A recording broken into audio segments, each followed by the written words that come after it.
we're back. Welcome. It's another open forum. We haven't had open forum in a bit. And today is perfect timing for open forum because of the surprising but not surprising news in the Roman Catholic world. We have the upcoming Synod on Synodality in the Roman Catholic Church that they have been making quite a fuss about, because of course they are with all with good reason concerned that Francis is going to further the agenda to, quote, update, liberalize, and bring big changes to the Roman Catholic Church. For many of us, it's not surprising. As you know, I converted to Roman Catholicism in 2003, and myself went through the whole, I guess you could say, bell curve of Roman Catholic progress, the development of theology, which occurs on an individual level as you work your way through not just Roman Catholic history and dogma, but what I think are open contradictions. And so remember, Eric Ibarra said in the discussion that we had 4 or 5 years ago that if you could demonstrate that the papacy has contradicted in faith and morals, that would constitute a disqualifier of the system. Now, I think we've demonstrated it many times over, but there's always, thanks to Francis, our greatest evangelist for the Orthodox Church, a new scandal every time there's a hubbub amongst the Roman Catholics. So every time, it's almost without fail. Every time they make a big hubbub and a big stink, as the Thomists did a couple weeks ago, Francis comes to our aid to provide us with yet another gigantic theological error. Not just a moral scandal. Not just a bunch of coping and explaining away and, oh, it doesn't count, it is not infallible. It doesn't matter. It literally does not matter in terms of theological teaching what the status of the document is. Because the Vatican I teaching is that the Roman bishop is preserved from errors in faith and morals. So anything that's encompassed by faith and morals, which is intentionally ambiguous, by the way, because that allows for the flexibility to deny or affirm various things that might be controversial as either non-infallible or infallible, as the case provides. So whatever is opportune at the time actually becomes the standard by which something is considered authoritative or infallible. Now, what's interesting is that it's not really a question of what's infallible or fallible, because again, that has nothing to do with whether a person is objectively speaking, heterodox.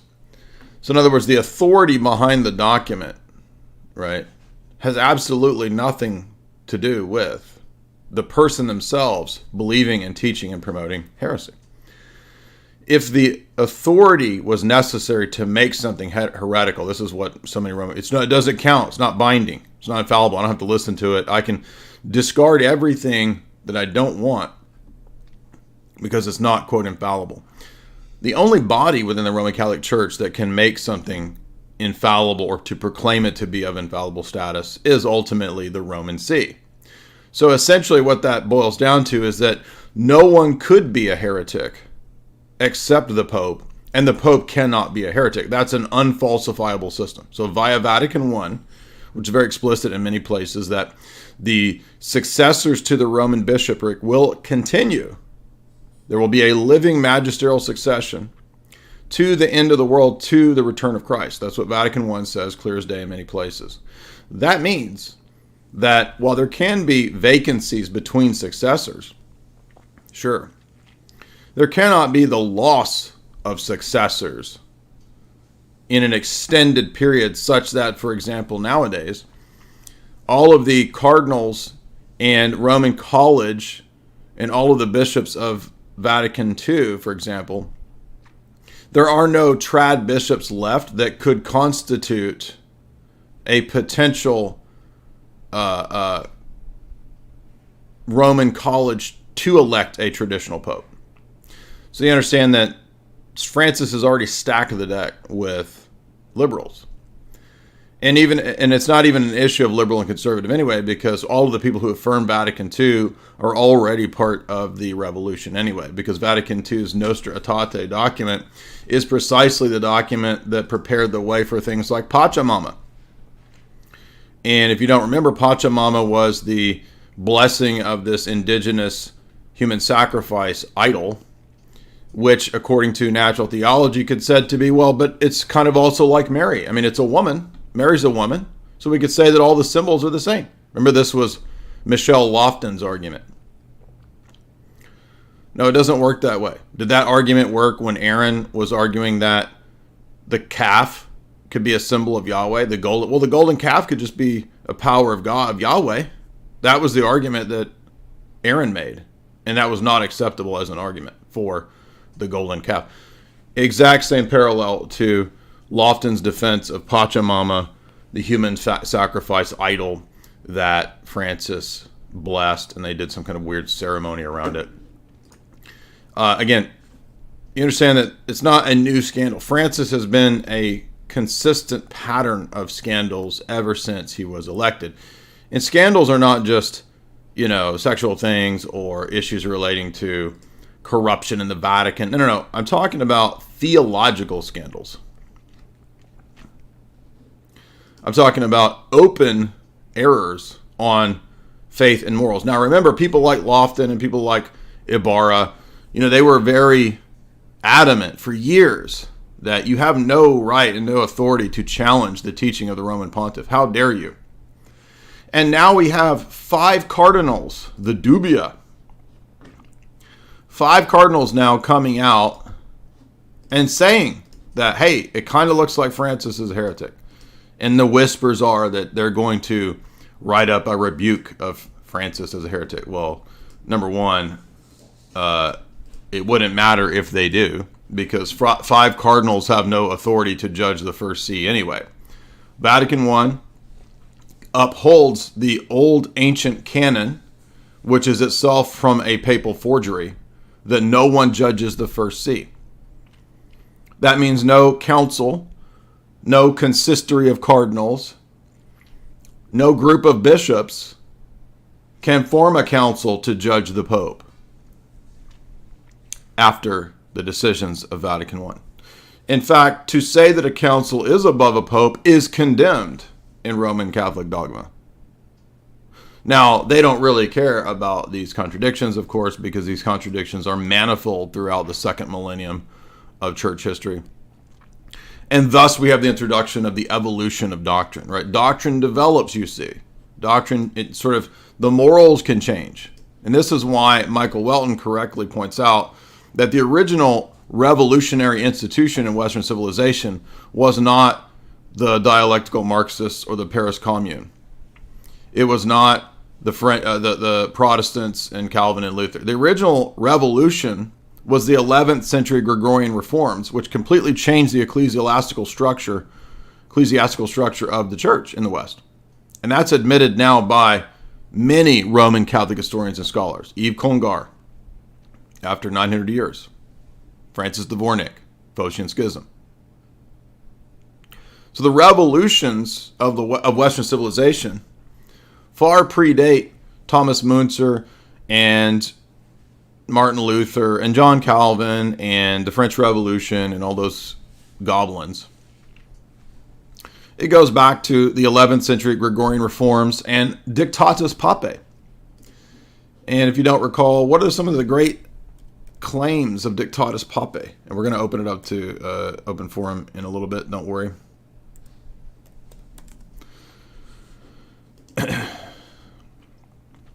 The 11th century Dictatus papae claims for the papacy.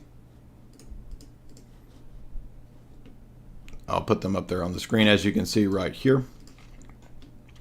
The Roman Church was founded by God alone. The Roman Pontiff alone is universal. Remember the statement of St. Gregory the Great, no one should be called universal bishop to the denigration of the other bishops. He alone can depose or reinstate all bishops in the world. That's a change because the ecumenical canons of the first 7 councils don't have the Bishop of Rome relating to anything in regard to the world's bishops. That in a council, his legate is above all the other bishops. the Pope may depose anyone absent. That, among other things, we ought not to remain in the same house with those excommunicated by the Pope. It is alone lawful for the Pope to make new laws. It is alone lawful for the Pope, for him alone, according to the needs of the time, to make new laws. So, while this might be argued to be only in a canonical or a legislative sense, this is already preparing the way for the revolution for the Pope to then dictate and change and say what moral law is and how it has changed. Francis already did this by saying that the death penalty is an offense against the gospel. Quote unquote, the exercise of the death penalty is, quote, contrary to the gospel.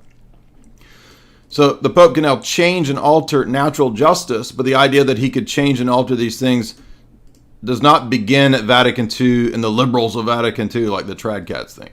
No. This goes back to Dictatus papae, when Dictatus papae said in the 11th century that the Pope can make whatever laws according to the needs of the times he wants. The Pope alone can use the imperial signia. And what was the basis for a lot of this argumentation? The fraudulent donation of Constantine. The Pope alone, all princes shall kiss the feet of the Pope alone. His name alone shall be spoken in the churches. This is the only name in the world. The Pope can depose all emperors. He may be permitted to transfer bishops as he sees fit. The Pope has the power to ordain a cleric of any church as he wishes. That he who is ordained may preside over another church, but is not subordinate to that position. Let's skip down. No synod can be called ecumenical without him. Now, what a radical change from Lateran 649, which already had condemned monothelitism prior to the Sixth Ecumenical Council, which again shows clearly that Dictatus Papae's attitude of papalism was not the attitude of papalism in the 7th century when St. Maximus went to obtain help from Rome in condemning the monothelites. If the Vatican I mindset, the Dictatus Papae view mindset, was the case in 649 at the Lateran Roman Council of 649, there would not have been any need for the Sixth Ecumenical Council several years later in 686. Because the entire church would have simply said, what saith Rome? Rome has spoken. Case is closed. Remember their mantra they chant? Rome has spoken, case is closed. Oh, like in 649? And by the way, Roman Catholics don't count Lateran 649 as an ecumenical council, which on their criteria should be an ecumenical council. No, in fact, what happened was, by the time of the Sixth Ecumenical Council, the emperor calls the council. And then they investigate to see who is right and who is wrong. Again, none of that has anything to do with what Dictatus Papae and the rise of papalism in the 11th century, which then goes on to define, this is the Gregorian reforms, this defines the rest of the Western Church all the way up until the absurdities of Vatican I. So you understand that the revolutions in the West and in the papacy, they begin with erroneous theology, erroneous ecclesiology, and they work themselves out for the next 1,000 years to where we now have the objective apostasy for everybody in the world to see, who's not completely deluded and hasn't lost their power of discernment, that the Roman Catholic Church has completely left the faith. And it did so 1,000 years ago when it posited a different theological norm than what the ecumenical church had accepted at the first 7/8 councils. It goes on to say that no one judges the first see. No one judges the first see. That is still in Roman Catholic canon law. It is still believed in to this day. It is part of the argumentation and presuppositions of Vatican I. No one judges the first see. And so it doesn't matter how many trad, quote-unquote, cardinals, they're not even trad, they're just, quote, conservative, neoconservative cardinals. It doesn't matter how many of them decide Francis is in error. They don't judge Francis. Nor does any layman in the Roman Catholic Church judge Francis. And notice how arrogant they've been for the last 5, 6, 7 years. How they've looked down their nose upon Orthodox and how they've touted this arrogant line of, how dare you, you don't judge Francis, all you stupid schismatics. All their venom and all their hate, they're vile for the last 5 or 6 years. They're vile towards us. All the claims about how mean I am, when all those goobers ever did was try to go after me on a personal level. Always trying to find dirt, always trying to find some comment to get me deplatformed. I mean, just absolutely acting like demons. And why is that? Well, it's because they're not good faith actors, many of them. And their actions betray their insecurity in their own faith and in their own position. If they had the goods, it would be very easy to engage in a formal debate on these topics and to simply refute the Orthodox. But all their response ever is how bad character we are, how mean we are. It's all ad hominems to distract away from the actual issues. Or it's even stuff as absurd as, let's debate the nuances of Thomism, as if modern Roman Catholicism is Thomism. It's not. It's Rome. What's happening in Rome, and that's why you see a lot of the Roman Catholic channels, even the people that I like, that are my friends, every show, every week is the soap opera of Rome.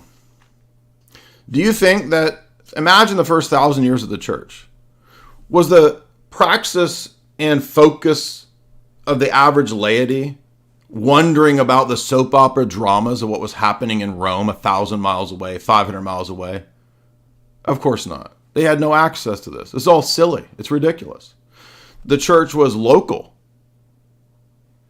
It was run by synods. The church wasn't run by ecumenical councils. It wasn't run by popes writing letters to all the churches, which is exactly how they try to argue the letters of Clement. Clement writes letters because he's a pope and he settles all the issues in the churches. But also, they didn't use that power that they had like Clement did for thousands of years, even though it was there in potentia. They just didn't choose to use it. Right? That's the Ibarra excuse. Oh, thank you for failing to exercise this great, wonderful office that would solve all the problems in the church and make it so clear and obvious how we would be unified. Well, he can't write a letter to everybody because the Vatican would be full of paper stacks everywhere. That's literally what Ibarra said. And people say, oh, we won that argument. But Ibarra smashed it in that debate. He won. Yeah, really good arguments, right? The Pope, who in Clement's day supposedly could solve the issues in every church 1,000 miles away by writing to the Corinthians, fails in that duty for centuries, and then reminds himself by 7th, 8th, 9th century, oh yeah, I forgot I have this power to literally unilaterally solve every problem in the church. Crap, why didn't I just do that this whole time? Why do we have to have these stupid councils? All they had to do was just write to me. Well, because it didn't happen because the Vatican would have been full of papers and letters. The mailman would have brought a giant bundle of letters every week to the Pope. And he couldn't even have walked around the Vatican because he would have been swimming through seas of letters and scrolls. And people think that was a good argument. No, Roman Catholicism is a system. It's not a bottom-up thing, a project where you stack a bunch of evidences, although that's how they think of it. They think of it like, it's like classical foundationalist epistemology, where if I stack up enough quotes, it becomes true. So let me quote mine more than a Protestant. Let me get my quote mine post hole digger up and just start digging it up. Oh, look at this. 1,000 quotes to prove the papacy. And that's literally, if I remember, Ibarra said something like that. If I give enough evidences, will you believe in the papacy? Eric, if I have one piece of doctrine that shows a contradiction, the whole system falls away. Because it's an enclosed system. It doesn't matter if you have a supposed 1,000 proofs or evidences of papal claims. If one contradiction in the system appears, then the system is false. And he even admitted that at one point. If you could show a contradiction in the teaching on faith and morals. Well, we've already seen it multiple times over with cantate domino, no salvation outside the church unless you are in communion with the Roman bishop, which they then say, well, no, that doesn't count. That doesn't mean that. That means that everybody's potentially in communion with the church. And now there's a concentric circles, right, which is what Francis's Fratelli Tutti document says. So basically everybody's in degrees of communion with Rome, including the world religions. And hence why Francis provides a prayer for Unitarians in that encyclical.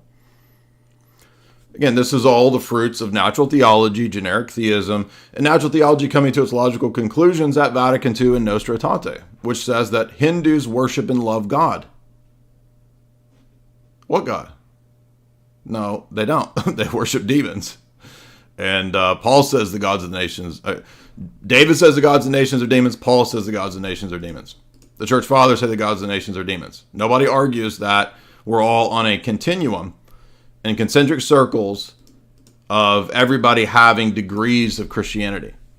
No, that's the Vatican II, that the church subsists in the Roman Catholic Church, but exists in all of the other groups and world religions. Because you see, it is a slippery slope. Because once you admit that, because, for example, the Orthodox have valid sacraments and valid orders in the Roman Catholic sacramentology view, you have to then be consistent and say, well, Protestants have quite a bit in common too, right? Don't they? Many of them believe in the Trinity and the Incarnation. Oh, okay. So I guess they're kind of also, they've got 30% Christianity. Orthodox. So it's like Rome and then liberal Roman Catholics and then Orthodox outside there. Orthodox have maybe 70, 80% true Christianity. And then Anglicans have 40 or 50%. Protestants have maybe 30, 40%. Oh, and then Muslims have maybe 20%. And then the pagan religions outside that. That's the concentric circles argument view that Francis lays out in Fratelli Tutti, which is just restating the theology of Nostra Aetate and Vatican II. And isn't it telling that, again, here we are, 4, 5, 6 years later after those Ibarra debates and all that stuff. And what are they relying on? They're still relying on Jay's mean. 5, 6, it'll be 10 years from now, they'll still be pulling out clips for me getting heated in a debate, which, by the way, doesn't even compare to most of the ridiculous online debate sphere, how they act. I mean, they act like complete demons. The Roman Catholics, by the way, pretend to put on this attitude of being pious. I demand that you repent, dog. Repent for what you said for me. So, in other words, yeah. So, every time someone disagrees, it's slander and you need to repent. I mean, that's just pure feminine behavior. Total passive aggressive. All these people are ridiculous, except for Tim Gordon. Tim's still a buddy. I appreciate Tim because he doesn't act like the rest of these people. Tim acts like a man, recognizing where we disagree, and he's content to not engage in pope-splaining.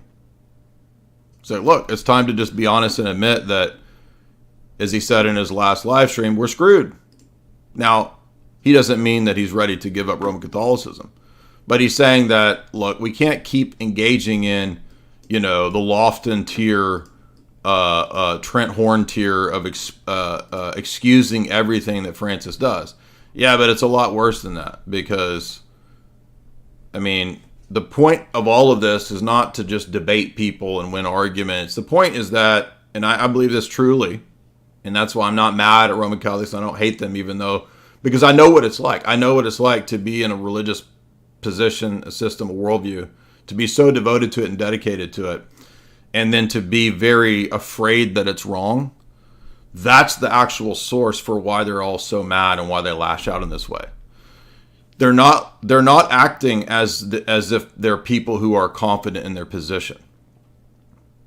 They're not acting as if they're people who are sure that this is right and it's not a threat. They're worried and scared that this might actually be false, and it's leading to them acting out in this ridiculous manner, as almost all of them do, especially the younger ones. And they just get more erratic, more irrational, more psychotic because, why? Ultimately, this isn't an issue of intellectual problems. And this is what I think is really hard for a lot of Roman Catholics to accept. I'm not saying that intellect and dogmas and propositions are irrelevant. But at the end of the day, it's a question of, can the Roman Catholic Church actually give the healing that we all need? If it can't, then the religion is reduced to a bunch of wranglings on the internet and a bunch of scholastic debates about Thomism or anything like all the stuff that doesn't even relate to modern Rome. Rome doesn't care about Thomism anymore.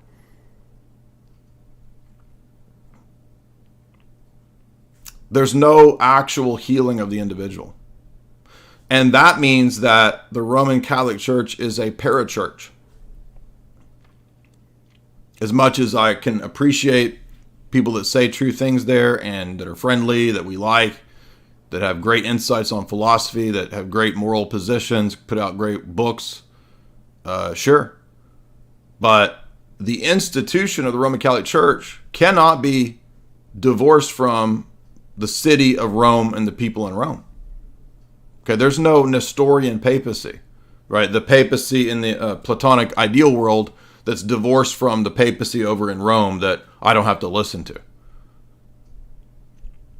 If you read Vatican I, which is dogma for them, it's clear as day that you have to follow all of the teaching of Rome, extraordinary magisterium, ex cathedra stuff, ecumenical council stuff, universal ordinary teaching, which is guided and protected also by the magisterium and by the charism of Peter. And for the stuff that's not infallible, but just the normal teaching of Francis, guess what? You still have to submit to it, even if you think it's wrong, quote, with docility. That's the traditional Catholic moral teaching about the Pope's normative teaching, his day-to-day stuff, his sermons, his opinions, etc. You can disagree. You can think, hey, I think Francis is totally wrong there. You do not have the right and the authority in that system and in that structure to launch a campaign to undermine him as Pope unless you want to go the route of saying, well, then he's just not Pope. There's no such thing as 70% Pope, 60% Pope, 40% Pope. I'll take Francis when I like him over here. I don't like him over here. And every Roman Catholic deep down knows he's being a Protestant. You're picking and choosing the documents, the dogmas, the doctrines that you want, that you think are consistent with traditional, quote unquote, Roman Catholic teaching, and discarding the ones that aren't. Now, maybe you're correct in the things that you're picking out. Maybe you're correct. But guess what? It doesn't matter if you're correct, because the system is structured such that no one judges the first see. No group of cardinals, no consistory can come together, no council can come together to overthrow the Pope. And do you understand that you already rejected that position of Gallicanism and Synodalism at Vatican I? Because there were already people in your church that believed that councils were above the Pope. That position is condemned in Denzinger. So every time you're going to try to argue that the dubia of, who are the characters here?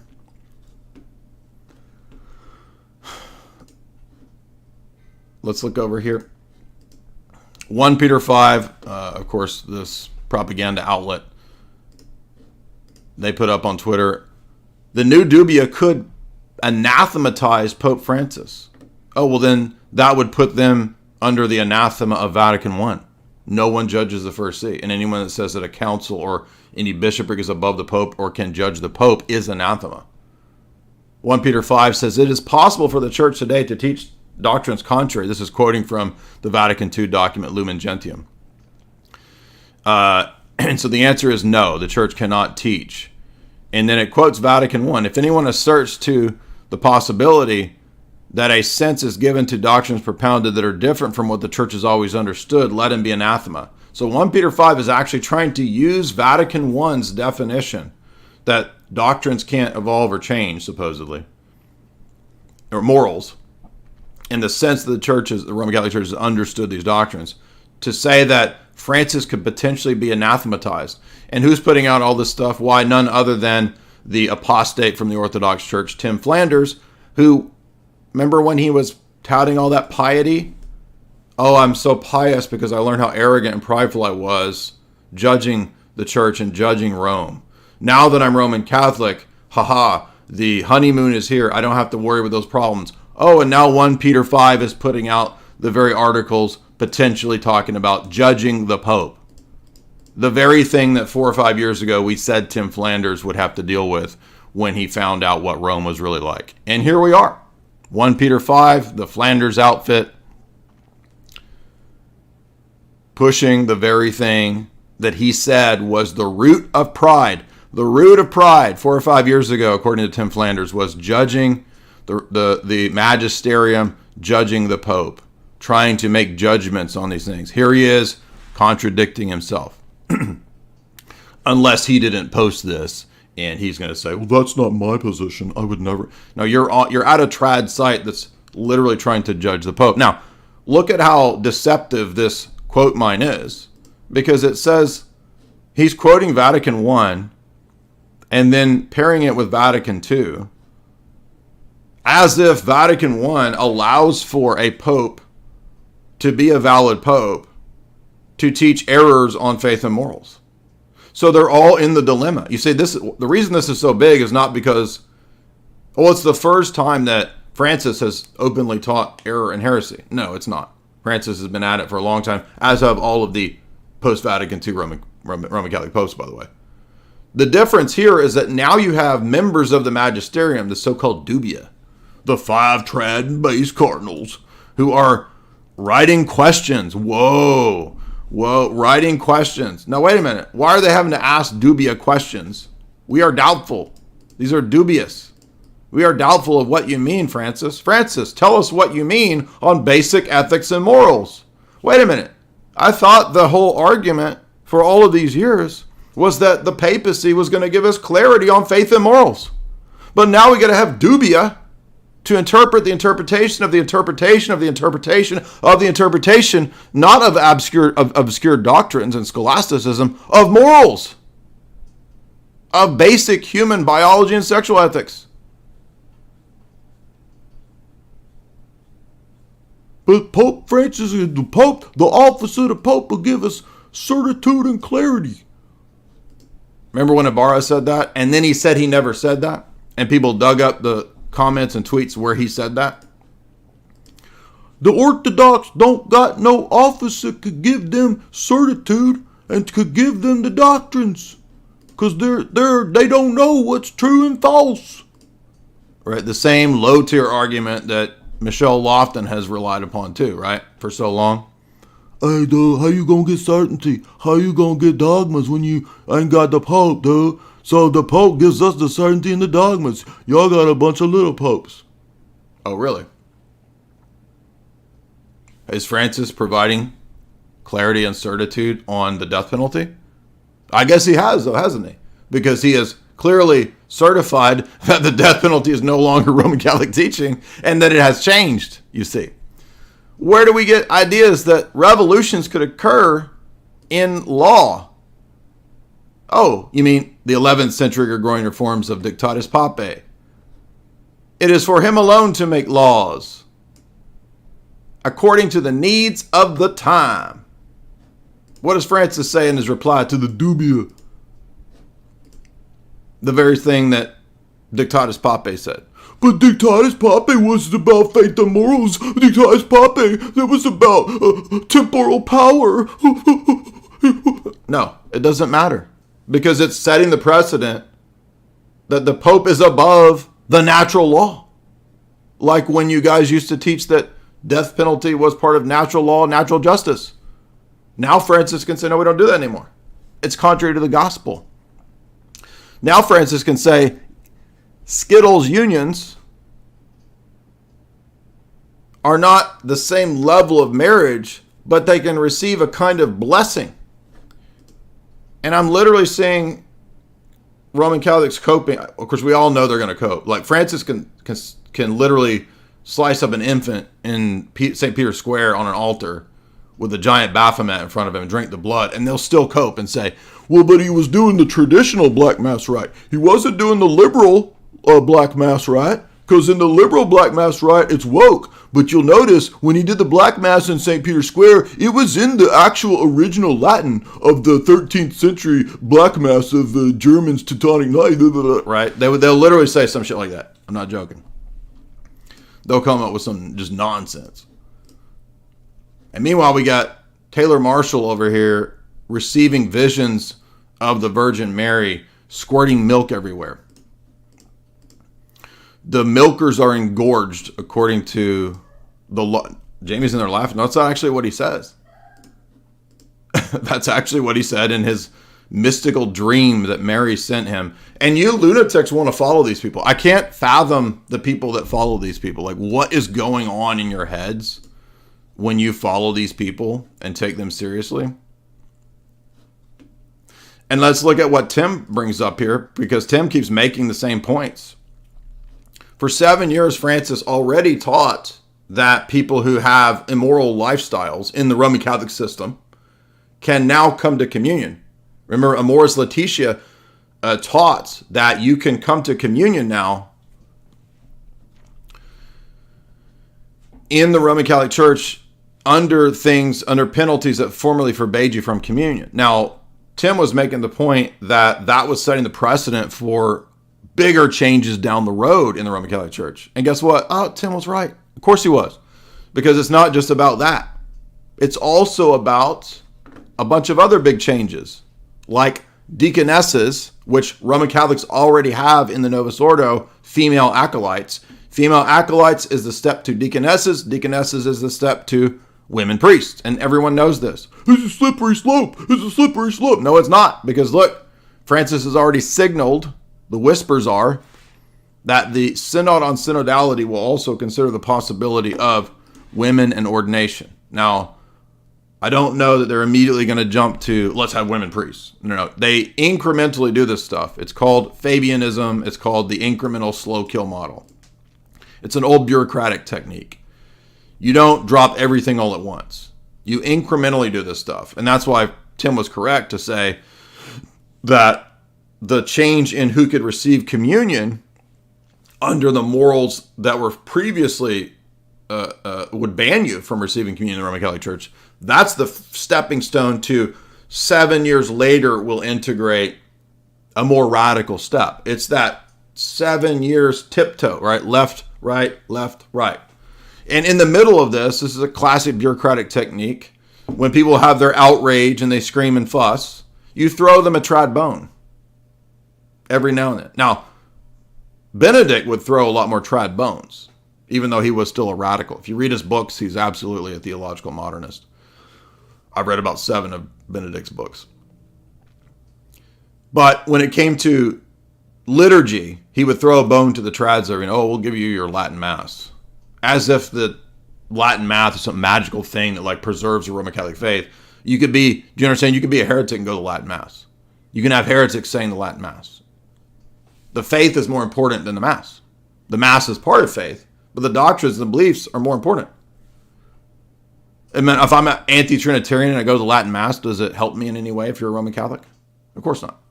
So the faith is first, and the Mass is underneath that, because you could have conceivably the church shut down and people can still have the faith, right? Think about the recusant Catholics in England. Have you ever been to places where they have priest holes, where they would hide the priests in England when Roman Catholics are being persecuted? They didn't have the Mass, or they had the Mass in secret, you see.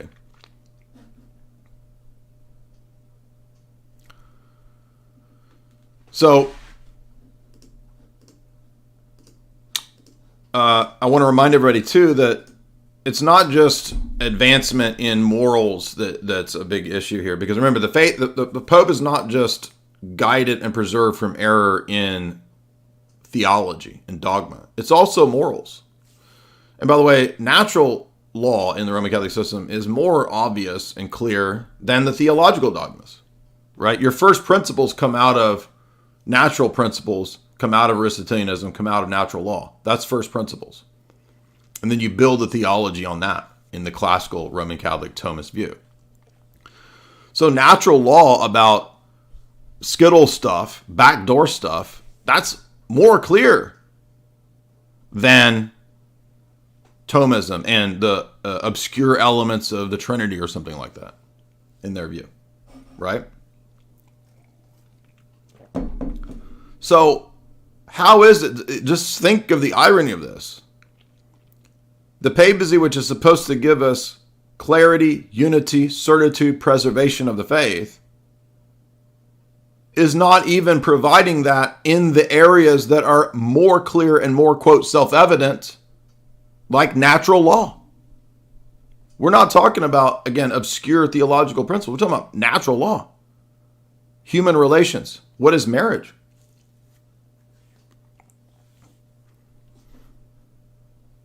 So let's look at the Dubia, and remember Pachamama, again, big issue here. And remember that a couple years ago, as Taylor Marshall himself had to deal with, not only did Francis say that he's open to the idea of civil unions. Remember that was a big scandal? And then they all did the cope of, he didn't officially pronounce it. It doesn't matter because he writes a letter supporting James Martin. All the trads had to do damage control. Remember when Matt Fradd put up a picture of himself crying with Francis and the civil unions? And they're still there coping. The cope machine never ends. Roman Catholicism. Look, here's Taylor Marshall having to do damage control because Pope Francis endorsed the most famous Jesuit Skittles man in the church. Everyone knows it. And they're still going to say, well, he didn't mean it, and it's not official. It signals his views. And now here we are, Synod on Synodality. Thank you, Francis Hansis, as always. I can always rely on Francis to come through. Anytime there's a big hubbub online of Roman Catholics, and this has been this way for at least 4 or 5 years, I can count on within a week or two, Francis comes to my aid and provides me, drops into my hand a giant juicy giblet to feast upon, to demonstrate, and to show you all once again that the Roman Catholic system is not just a system, it's a spiritually damaging institution. I do not mean that the individual people in it are bad or that I hate them or dislike them. I do not hate them and dislike them. I like them. But I want them to not be under the slavery of this ridiculous system. And the contradictions within this system, that's what produces the erratic, irrational, emotive behavior of these people. The subtle, piety signaling, nasty behavior where they put up a pious front, but then secretly they're working to try to get you deplatformed. That's the nastiness of what these people are really up to. And all you people are duped by Michelle Lofton as if he really cares about nuance, charity, and piety. You're being duped. And you're being duped by people way above him because he's a dupe of the bigger dupes. And the big dupes are in Rome, and they have about 1,000+ years of expertise in bureaucracy and in managing and moving positions, in Overton window movement, in moving the goalposts. And they know very well, going back to way older than Machiavelli, the art of opinion management, of public management. The Vatican is an intelligence agency that goes back way before today's intelligence agency. It's the oldest intelligence agency in the world. Do you think they don't know bureaucracy? One thing we could say about these degenerate Borgia and Medici era popes is that they were not stupid when it came to geopolitics, when it came to propaganda and bureaucraties. No, they were masters of that. They were completely wicked degenerates, but they were masters of ruling and managing perception and people groups. And the Vatican today is just the extension of that older model of the same degenerate, corrupt, controlled by the same structures as our government is. And all of this, by the way, I want to add one last point before we open it up. Well, we're going to look at some of the dubia and the answers first. But it's not a theological issue, ultimately, at the end of the day. This is what a lot of people are having a hard time understanding. I mean, ultimately, going back 1,000 years, you could say it's a theological deviation via, Trinity and incarnation and created grace and filioque and all that. But beyond that, in today's world, the reality of today's 20th century, 21st century Vatican is all the geopolitical stuff that you hear me talk about. The Roman Catholics themselves are beginning to figure this out, like the David Wimhoff book, John Courtney Murray, Time Life magazine, and the CIA's doctrinal warfare program. It's the same stuff that I've been talking about for weeks now with Operation Gladio and how the Vatican and organized crime and the CIA had to come together, supposedly to fight the Cold War, but that just put the Vatican under new masters. And guess what? The Vatican's under the same masters they were under since the Cold War. And that's why they do what they're told. So Francis answers to people above him. And this partly explains why Benedict stepped down. Because they're blackmail people. Because blackmail controls these institutions and has for a long time. Read Whitney Webb's book, Nation Under Blackmail. You think that doesn't apply to the Vatican? You think it's only U.S. politicians?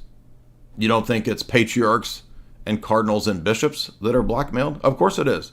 And that's why the Roman Catholic Church is also a giant front for human trafficking and all kinds of other evils and PEDO stuff that everyone now knows about. So you're defending a giant institution with good people in it that is run by the wickedest people on the planet.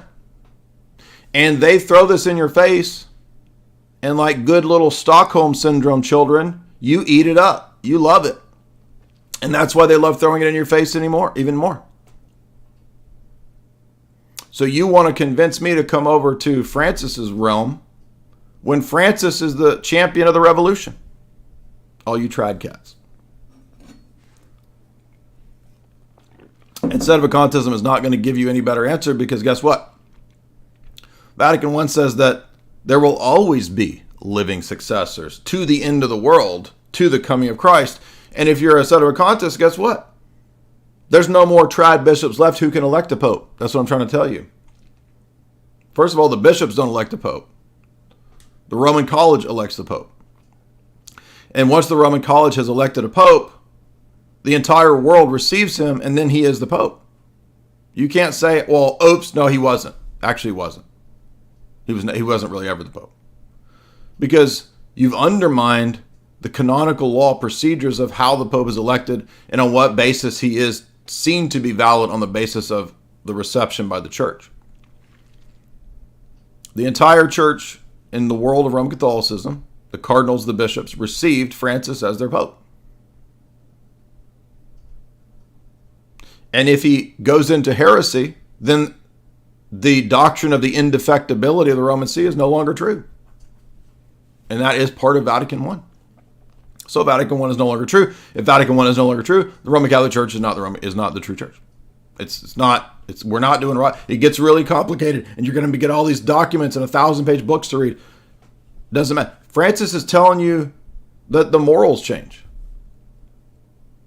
And the whole argument has been the Roman Catholic Church does not change in faith and morals. And that's what the Dubia cardinals are all telling him. Francis, we don't change in faith and morals. 5 cardinals have set out a question known as the Dubia to Pope Francis to express their concerns and seek clarification ahead of this week's opening of the Synod on Synodality at the Vatican. The Dubia are answers or questions brought before the Pope and the appropriate Vatican office that seeks a simple yes or no. Of course, Francis hilariously does not answer with a yes or no. Francis answers with a lot of Pope-splaining himself, which is funny. And by the way, I'm going to go to where Tim covers this so you see that this is not just me, he's lying, Dyer's lying about what happened. We're going to look at other Roman Catholics talking about what happened. The prelates are Cardinal Brandmüller, Cardinal Burke, Chinese Cardinal Zhen Zhe-Kyun, Mexican Cardinal Iniguez, and Ghanaian Cardinal Sarah. These are the supposed trads amongst the Novus Ordo. Because the Pope answered at length and is not a customary yes or no. So they wanted yes or no's. And Francis wrote giant walls of text, which is funny.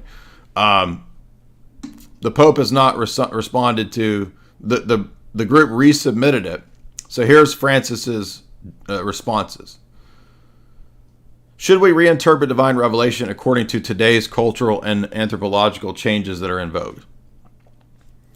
And then Francis's response is, the answer depends on the meaning to reinterpret. So here we're getting some Jordan Petersonian. Well, it depends on what you mean by reinterpret. Depends on what you mean, bucko. If interpret means to interpret, this is a bunch of gibberish. Does it mean to interpret better? And he says that the judgment of the church can mature. And then he cites, Vatican II. Now, wait a minute. So here Francis is saying the judgment of the church evolves, bro. That's in our Vatican II documents. So it's funny because Francis is throwing Vatican II back at the Roman Catholics that are citing Vatican I and Vatican II at him. I mean, all of this is just so absurd, right? Therefore, while it's true that divine revelation is immutable and binding, the church has to be humble and recognize that she never exhausts its unfathomable richness and needs to grow in her understanding. Okay, so again, doctrine in Revelation doesn't change, but our interpretation of it, which is all we have access to and all we have, it grows and matures and changes. So, in other words, there is an evolution of doctrine. Therefore, also, she matures in her understanding of what the magisterium is. So not only does the church mature or evolve in its understanding of divine revelation, the divine magisterial teachings are also reformable and subject to maturation. Now remember, this is actually condemned in Lamentabili and in Pius IX's documents and Denzinger. You can read all these documents, and if you don't have Denzinger, you can read the Popes Against the Modern Errors. Basically, the stuff that Francis says is literally what's condemned in Lamentabili and Pius X's Pacendi Dominici Gracious encyclical. Cultural changes and new challenges of history don't modify the revelation itself, but they stimulate us to be more explicit in the overflowing richness, which offers more. So, masters of ambiguity here, right? Again, we want to know, can dudes put their thing in another dude's hole? And here's our answer, right? It is inevitable that this may lead to a better expression of the past and the statements of the magisterium, and this has happened throughout history. On the other hand, the magisterium is not the superior of the Word of God. It is true that the text of Scripture and the testimony tradition need an interpretation that allows us to distinguish the perennial substance from the cultural conditioning. So here he's saying, well, look, some of what is the perennial for all time teaching is different from the cultural conditioning. This is evident in the biblical text. For example, Exodus 21:20-21, where you have mentions of slavery. And then get this, the New Testament teaching on women, so that women should be subordinate to their husbands, according to Francis, was a cultural teaching of that time, and we no longer believe in patriarchal submission. That's actually false. So here Francis is once again giving props to feminism and basically saying the Bible's wrong. And Tim and his wife even admit this in their stream. They admit, hey, yeah, Francis is basically saying the Bible's wrong because that was a cultural issue to think that women should submit to men. Francis goes on to say, it's important to realize that what cannot change is the doctrines that are revealed for the salvation of all. So in other words, now there's a distinction between divine revelation is actually distinguished between historical things, right? So he's basically promoting higher criticism. And then this other category of things that are revealed for salvation. So in other words, salvific things, which it's unclear what that is. So does that mean the incarnation of Christ? Is that a symbolic subject to change thing? Or is that a doctrine that's necessary for salvation? Now, most Roman Catholics will say, well, that's necessary for salvation. But wait a minute, Jesus says he's the new Adam. So that seems to suggest that Adam and Eve were historical people. and that Genesis is historical. No, that's a culturally conditioned thing. Well, but wait a minute. You see how those go together? And this ambiguity just allows for a bunch of double talk and a bunch of lying and deception, which is what all the people who argue for the Bible being full of errors do. So again, Francis is admitting and capitulating, totally saying that he believes here in higher critical studies of the Bible. For this reason, the church must discern between what is essential to salvation and what is less directly connected with the goal or secondary. I agree that clearly there are things in Scripture that would be secondary, right? I mean, mastering Deuteronomy is not going to be necessary for my salvation. But to then turn around and say that, well, Deuteronomy, you see, can be cultural and full of errors, that's a non sequitur and that's false. And then he says that he quotes Aquinas to the effect that there are things that are more important and less important in Scripture. But now remember, this is a question about divine revelation and morals. And Francis already said, well, look, morals changed on slavery and morals changed on women submitting to husbands. Oh, did they? Maybe in Francis's church they did. The formulation of a truth is never adequately understood in isolation if it's isolated from the rich, harmonious context of the whole. The hierarchy of truths. So you see there's actually a hierarchy now of truths, and apparently the line of argument that he's going in is that something like two dudes is and can be understood as a culturally evolving thing that might have been seen as immoral and inherently evil in the ancient and medieval world, but much like slavery and feminism is now okay, or slavery's been done away with, feminism is now the norm, and so now we can, if feminism can be the norm, this is the argument, then so can this be the norm. And does this not vindicate what Rachel has said for so long? Feminism is the first revolution in the West that prepares the way and is the subsequent justification for all the other revolutionary principles. Well, we had feminism, so why can't we have the revolution of Skittles and the revolution against biology itself with TRANS? Exactly. So that's not a slippery slope fallacy. That's actually where this leads.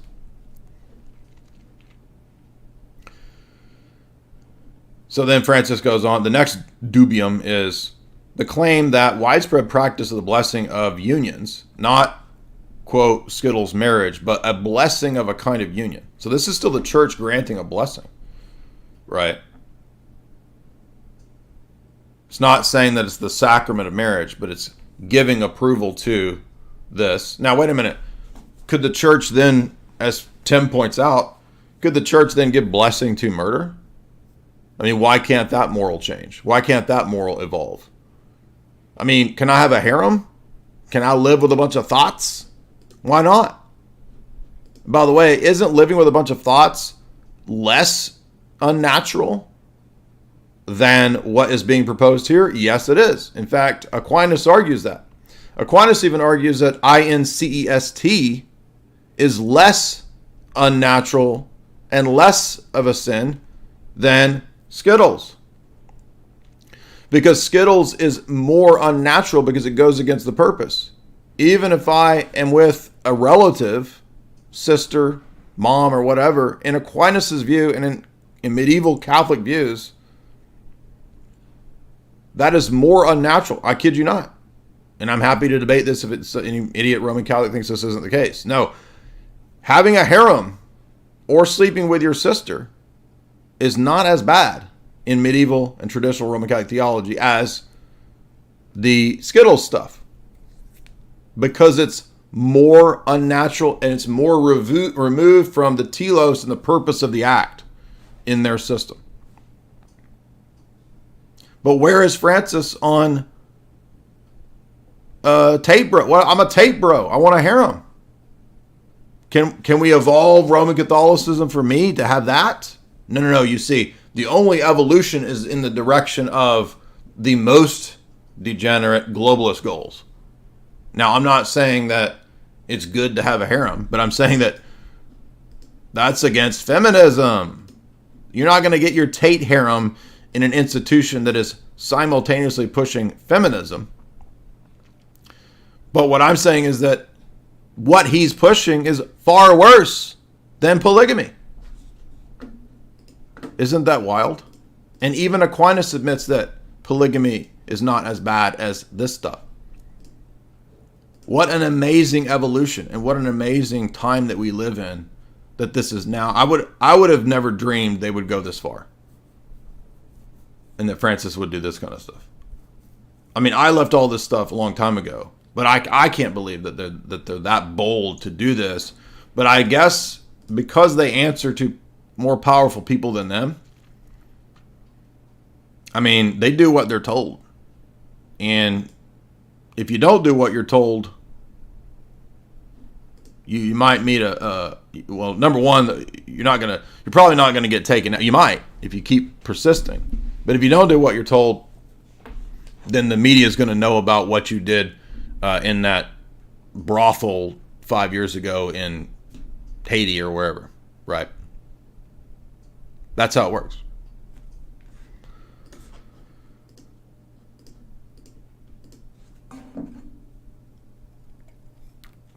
And remember, Francis has openly and clearly stated that he's aligned with all of the same global elite actors, all of the same World Economic Forum Davos people for years, very open about this. His mentor is one of Klaus's BFFs.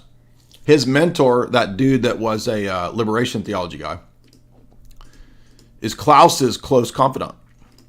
And what did Francis do some years ago? I did a whole video on this, and nobody paid attention to it, or the algorithm buried it. Inclusive capitalism. The Vatican's acceptance of inclusive capitalism. Remember this? And this was a joint goal between World Economic Forum, the UN, Ralph Childs, and Francis. And if you didn't watch this video, you should. Pope Francis, the Great Reset, inclusive capitalism, and the world religion, Michael Lofton not just about it. refuted. And again, it doesn't stop there. Remember the Abu Dhabi Faith Center? Are you seeing a pattern with Francis? Are we seeing a pattern here? Every goal that the technocratic global elite want, Francis openly pushes. And these people want to argue about, was I too mean in a debate 5 years ago? Was my Ibarra joke too mean? These people are unbelievable and ridiculous people. And again, it's all because of the insecurity and their fear that I might just be right and then their position is wrong. And so there's this wild reaction, which I understand. But your devotion, your attachment is not going to make this system right. It's not going to cause it to be true. Magical thinking. Magical thinking. The reality is that Francis works with and is a tool of the global elite that you hear me talk about all the time. And guess what? That's why he pushes all of their goals openly for however many. Remember his 10 commandments of climate? Remember Francis's 10 commandments of the climate? I mean, I can't even remember all of these. Francis is like every week a new one. So who could even keep up with all this? But again, it's nothing new. Dictatus papae, 1075. Dictatus papae was included in the Pope's register of 1075 under Pope Gregory. Whether it was written by him or not, we don't know, but it was at least in the papal registry of 1075. And what did we have him say 1,000 years ago? The Pope alone, according to the needs of the time, can make new laws. And that just evolved to mean that he can now define and reinterpret the moral order as well. This is exactly what we see in the responses to the Dubia. So let's get to the next Dubia here. Francis says about the blessing of Skittles. Francis says, there is a clear teaching of marriage. We know that it's a union of man and woman, it's indissoluble. It's for the purpose of begetting children. And then he says, and he cites himself, it's only a partial and analogous way if it's another kind of union. Oh, wait a minute. Uh-oh. What? The union between a man and a woman is what marriage is. Other forms of union are partial and analogous. So they can't strictly be called marriage, but they're analogous to and partial unions, you see. So he's left the door open to a type of union between a couple of hot dogs. Touching hot dogs is also an analogous kind of union. Because kind of like Pachamama, right? I mean, Pachamama is an analogous type of thing, kind of like Mary. It's an image. It's a goddess woman. Mary, kind of like a goddess woman. Pachamama Mary, the same thing. Putting a hot dog in a bun in a hole. Putting two hot dogs together. That's kind of a union between two people. That's kind of like what happens between a man and a woman. It's partial, it's analogous, but it's kind of a union, right? Look at the absurdity of this stupid theology. And what's Francis's source? Himself. His own encyclical. What is going on in the head of Roman Catholics to believe this? I mean, it's like I'm starting to think it's not even the worship of just bare authority anymore. It's the worship of bureaucracy. Roman Catholics worship bureaucracy and casuistry. By the way, if you want to support the show, you can do so via Streamlabs. We're going to open it up here in a minute. Support the show right here with tips. Tips are done through Streamlabs on my channel. Very easy to head on over there to Streamlabs and leave a super chat. There's the link right there. And I will answer your questions when we get to those. Francis goes on, it's not just a question of names, but reality. Marriage is a unique, essential constitution, and it demands an exclusive name. So we can't call the other things marriage, but they're kind of an analogous union. For this reason, the church does not give sacramental privileges to those things, right? In dealing with people, we must not lose pastoral charity. Charitable and nuanced, bro. Hey, dog, Francis is charitable and nuanced. It must permeate all of our decisions and our attitudes. The defense of objective truth is not only the expression of this charity, which is also kindness. Okay, so we got to be nice to people. Yeah, we got it. But patience, understanding, tenderness, and encouragement. Like writing letters of encouragement to and support to James Martin, the biggest Skittles promoter in Rome. For this reason, pastoral prudence must discern whether there are other types of blessings. Oh, so you see it's pastoral to give another type of blessing to the analogous union of two hot dogs touching. I mean, hot dogs that men have are privy parts. And when they touch, it's kind of analogous to what happens between a man and a woman. Kind of. I mean, don't you think? It's kind of. Unbelievable. For this reason, you must discern when this is requested by Skittles. The request for blessing is a request, it's help from God. It's a plea for better life. So to bless the union of Skittles is to signify help these people live a better life. Notice the ambiguity here. No, it's a blessing of acceptance. Bless these people in their endeavor. Everybody knows that. And then he says, however, there might be situations where there are other approaches. We don't simply treat these people as sinners. And then he cites the previous Pope, John Paul II, who prayed with voodoo worshipers and did all kinds of acts of apostasy. You understand that the outward actions of Assisi,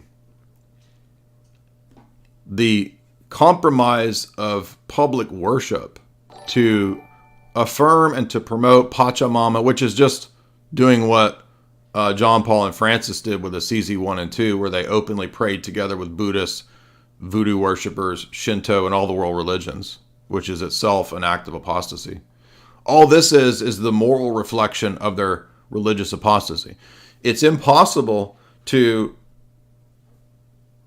theologically deviate without also moral. They always go together, is what I'm trying to say. The theological deviation is almost always tied to a moral deviation.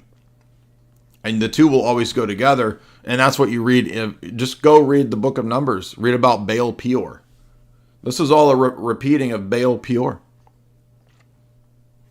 So when John Paul II does all these public apostasy actions by signifying that in his action of praying with all the world religions, the action assumes that everybody is on an equal plane imploring God. But that is to, according to Mortalium Animos, surrender the Catholic faith. Interfaith gatherings are a surrendering of and an apostasy from the true faith, according to Mortalium Animos in 1928 of Pius XI. So what does it mean? Is it all propositional? No, it's a surrendering of the morals. That there's a connection between heresy and morals. The two go together. That's what I'm trying to say. Heresy is a moral problem, not primarily an intellectual problem. That's what they don't understand. They think that this is a big intellectual system that you can perfectly scheme out, like writing an algorithm or writing computer code. Tradcat Catholicism is for spurgs that obsess over role-playing games and computer codes. No, you've got it all backwards. The reality is, intellectual problems are secondary. Moral problems are the real problem. And I'm including, by the way, the worship of God is part of a moral problem. Because God does not accept the worship of Pachamama and Assisi 1 and 2, where all the world religions are praying together. That's not acceptable worship. That's a moral problem. Idolatry is a moral sin. So the theological errors are second to the moral error and corruption, which is all the pedo and skittle stuff and the hot dogs touching, which is an analogous marriage. It's an analogous union. So there's a guy in the chat, hey, you want to come debate, dude? Guess what? Today's your day. Here is the link right here, dude, in the chat. The link is right there for you to come on my Twitter space and request to speak and get in line. Who's Frank? Pope Francis. Who do you think I'm talking about? All right. So back to the statement. So Francis goes on to say, we're going to open it up here in a minute if we get through Francis's long-winded wall of text here. Which again, the question was just, Francis, can hot dogs be put in exit-only organs? And then we get walls of text from Francis. I'm not joking either that the questions were dubia that wanted a yes or no. And notice Francis can't give a yes or no. Francis gives citations of himself. He says, go read me where I said this. Which, by the way, is kind of a subtle middle finger to them.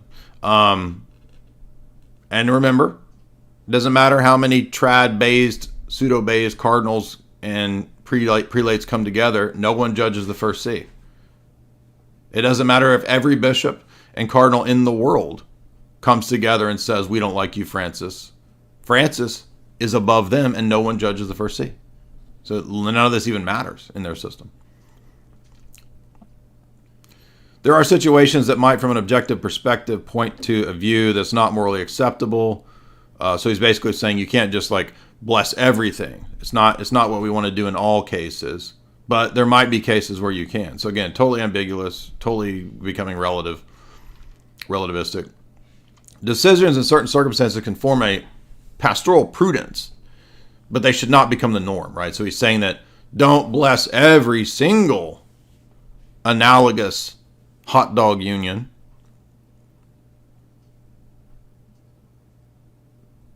But in some cases you can. Wink, wink.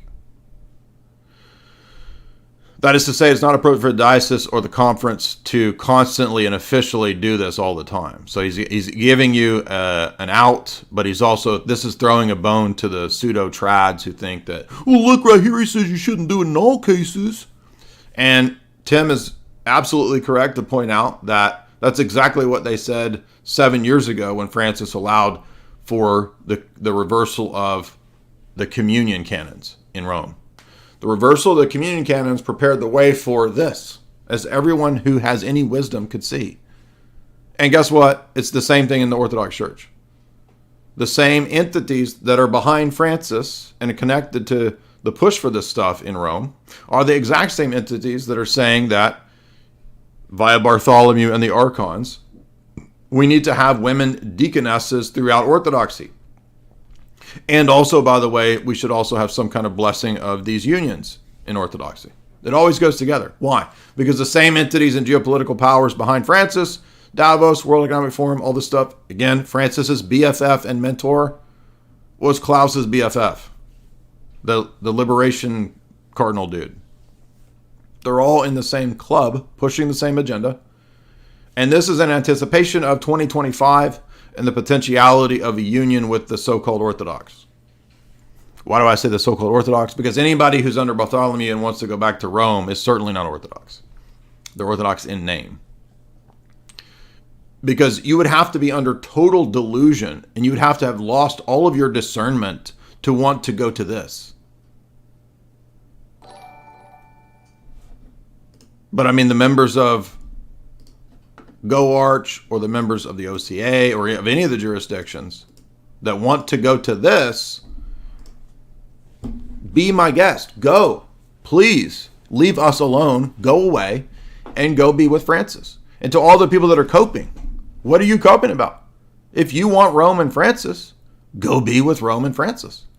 Tim Flanders, you chose this. You said how arrogant we were and how humble you were in your YouTubes and your live streams.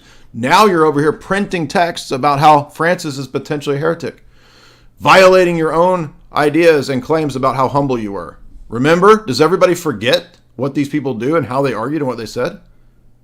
I'm not talking about, was he mean? He was mean 7 years ago in a debate. You hurt my feelings. You hurt my feelings. You hurt my feelings. The Crusader Teutonic Knights got their feelings hurt. Anyway, we got to finish the Dubia, or I'll never get done. So don't give this to everybody, because if you did, it would lead to an intolerable casuistry. Canon law should not and cannot color everything, nor should episcopal conferences claim to do so, because the life of the church runs through many channels in addition to the normative ones. The next question from the rebellious conservatives, quote unquote. We are concerned about the assertion that synodality is an essential element of the church according to the Apostolic Constitution Episcopalis Communio, so that the church would be synodal. So ironically, Francis is basically restating Vatican II to them that began to recognize the problems of the claims of Vatican I via Orthodox argumentation. For those that don't know, we've already done entire streams on the Alexandria document and the Chieti document. And so here Francis is actually correct because he's admitting the Orthodox points, all of which we went through. Now, I'm going to give you the link to this because people, again, just ignored it. The Trads were, the Roman Catholics were totally silent. I've not seen any of them reply to Alexandria yet.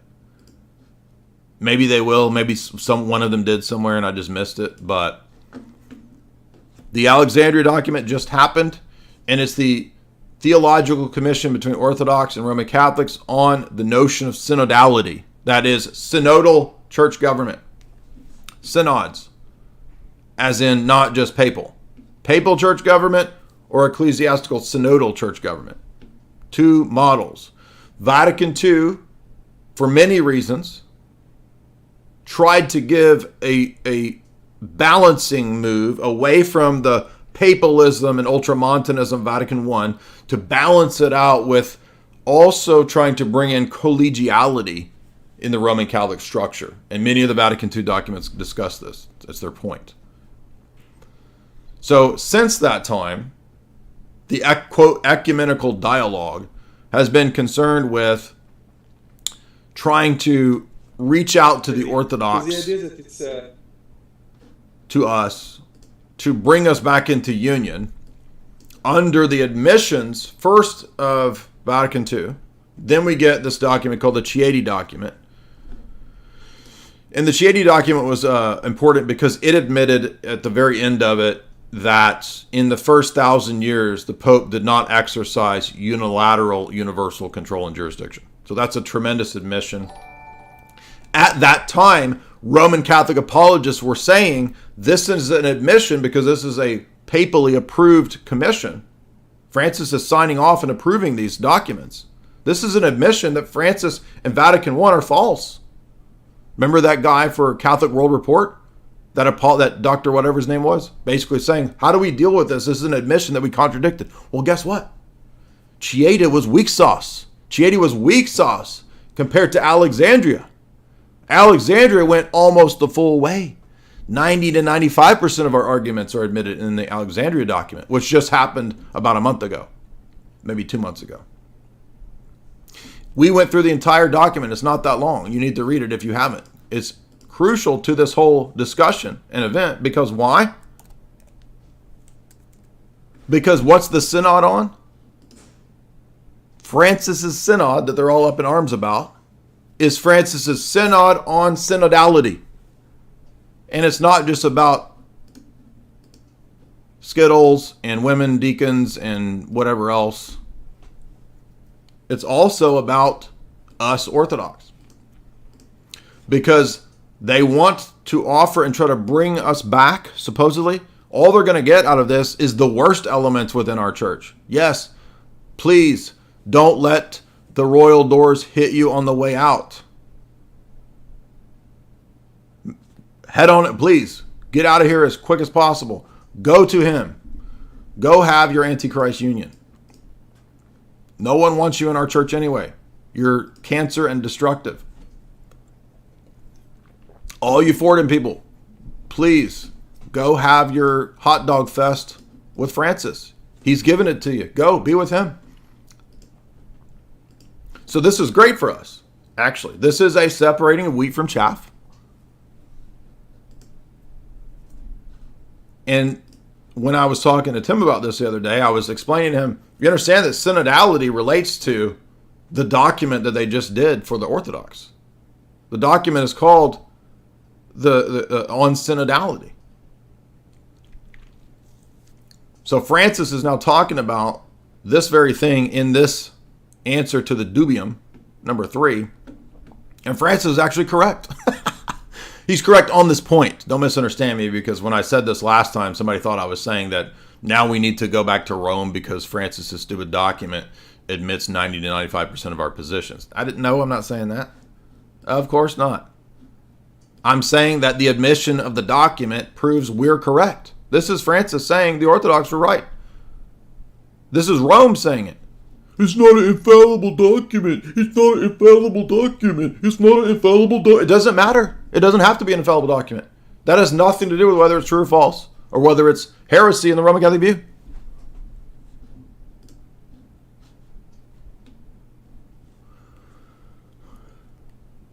Anyway, so Francis basically concedes to the point about collegiality that we covered in the whole podcast that we did with David and Sneck, breaking down the Synod on Synodality. It's almost like when you read the Alexandria document, not the Synod on Synodality. It's almost like when you read it, they were listening to me and Ubi over the last 6 years. I don't actually think that. I just think it's funny to say that because that's basically the line of argumentation there. Again, if you've not watched that podcast we did, it's right there. This is amazing stuff. But notice, most of them won't even pay attention to any of this. They ignore all this, and they just shout out their low-tier, like, one-liners. But you got divorce and remarriage.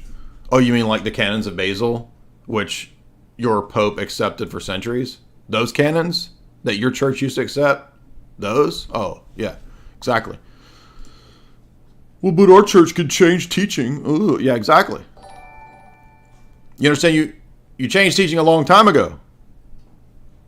So Francis isn't doing anything different than what the popes have done for the last 1,000+ years. The next dubium is about pastors and theologians' support for theology changing and the question of ordination for women. And let's see how Francis responds to this. The common priesthood of the faithful and ministerial priesthood differ. So he cites Lumen Gentium Vatican II. He says that women cannot be the normal priesthood, but there's a lower secondary category of a lower degree of priesthood, of the priesthood of all believers, right? John Paul II affirmed that it was necessary to definitively state the impossibility of priestly ordination for women, but he was not belittling women, blah, blah, blah. But he also affirmed other things. These are words that are not sufficiently accepted. He clearly maintained that while the priest alone presides at the Eucharist, the priest does not have superiority over the others. Oh, actually, yes, they do. A male priest has superiority over anyone else, including deacons or laity. I likewise affirm that the priestly function is, if it is hierarchical, is not supposed to be domination. Who thought that it was? Is not to be understood as a consequence of the distinctions that are drawn, blah, blah, blah. Women and other people should participate in the life of the church. Nobody was asking or suggesting that they shouldn't.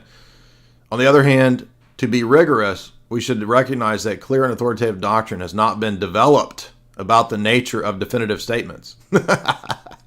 So, wait a minute. I thought, remember how Roman Catholics forever would say that, John Paul definitively showed us that we can't have women priests. And now Francis is saying, well, but doctrine evolves. And so we don't know exactly what the nature of definitive... Wait a minute, I thought definitive statements were definitive statements. But Francis, we don't know what is the exact nature of a definitive statement. Oh.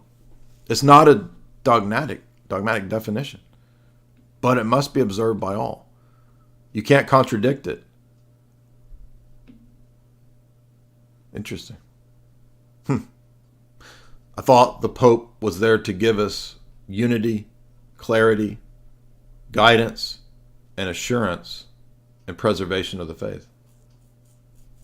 What have they said incessantly in their pop apologetics for decades? But especially the incessant, annoying online YouTube pop apologetics.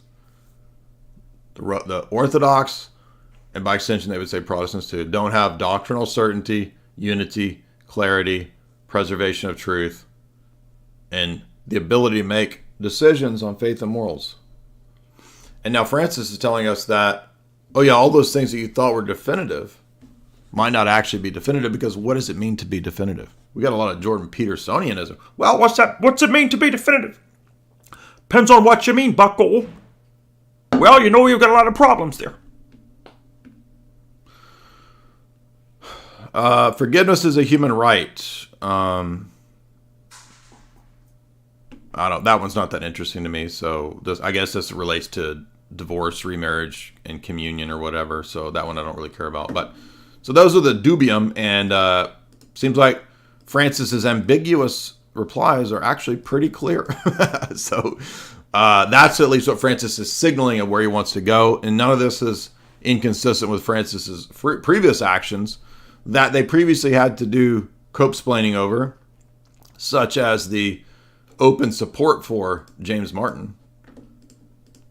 Why would Francis's actions be inconsistent if he's already given a letter of open support to James Martin? Why is anybody surprised by this? And so we should give some credence to Tim, because Tim is admitting essentially the same position here. Now, I mean, I'm not saying he's admitting Orthodox positions. I'm saying that Tim is admitting what the Dubia replies say. And I'll just play a little bit of this so we can see what Tim's arguing. And you'll see that I'm not being unfair or deceptive or lying about what their positions are. I'll start it just here briefly. Just a little bit of what he says. Let's say Homo sapien acts of humans, would be presented practically as a good, or at least as the possible good that God asks of people in their journey toward him. Here's the Penton bolded part. So let us rephrase our dubium. Is it possible that in some circumstances a pastor could bless unions between Homo sapien persons, thus suggesting that Homo sapien behavior as such, would not be contrary to God's law and the person's journey towards God. Linked to this dubium is the need to raise another. Does the teaching upheld by the universal ordinary magisterium that every sexual act outside of marriage, and in particular Homo sapien acts, constitutes an objectively grave sin against God's law, regardless of the circumstance in which it takes place and the intention with which it is carried out, continue to be valid? Perfectly fair question. Now that one was pretty terse. Now look how many parts to this answer. 7 parts to this interloper's answer, Pope Francis's answer. Ready? Dubium 2, part A, first part of the answer. The church has a very clear conception of marriage. See, they didn't knock this down enough. He's just going to say, look, the Homo sapiens, they can never get married. Who cares? The church has a very clear conception of marriage, an exclusive, stable, and indissoluble union between a man and a woman, naturally open to the begetting of children. Only this union is called marriage. Like Darth Sidious. He is Darth Sidious. I'm going to just start calling him Darth Sidious. Other forms of union are realized only in a partial and analogous way, and guess who he cites here? Himself. He cites Amoris Laetitia 292, which is why they cannot strictly be called marriage. Ugh. Other forms of union are realized only in a partial and analogous way. They're not partial or analogous. The way if you play half a baseball game, or half a football game, let's say, you get injured right before halftime, you played half the game. That's not how mortally sinful unions work. They're not even analogous or partial. Did you catch that? Everything you heard me say, exactly what he said. I'm not making it up, not being mean. It's clearly what Francis says, that hot dog unions are kind of analogous. You know, it's kind of a union, right? Really good. Part B. It is not a mere question of names. Oh, okay, good. Not marriage or union. But the reality that we call marriage has a unique, essential constitution that demands an exclusive name not applicable to other realities. It is undoubtedly very much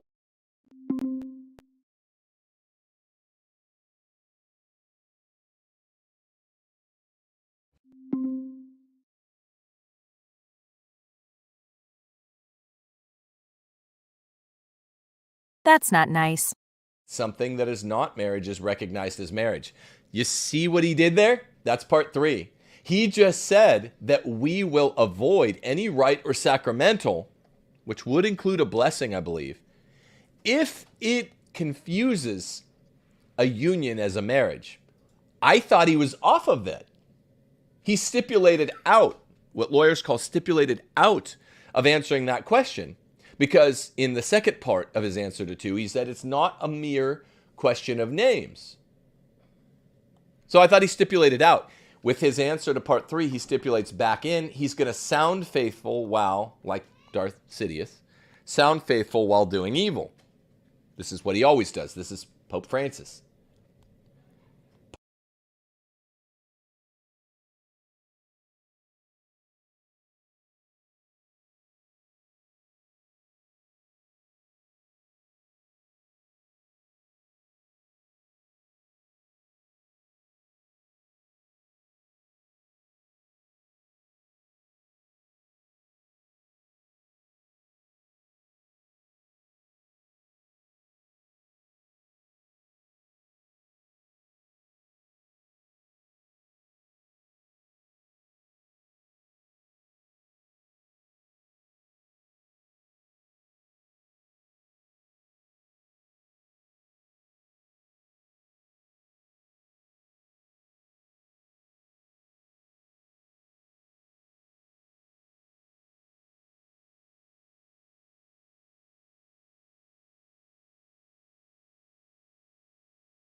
Yeah, sorry about that. So Siri popped up and I couldn't get her to go away. I wanted to read this comment from Ubi. Ubi notes that the Skittles unions cannot be blessed as a full sacramental marriage, the argument goes. But the definition of marriage that Papa Frank uses places Skittles unions on the same plane as heterosexual remarried divorcees. That's a key point that Ubi pointed out. Did you notice that? And that vindicates Tim's point that goes back to Amoris Laetitia, where Francis's letter, the encyclical that allowed for remarried divorcees to come to communion, they're in the exact same status now as the blessed unions of the Skittles people. That leaves the back door open to the recognition of the Skittles union. Clear as day. And that's everything that Tim was saying the whole time for the last 7 years. And he's correct about that. And we're also correct about what we say, which is that all of this and the dubia and all that is just further signaling where they want to take their revolution in Cope and Tiara. And I would remind you again, none of this is divorced from all the other stuff. It all goes together. There's no audio because the camera is sitting on my laptop. That's why I don't know why it does this. Because every time I barely touch this desk, it rocks. So be sure and watch this as well, because in this video that Kyle put up for Dyer Clips, he really just got the essence of the Pachamama stuff that we covered. I think that was me and Sneck too, I think. Yeah. When we covered for Telly Tootie. I know the audio cut out. It's because I hit Siri, and when Siri pops up, she shuts everything else down. And I told her to get the heck out of here, and she said that's not very nice. So, by the way, did you notice this? We talked about this the other night when we did the live stream when we talked about THX 1138, right? And I was talking about AI confession, and then here it is. This is a Methodist church. I just thought this was funny. Church and AI takeover as sermon led by Chat GPT and artificial intelligence, so that lazy ass preachers don't even have to do their own sermons anymore. They can just get Chat GPT to write up a sermon for them. But all right, so now with all that aside, we're going to open it up to, this is a brand new desk. It's actually a really nice brand new desk, but it still moves if you touch it. We're going to open it up to open forum. If you want to come on, if you want to make an argument, you can. You can have the floor for as long as you'd like. If you want to raise a question, if you want to challenge a point, if you want to, what else? If you want to, anything relating to these issues. So we're not talking about scholasticism today. We're talking about Roman Catholic papal stuff, church history. If you want to talk about that, we can. If you want to talk about Bible stuff, that's okay. We can do that, I guess, as well. If you're Protestant and you want to ask me questions, okay, but leave that for later, because that's not the topic today. So every time we do this and we open it up, the first thing is it's going to be some Protestant or it's going to be some Orthodox person asking me about Orthodox drama and scandals. That's not the topic today. Please keep it topic relevant. It really bugs me when people don't keep it topic relevant. So the way it works, request to speak. You can come on. You can make your argument. You can ask me a question. You can say whatever you want for as long as you want within the parameters of what is acceptable. History Journeys, what's up? If you don't do that, I have every prerogative to absolutely ban you, boot you, delete you with Iron Fist.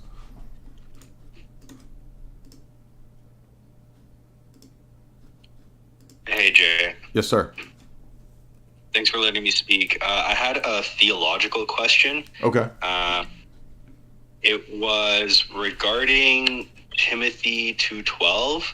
I know a lot of people online, just on Twitter and stuff, they argue about this verse, and they say, something like, oh, well, that was only addressing specific issues in the early church, where some women were teaching false doctrine. Paul's instructions were specific to that situation and not a universal prohibition on women's voices. That's just one argument I noted against.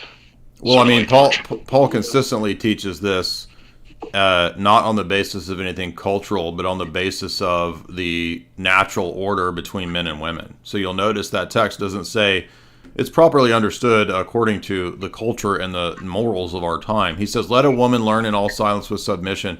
I do not permit a woman to teach or to have authority over man, but to learn in silence or to be in silence. Because Adam was formed first, then Eve. Adam was not deceived, but the woman was deceived and fell into transgression. Nevertheless, women will be saved in childbearing if they continue in faith, love, and holiness with self-control. So, no, there's nothing about that is a cultural relevant argumentation. Right, and also there's nothing about that being like only specific to that church at that time. Like, does that carry on? Well, I mean, are Adam and Eve only specific to the church of Ephesus? Right. No. Yeah, anything else? Anything else? That was it. Okay. No, yeah, completely with you. And for those who want a deeper dive into the history of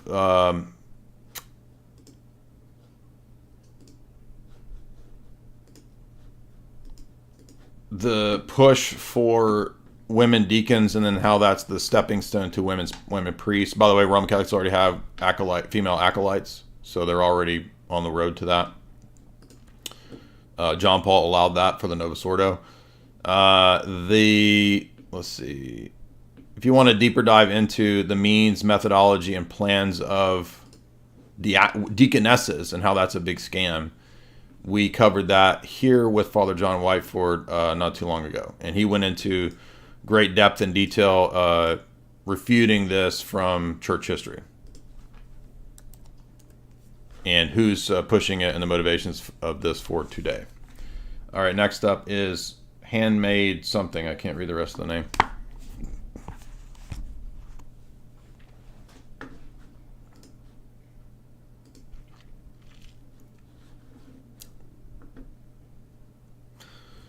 It's connecting. So Handmade, when you connect, just unmute. You'll be muted. Everybody that asks, when you come on, you're muted.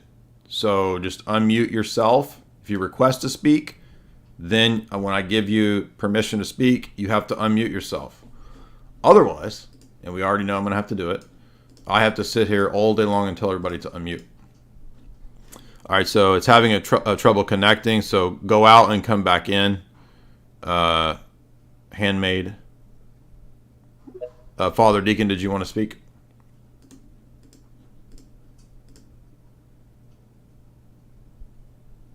Unmute.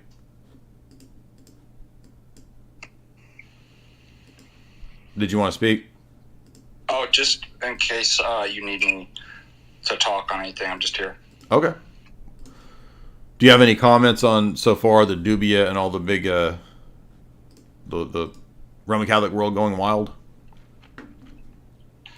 Just stuff that we typically kind of notice. The level of sophistry and kind of coping, and all of it goes to arguments that you and I have made that it's a type of kind of non-falsifiability. Yeah. Oh, but it's the church and the gates of hell won't. Well, wait a minute. So it's forever. It's the indefectibility. Because it's Rome, it's always the church. And so you could literally the next day worship shit. All of you decide to worship Satan, and it's still, well, the gates of hell won't prevail, so it's still the church. Which is exactly what's in question. And second of all, then it seems to doctrine doesn't matter. Is kind of what I'm getting. If you can do all this stuff, right, to ad hoc save what you want to save, then in the end, it doesn't seem that doctrine matters. Now, why would you say that? Why would you say doctrine doesn't matter? I'm saying that's the logical consequence of their position. Right, but flesh that out. Why would that be the logical conclusion of that? Well, if they do have a principle of indefectibility. Mm-hmm. So when you bring up these problems, and again, a problem in one system is not the same as a same problem in another system. Exactly. Yeah, they'll say, "What about your church? You have liberal bishops as well." So, when you address these problems, that illustrates there's a systemic problem, and there's a problem with the ecclesiology. What this eventually goes towards is pointing out indefectibility. Mm-hmm. Right. The Roman Church will always be, the church. If that's the case, then there's nothing that can falsify that. That means incorrect doctrine or whatever you do is irrelevant because it'll always be the church. If that's the case, and you could all decide to worship Satan tomorrow and you're still the church, the logical consequence of that is, well, then doctrine doesn't matter. Well, I would say that, I see what you're saying. A lot of them would actually probably say, well, yeah, it is an unfalsifiable system because it's just true. What would you say to that? Well, then don't criticize me if I just say, well, it's true. It's axiomatic. The Orthodox Church is true. Yeah, in other words, if you can appeal to that, can I appeal to that as well? Exactly. Yeah. So and this occurs with Protestantism too, right? They appeal to these principles for me, but not for thee. Oh, no, that only applies for me. Why? Because it saves my position. Mm. Yeah. But if I let you have the same principle, then it would make my position wrong. So I can't let you have that. Right. All right, so it's open forum. If you request to speak, you can ask a question. You can propose an argument. If you want to disagree with anything that we've said, lay out a position, you're welcome to. Guillermo, what's up?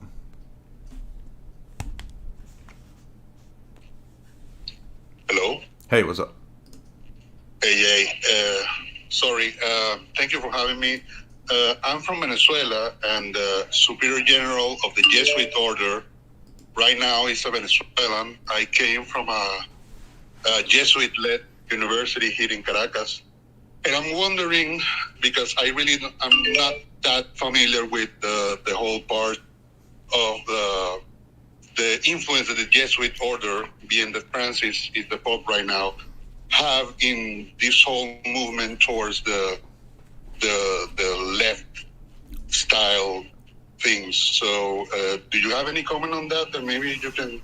Absolutely. Yeah, I mean, Jesuits have been at the forefront of pushing the liberalization of the Roman Catholic world, particularly in the 20th century. I don't know that prior to the 20th century that you could probably find some sort of proto-liberal Jesuits, but really in the 20th century you get, for example, the Jesuits in Latin South America really fostering and pioneering liberation theology, which is a movement away from supernaturalism in religion and in theology to make it kind of a quasi-Marxist or a social gospel, basically, where the church's goal is to feed and house people in this world, nothing to do with the Trinity and the Incarnation and the supernatural doctrine. So it's a immanentizing and a demythologizing and a moving away from the supernatural movement that at times was very Marxist, was very socialist. So that's liberation theology. It really found a home amongst the Jesuits for whatever reason. And then particularly at the time of Vatican II, in America, a lot of the Jesuits, a lot of the really prominent ones were specifically co-opted by the CIA, like John Courtney Murray. And that's what David Wimhoff's book is about. So you kind of had a fissure within the Jesuit order of some favoring liberalism, some being co-opted by the CIA for so-called Americanism and neoliberalism. And really, after the Cold War, pretty much what won out was basically just that CIA globalism. So neoliberal CIA globalism is what won, and that's not antithetical to Marxism. So you can be just like Klaus can be a neoliberal technocrat who's best friends with the archbishop or cardinal, whoever he was, that's Francis's mentor, and Klaus, this wealthy technocrat, the archbishop guy that was Bergoglio's mentor, is also a liberation theologian, and then Francis worked with the CIA when he was the Archbishop in Operation Condor, because what's going on is above Cold War dialectics. It's the global elite that are international, supranational, and they're not capitalist or Marxist. They're above that. And you can see that when you look at these power groups and these power structures that are above Francis. So the Jesuit order is really a tool in the overall movement towards the globalist order. And the Jesuit order had both CIA and Marxists amongst them. Yeah, and I think that the political movement is something that really needs to be spoken about. How this whole minutia goes through the super entities. Like my daughter is at the same university right now, and the last week they have an art presentation, and it's all these modern arts, and they have the queer art there. And the dean from the university, that's a Jesuit priest, not only was watching it but sanctioning it. Yeah, and for those that are in the chat wondering, I mean, yeah, Fordham University, which is a Jesuit Catholic university, has for a long time produced CIA directors, John Brennan and others. And so that's who has the largest Orthodox ideological propaganda outlet, which is a tool of changing orthodoxy, pushing for the union with Rome, pushing for all the changes in the Orthodox world. At Fordham, that's a Jesuit globalist institution. And so that's the same people on the side of Francis. So it's not a liberal versus conservative dialectic. It's a globalist elites wanting to change both the Roman Catholic and the Orthodox world and the Protestant world. And you see it in the politics too. I went to university at the same time. Then I don't know how your audience or yourself are with the whole problem politically here in Venezuela, but Juan Guaido went to that same university at the time that I was going there. And he was totally in the university council.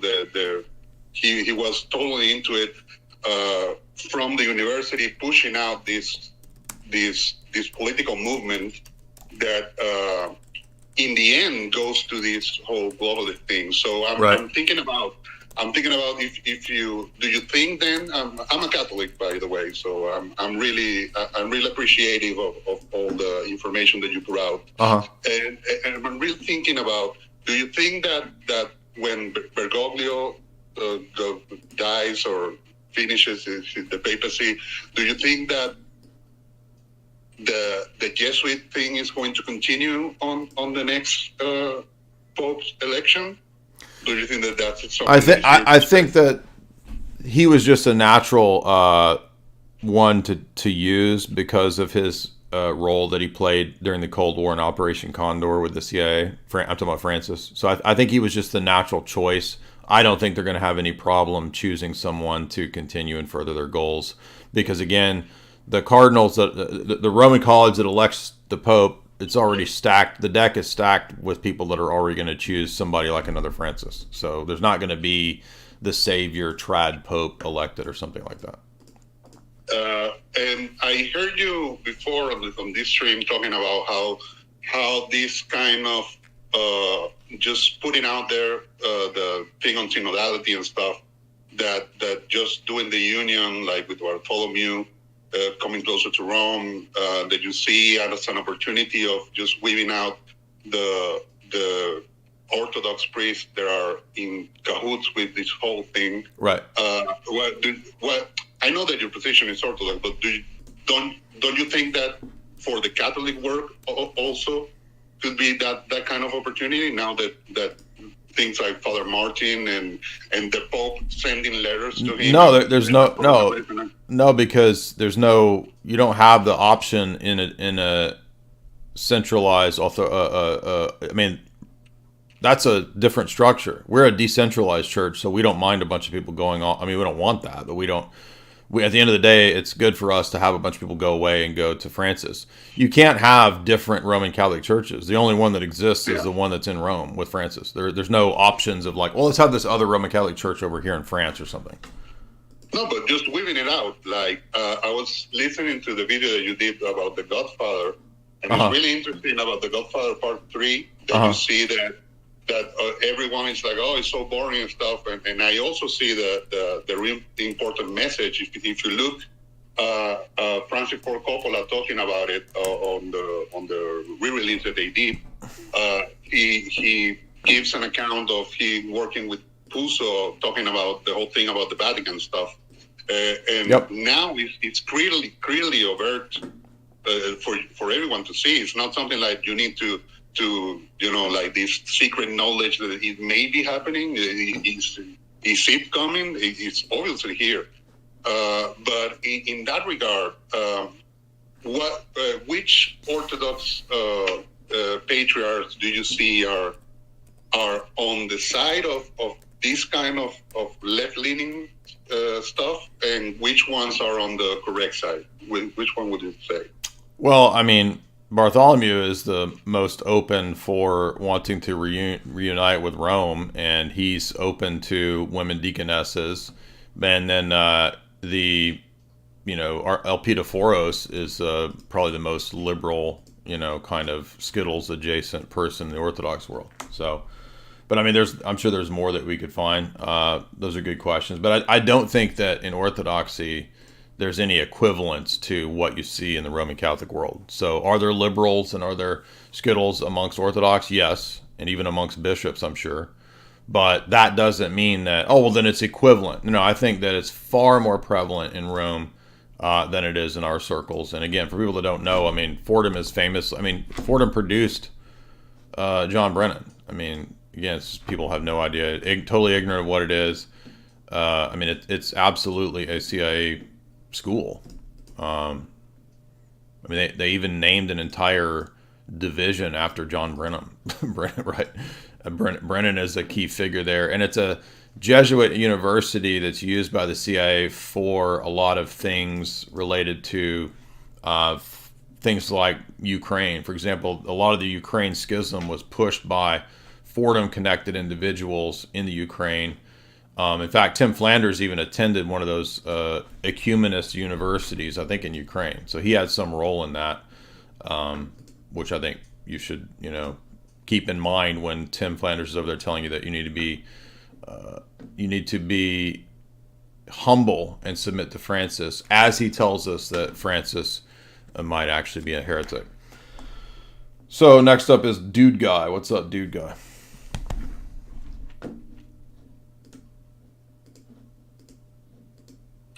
Hello, Jay. Yep. Can you hear me? Yep. Yeah, I was just wanting to ask you, is there a way to argue for the Cappadocian monarchical Trinitarianism with a tag argument only against Catholics, for example? How would you disprove the Filioque and prove the Orthodox Trinity as necessary when you deal without scripture, revelation, and history? Is there a way? No, I mean, the doctrine of Trinity is a doctrine of revelation, so there's no way that you could argue for the Trinity without divine revelation. So the point about when we say that it's like the necessary view of the Trinity, that it means that it also assumes, or it necessarily implies, the rest of our worldview.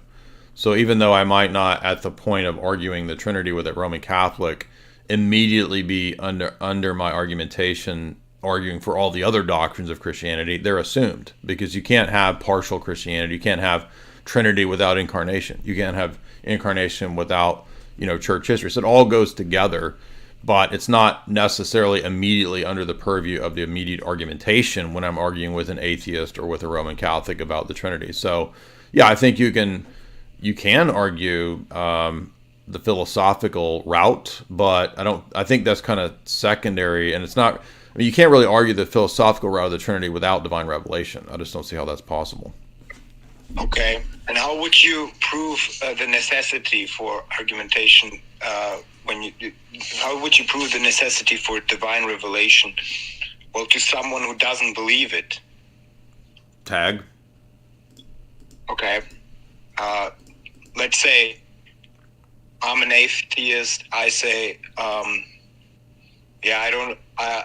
okay. You convinced me about theism, but I don't know about divine revelation. So we got a bunch of live streams, not trying to be rude, but we got a bunch of live streams where we've dealt exactly with that question in depth. But today's topic isn't tag. It's Francis, unions, Vatican I, and these issues that we're talking about today with regard to Roman Catholicism and the history of the papacy. We have streams that we did specifically about how does tag prove the Trinity. So you should look that up on YouTube. That one should come up. Joseph, what's up?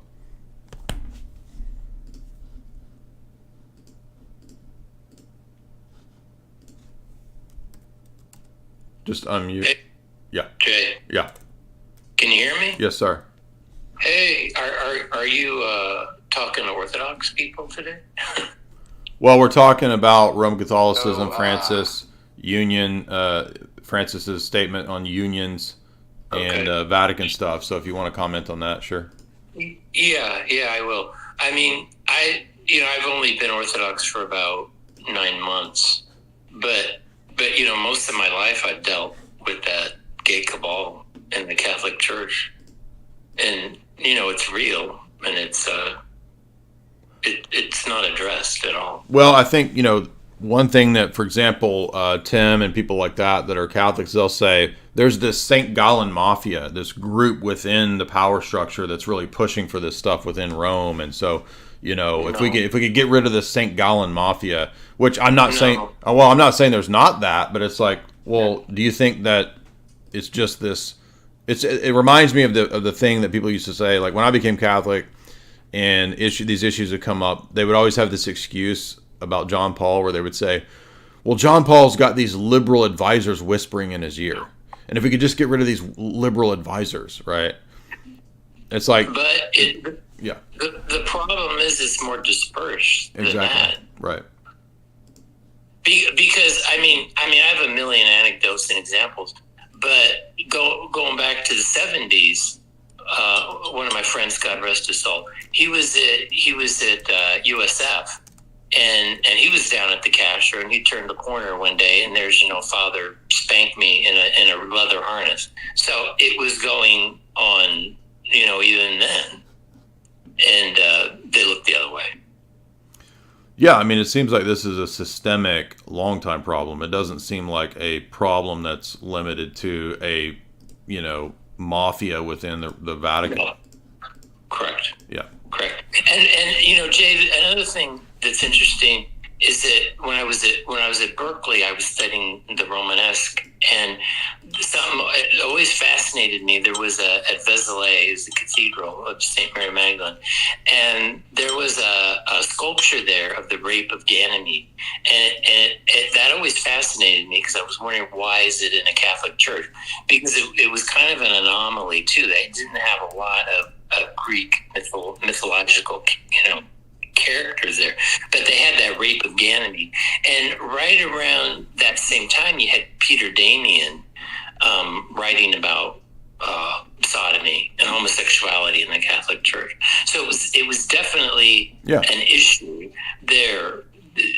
And whether that sculpture of the rape of Ganymede had something to do with a warning to the monks there at the Abbey, I don't know. But so that's 1,000 years ago. Yeah, exactly. Yeah, I totally agree. Peter Damian is one of the more forceful about this problem in the church, in the Roman Latin Church back then, and this just speaks to the hypocrisy. When you look at the Vatican itself, I mean, it's full of a bunch of nudies, but at the same time, we're told that if you were to look up and think upon this, you would be engaged in mortal sin. So you're sitting here, supposed to be in church, with all this mortal sin imagery around you, which is just preposterous. And it's totally a rejection of the Seventh Ecumenical Council's teaching. The Seventh Ecumenical Council specifically forbade all of this kind of stuff, and here it is all throughout the Renaissance Roman Catholic world, again, showing that they don't actually believe the Second Ecumenical Council at all. They give it verbal credence and then do whatever they want. All of this is actually forbidden in the Seventh Ecumenical Council. And again, over and over and over, we see this. We've been pointing this out for years and years and years, and they just blow it off and don't care and just call you names. So that's the level to which Roman Catholics want to deal with the actual challenges to their position, at least 90% of the time. Not everybody, but But yeah, I mean, the Renaissance art itself shows you that it's fake and gray. I'm not saying it's not good art in a sense of like I can appreciate the artwork of some of those Renaissance masters, but it doesn't belong in the church. I mean, the Seventh Ecumenical Council clearly lays out iconographic rules and laws for the church. And all of that's condemned as pagan art. And you don't even have to go into the theology. Just look at the imagery of icons versus the Renaissance pagan imagery throughout the Vatican. I mean, that alone should tell you which one is the true and the false church. Maximus, what's up?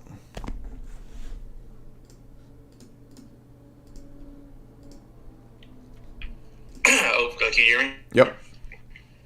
Yeah, I don't know. I just kind of wanted to come on here and talk about like some of the responses I've seen kind of in the wake of this, and Okay. a few things that I've noticed.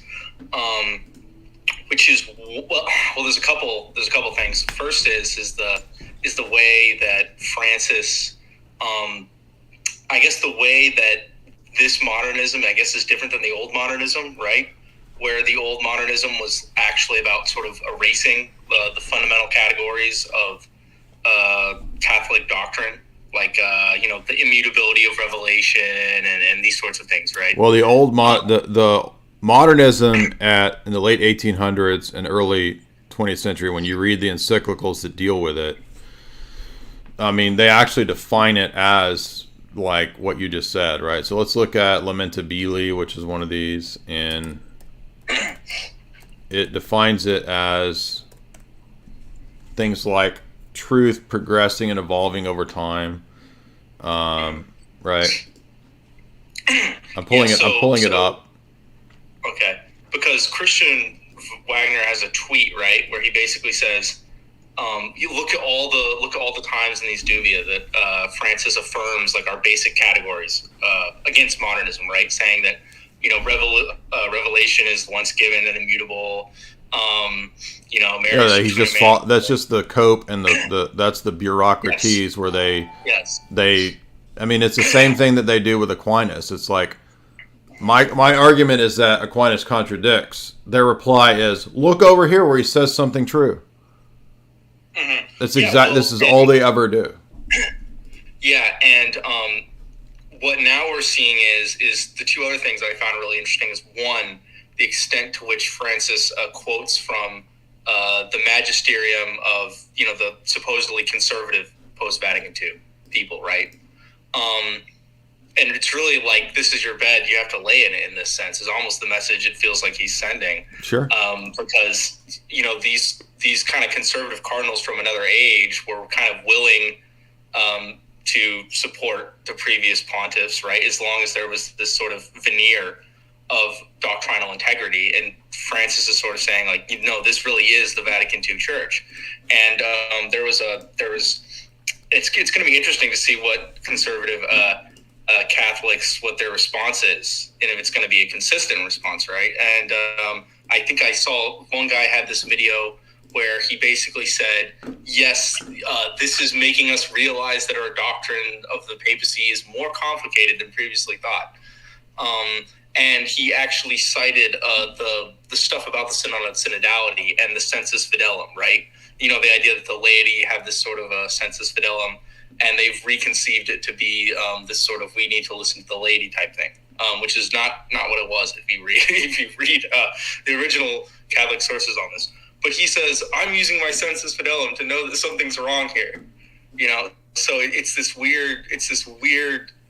Yeah, the whole system The whole system is like dialectical Marxism, constantly making you accept contradictions, even though it's supposed to be a system without contradictions, right? So Tradcat, Thomist Roman Catholicism is the ultimate contradiction-free system that constantly makes you accept contradictions, exactly like their supposed enemies, the dialectical materialists, who are just really more advanced in their philosophy of evolution of doctrine or evolution of philosophy. I mean, Hegelianism, they don't understand, and Wagner doesn't understand, that the Vatican is very adept at Hegelian praxis. And let me give you an example of this.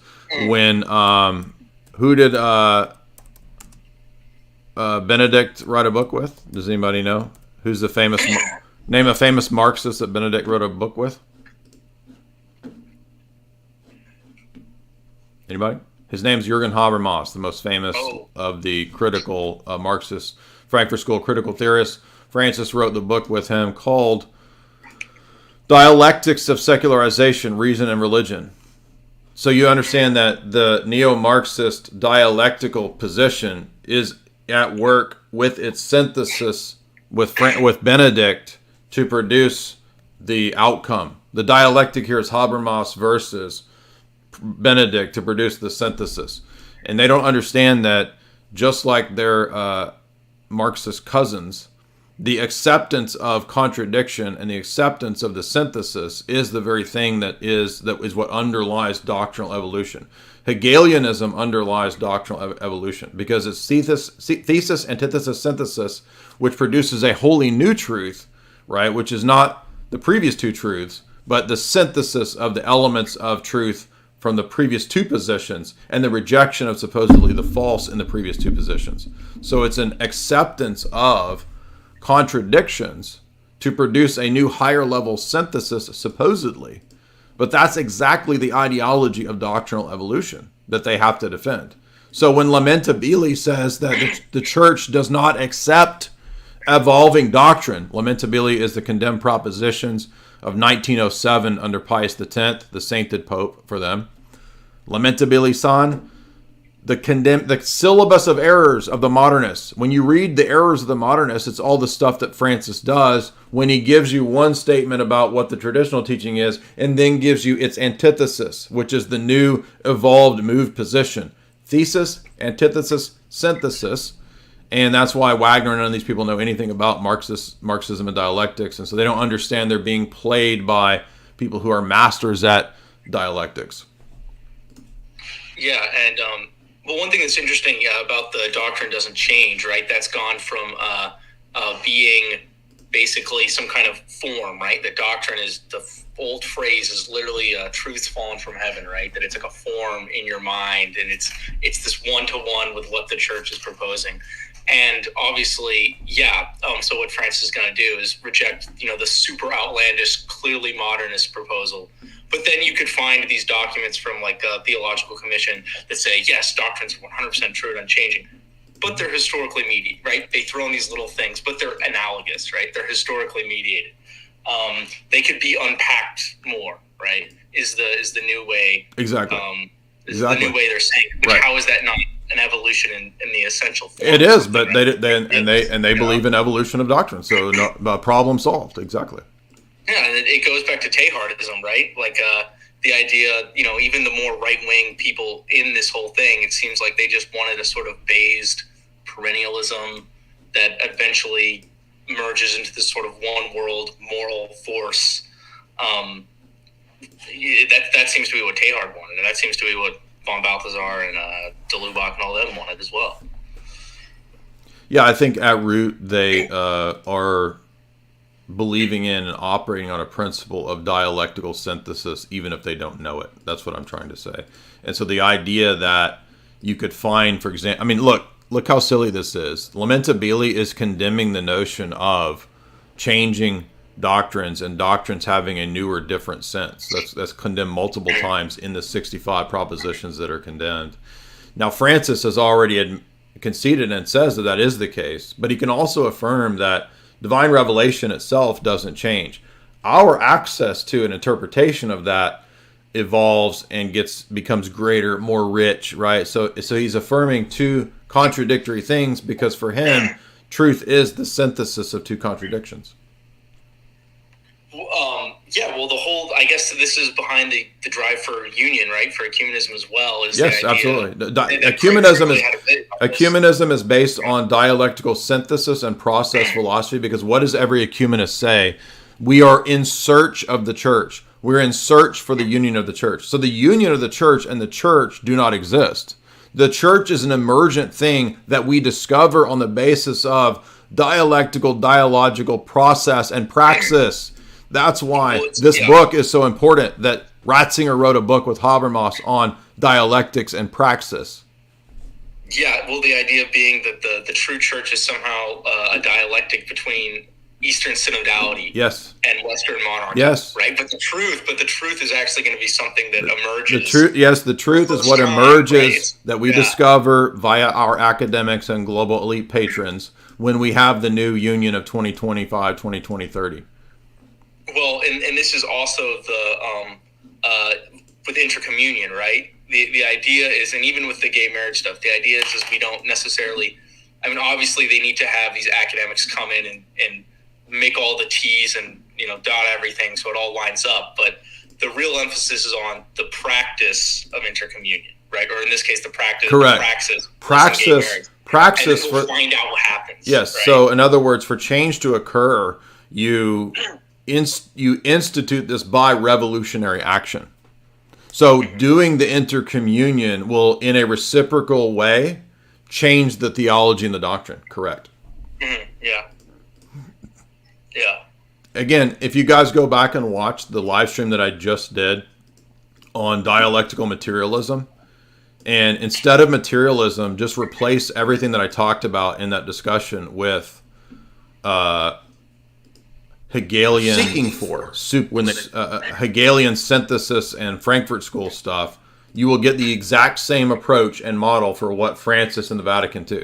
Francis and the Vatican are just using the dialectical technique that the Marxists did to much greater effect, because the Marxists have kind of lost; they're not really around now. It's kind of these neoliberal powers, and the Vatican is one of those things, and it's using that to great effect. So again, if you understand dialectical Marxism's acceptance of contradictions, because in their view, you have to understand, truth is process. It is not an abstract, transcendent thing. From the human vantage point, we're all in the process of discovering truth. So their presupposition for all of this is not the immutability of the transcendent. It's the ever-changing and evolving human subjective interpretation, the phenomenological interpretation of religion. And so it's always subject to limitation and to change. And so truth is the ongoing process of what we come to in the contradiction synthesizing. That's so crucial. So there's actually, so this reminds me of I think when I was first starting to come into the church, I was in my university library. I found this book of Roman Catholic dogmatics, systematic theology. It's used in seminaries all over the world. It's called Truth is a Synthesis. Yep. And in the first probably 20 pages of the book, they say the Orthodox Church doesn't have tradition because the Orthodox Church doesn't change. Mm-hmm. And it's like, but of course the Bible says... And that's an admission that we're the true church. That's an admission that we're the true church.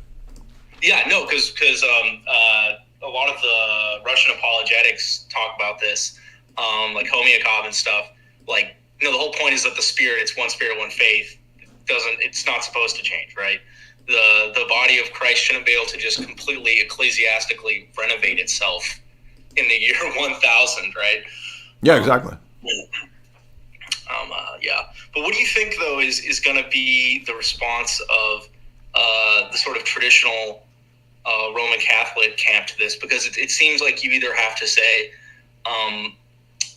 start adopting some weird bishops in resistance type ecclesiology, and then one thing that I've seen happen a lot is a lot of the stuff about how much you have to obey the Pope has finally started to push itself out into Catholic conscience, I think, because of some of Francis's apologists, right?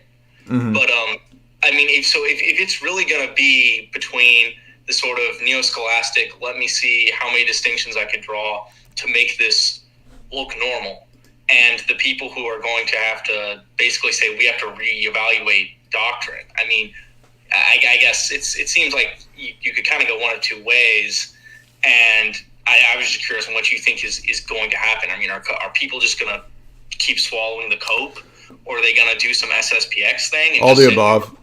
So you're going to have more people converting to the Orthodox Church, which we've already seen thousands of people convert to Orthodoxy in the last 4 or 5 years. So we'll continue to see that, as well as we will see people saying, hey, maybe the trads had it right. I'm going to look at the SSPX. I'm going to look at the FSSP. I'm going to look at the sedevacantist groups.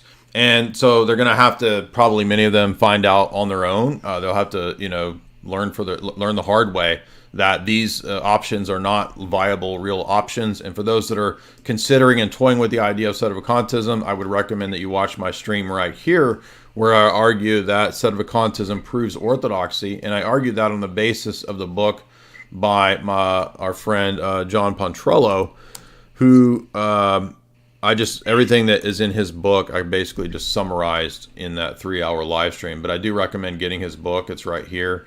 How Vatican II's clash with tradition really proves the Orthodox view. So basically, again, Orthodoxy is saying sedevacantist stuff 1,000 years ago. So the link is too long; it won't let me link it. But you can just get the book if you really want it. Go ahead. Do you see any possibility for? Because this is really the issue. I think, based on people I know in my own life, this would be the issue, right? That really breaks the camel's back. But do you see any possibility? It won't be the issue. It won't be the issue because. You don't think so? I had friends that were holding out that were trad for a long time, and then when there was some sort of bishops' meeting discussion about women ordination that was being had in Rome 3 or 4 years ago. And that led my good friend and his entire family basically to go to Orthodoxy. So I think it's different for different people. And what seems to usually happen to the diehards and the holdout is like there's a last straw. So I think with a lot of people, they're already doubting, they're worried, they're concerned. They have been for many years, especially people that are newly coming back to the Roman Catholic Church or converting to it. And they're seeing these things and they're wondering. And so usually what happens is they try all of the different explanations, which I did this. I did the exact same thing that people are doing.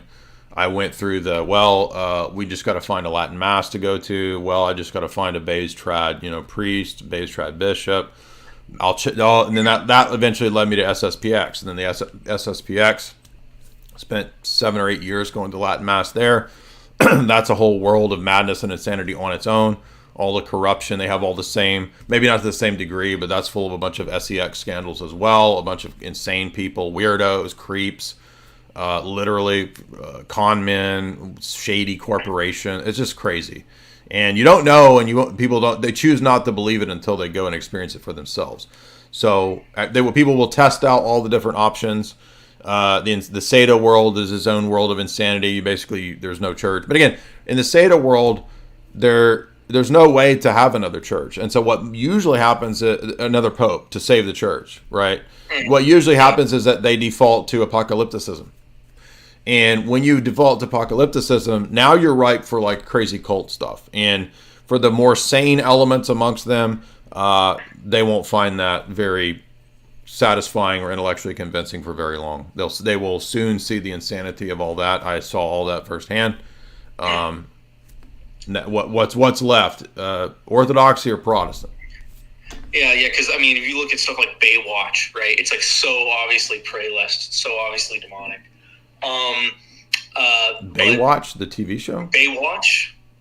I think it's one of these appearances where the lady was saying she was seeing Mary. You know about Bayside? You're talking about Bayside. Bayside, yeah. No. In Taylor Marshall's mind, it's Baywatch because when Mary appears to him in his dreams, it's engorged milkers, according to Taylor Marshall. But no, Bayside is totally a Cold War psyop. There's a great paper that I covered about that. Yeah, but I guess so. But the thing is, it's easy to say, "Hey, here's this really awful thing. I'm going to tell you about it. Pray for the church." I think with this, it's like, okay, the Roman Catholic influencers are going to be accountable for giving some kind of explanation. And also, what I was thinking is, do you think we could actually see like a schism? Because conclavism is like we have these like 5 bishops, right? So it seems like at this point in the church, we got like 5 not high ranking even. They're minor positions, but 5 people in the hierarchy who actually believe the stuff. They believe maybe they don't, but it seems like they believe the whole thing. Are you talking about the ones behind the Dubia questions? Yeah, and then Schneider and some of these other bishops. Like, do you think they would legitimately say, like, Francis isn't the Pope, we're going to have, like, a conclave and do something like that? I think that's highly not impossible, but highly unlikely, and because I don't know, like, how they would conceivably even solve this issue, because... I'm not some expert on Roman Catholic canon law. It's super boring and I don't really care that much about it. But I don't understand how they would solve this dilemma canonically. Because unless they want to try to just... they could argue something like the SSPX argue with in extremis, that canon laws are suspended in extreme emergency situations, and so it's an emergency situation. So all of the canons that relate to how the Pope is elected and all that. But the problem is that, guess what? That's already been done. That was done by groups called conclavists. And how well did that work out for all the kook quack conclavist cults that are out there? It didn't work out at all. And by the way, here is Taylor Marshall saying his mystical vision, so you don't think I'm making this up. This is what these people want to turn to. So rather than orthodoxy, you're going to listen to quacko tradcats talking about visions of engorged milkers. Well, I'm not a visionary. I'm certainly not a prophet. I have seen supernatural things in my life as a Christian, as a Catholic, and one of those things happened last night, and I'm reluctant to share it, but I think it'll be of comfort to other people. So yesterday I went to confession, and one of the things I confessed was being prideful and judgmental and worried and concerned about the state of the church and corruption in the church and scandals. And it's been a kind of a struggle for me lately. So anyway, I confessed that, and the priest had some very good things to counsel me on that. And later that night, which was last night, I was doing an examination of conscience before bed, and I was thinking on that point of being worried and concerned and judgmental and all these negative thoughts and emotions about the Holy Catholic Church, Mother Church.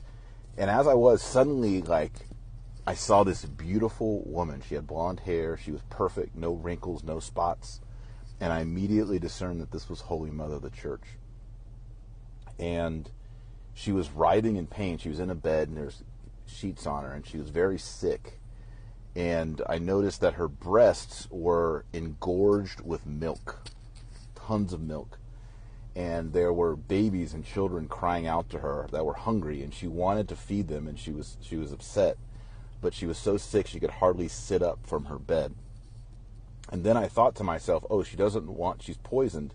She doesn't want to nurse the children, because then she'll give them the poison. And then there was this voice, it was like God or an angel, I don't know, and it said, no, the milk is still pure. And so I saw her there in all of her beauty, but so sick and struggling and loving those children, and seeing her, all that milk stored up there. And I realized that the sacramental graces, the dogma, Andrew needs to put this on his Lunatics on the Internet series, right? The engorgement, and he keeps stressing, he's really interested in that milk, those breast milk, the breast milk.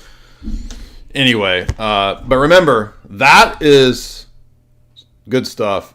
I'm mean and bad. I'm a bad man. I'm the bad man. That's all good, solid, trad stuff.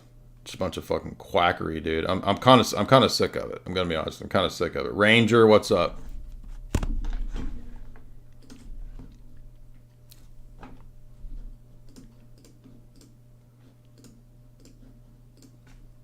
Go ahead and unmute, Ranger. Thank you very much, but also no thank you for reminding me of that horrid video. Now, I just had a quick question regarding papal infallibility. How exactly do we argue against that? What do we use as an argument against?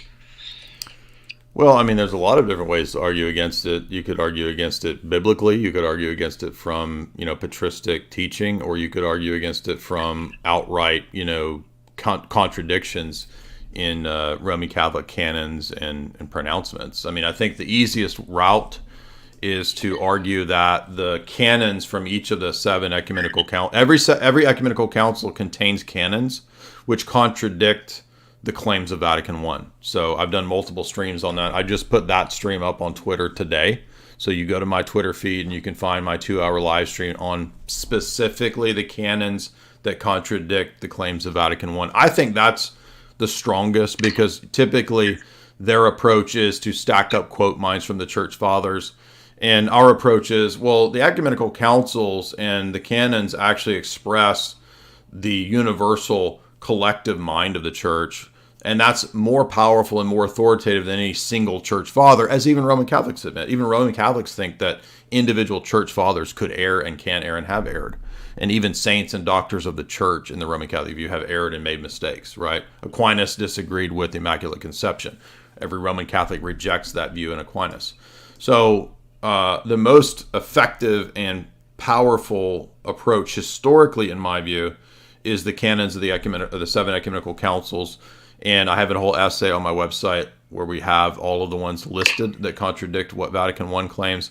And then secondly, I think the strongest argument is the contradictions between pre- and post-Vatican II dogmatic teaching. If you read a book like Popes Against the Modern Errors from Tan Publishers, which is basically 15 or 16 papal encyclicals and dogmatic documents prior to Vatican II that condemn most of the theology and the positions that are touted post-Vatican II. Gotcha. And would you say the same concerning ex cathedra, like biblical examples? Yeah, I mean, I think, for example, do we see Peter teaching ex cathedra in Acts 15 at Jerusalem? No. Do we see Peter teaching ex cathedra or having that type of authority when Paul rebukes him for theological error in Galatians? No. Gotcha. I think that's all I had. Just one more idea to throw out there. Okay. You think we could get some charity and nuance stickers for the Discord server? Yes. And I will actually buy those bumper stickers and put them on my car. So, correct. Tinfoil Hat, what's up?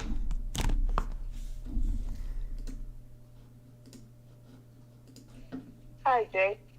Hey, what's up? I just wanted to bring up that I wanted to kind of focus on something that you talked about. Oh, wait, are you a woman? Because I just want to be mean to you. Oh, Because I wake up to figure out and pick the women that I want to be misogynist and mean to. Go ahead. I've been in the military, so I'm not. Trust me, you don't. So I'm gonna have to be extra mean, extra mean to you. Extra mean to me. I thought it was really interesting that you're talking about on your review of Marxism the other night about Heraclitus with regards to the Vatican and their attitude, which is like the contrary when you look at Vatican I and then Vatican II and how they contradict one another, and the contradiction makes everything completely true. You can basically make anything true. Correct. And I just thought that like so hit home with me, and I just wanted to thank you for saying that, because that totally, I was just like, yes, thank you, because I've been going back and forth with my mother about this. I'm just like, you're in a religion of contradiction. Everything is a contradiction. Yeah, just like the dialectical materialists who embrace that and say, yes, let's take it on. And when we take on the contradictions, it will produce the synthesis. The only difference is that the Roman Catholics claim to not accept contradictions, but their system forces them to it. Whereas the dialectical Marxists say, no, we embrace contradictions because that is the process of truth itself. Truth is process. I mean, it's Hegelianism. It sounds obscure and crazy and, oh, I got to read all these philosophers. No, it's just embracing contradictions as a means of the furtherance of revolutionary action. That's the Marxist view. And I would just argue that these guys are just religious Hegelian pseudo-Marxists. I mean, they're just doing the same thing as the dialectical materialists, but with religion, because they serve the same masters. What they don't realize is that, you read Vatican I, you have to submit with docility to the Pope, and then you see all these Roman Catholics going crazy saying, oh, we're going to call the Pope a heretic, we're going to pray for his conversion. You can't pray for his conversion. you have to follow him. Like, it's ridiculous. It's so crazy. That's all I saw yesterday was like, oh, we're going to pray for his conversion, or maybe, are we going to kick him out of the church? Right. So the supreme pastor and teacher of all Christians is not a Christian. That's what that means. Yeah. And it's just, it's insanity. I don't understand how people in this system, and I feel bad for them, just don't get, like, I don't understand how they don't see it. Like, I've tried to tell, like, a majority because of my the family, problems aren't intellectual. Doesn't this demonstrate the point at the beginning of the stream, which is that everyone in this domain, just like Protestants, they all approach these issues like, oh, I'll find the book and the intellectual doctrine that solves the algorithm, like Matt Dadbod when he's solving the big math problem, right? Is it Good Will Hunting?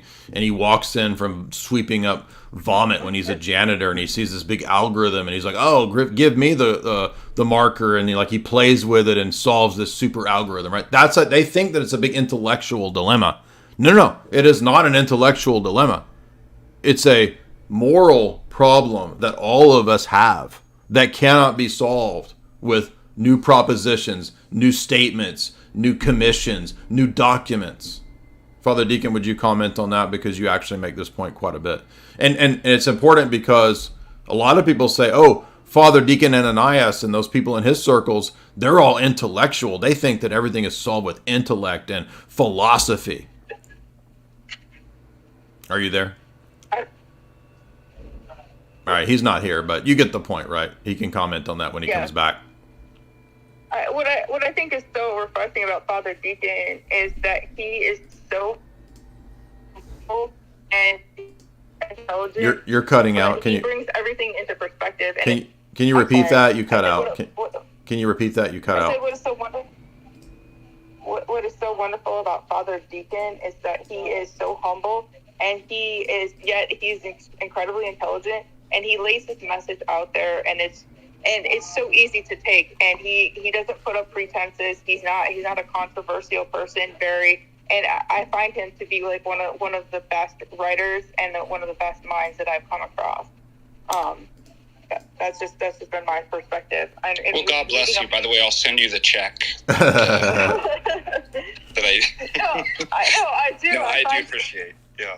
I do find you to be so humble, because you are incredibly intelligent in how you speak, and you don't get riled up when people are like coming at you and screaming at you. And I think it's hard for all of us to do, because I know if people were coming at me like they come at you, I would just be like, rawr. So I do appreciate that. Well, I'll tell you where that comes from. A lot of suffering, actually, and in our lives, that suffering can be a very humble. Like, once you go through really, really difficult stuff, people screaming at you doesn't really mean much. So, not that I wish suffering upon people, but it's a good medicine. Would you comment on that? That point, which actually you've made a lot, which is that a lot of times people approach these issues and they think, well, this is a big intellectual dilemma that I'll solve, but it's not an intellectual problem at root. Yeah, exactly. And that's always a trap of the devil.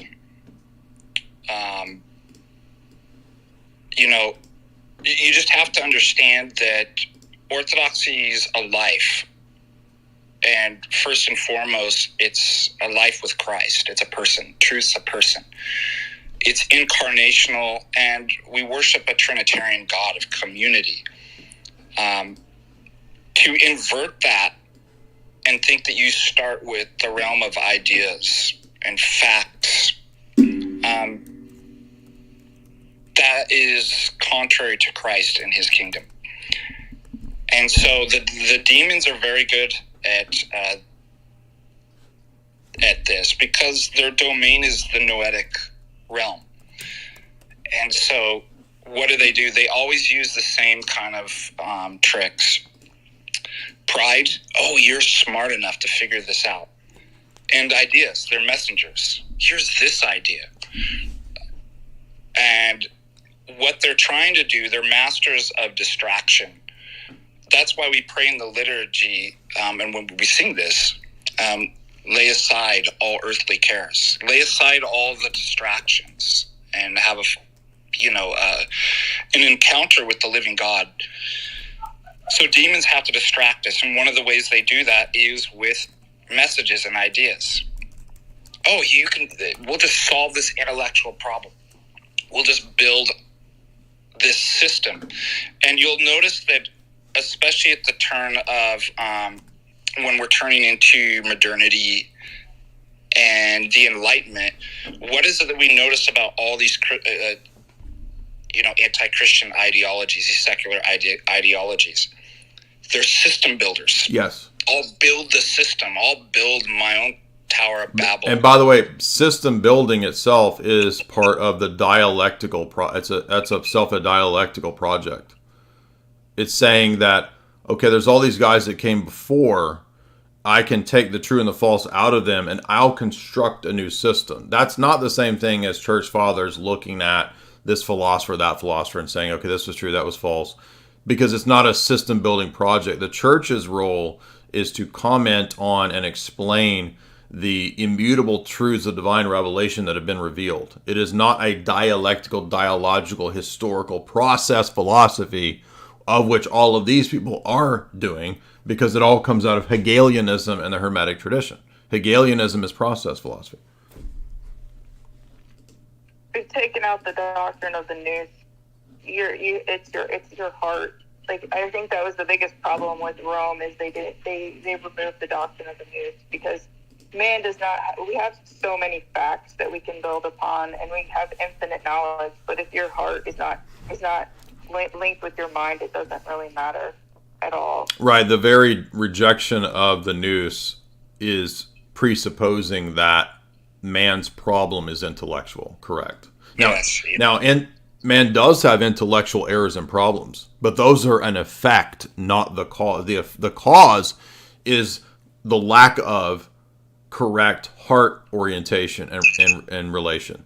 Hey, Jay. Yeah. Do you remember when we were over at my parents' place in California, and we had I won't name them by name, a certain somebody that came over that, well, you see what the problem with all the problems in the world are that not enough people went to college. Or what? Who said what? He said Not what? enough people went to college. Yeah, remember that all the world's problems could be solved by people going to higher education, going and getting college degrees. Yeah, man's problem is not intellect; it's his heart. It made everybody a bunch of communists by going to college. now we worship knowledge. We don't. And have we forgotten about the evil genius? Yeah, exactly. I mean, here's an idea of somebody that knows all the facts and is evil.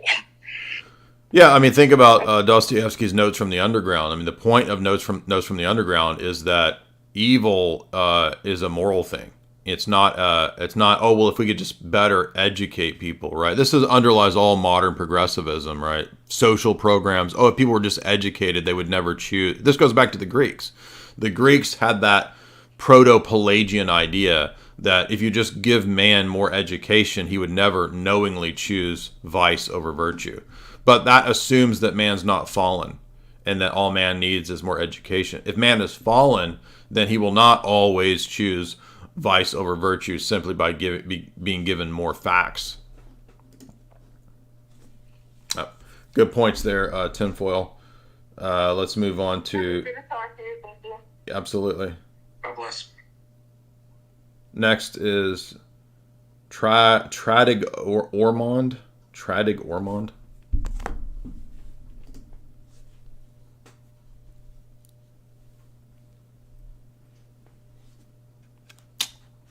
When it connects, just hit unmute if you can connect. If you have a hard time connecting, just come out and come back in. And sometimes that works for people that can't connect for whatever reason.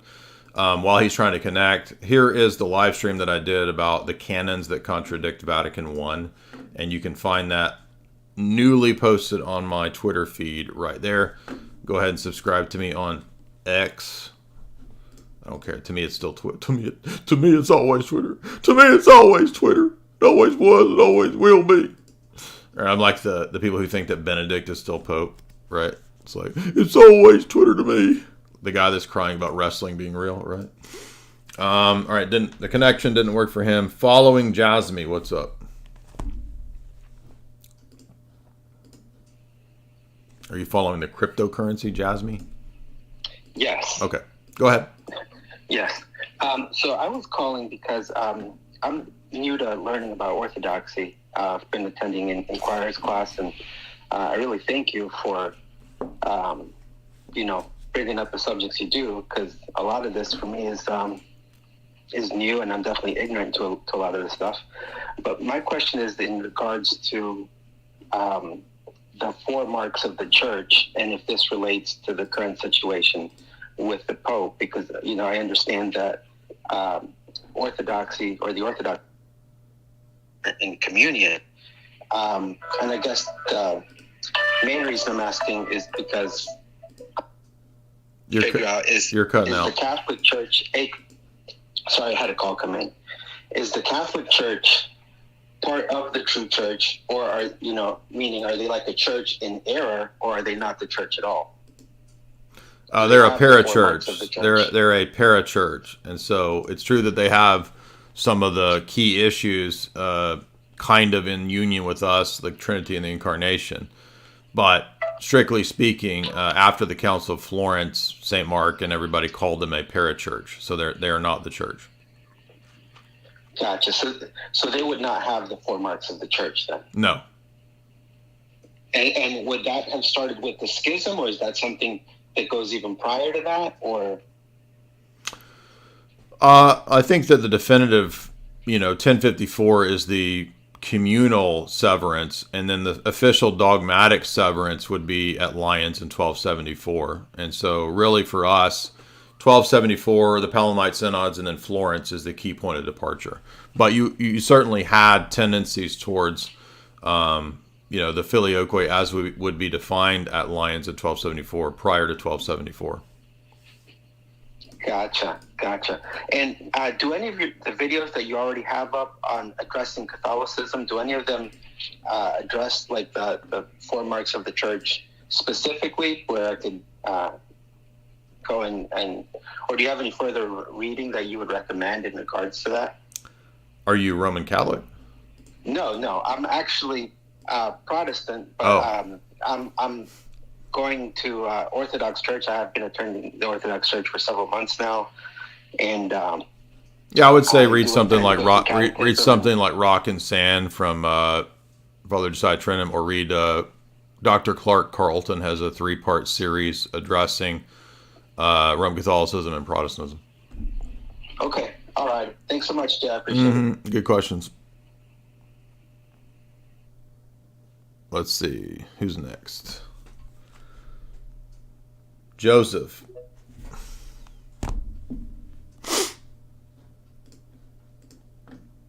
Just hit unmute, Joseph.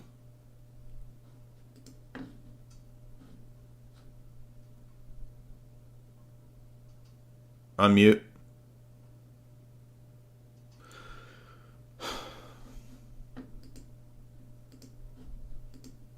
You have the floor if you want to speak, if you want to unmute. I think Joseph's having some connectivity issues. It says he's connected. It says he's connected, he's just not unmuting. So, Joseph, are you there?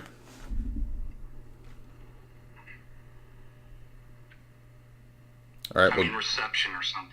Yeah. No, it said he was connected. You can try, Joseph, just come out and come back in. Big Texas. What's up, Big Texas?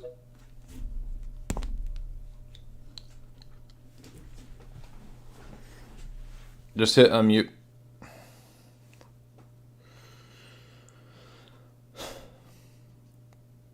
It says you're connected. Do you have nightmares, by the way, where like nobody will unmute? And it's like I don't have to have nightmares because it's not a repressed fear. It's an experienced fear every time we do a live. That's okay. All right. Oh, Shankar, since he can't unmute. Maybe now everybody's having this problem. I don't know. It could be an X issue. Yeah, unmute, dude. You're raising your hand, but you have the microphone. Go ahead.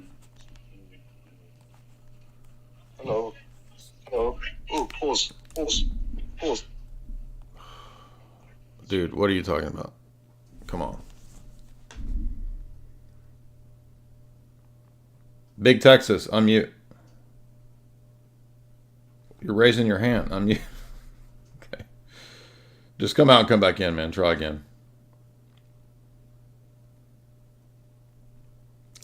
Okay, Shankar, do you want to try again?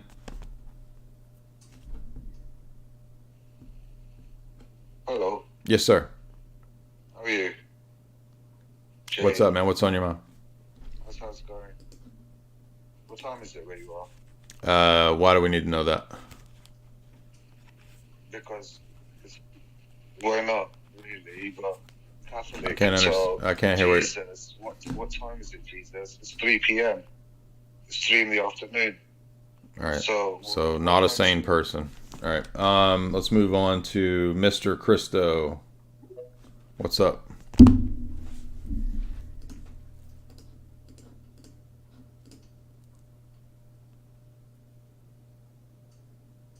Did America's internet go down? Did the entire Verizon go down? What's going on? Like nobody can connect. I hear everybody else okay. I hear Father Deacon and Tinfoil Hat. I heard them good, but seems like everybody has a hard time connecting. So I don't know what's going on. By the way, so it's open forum if you want to come on and ask a question, make an argument, disagree, state your position, tell me where I'm wrong, and I will call you back to if you don't answer. I reserve the right on my platform to interrupt you and bring you back to the point.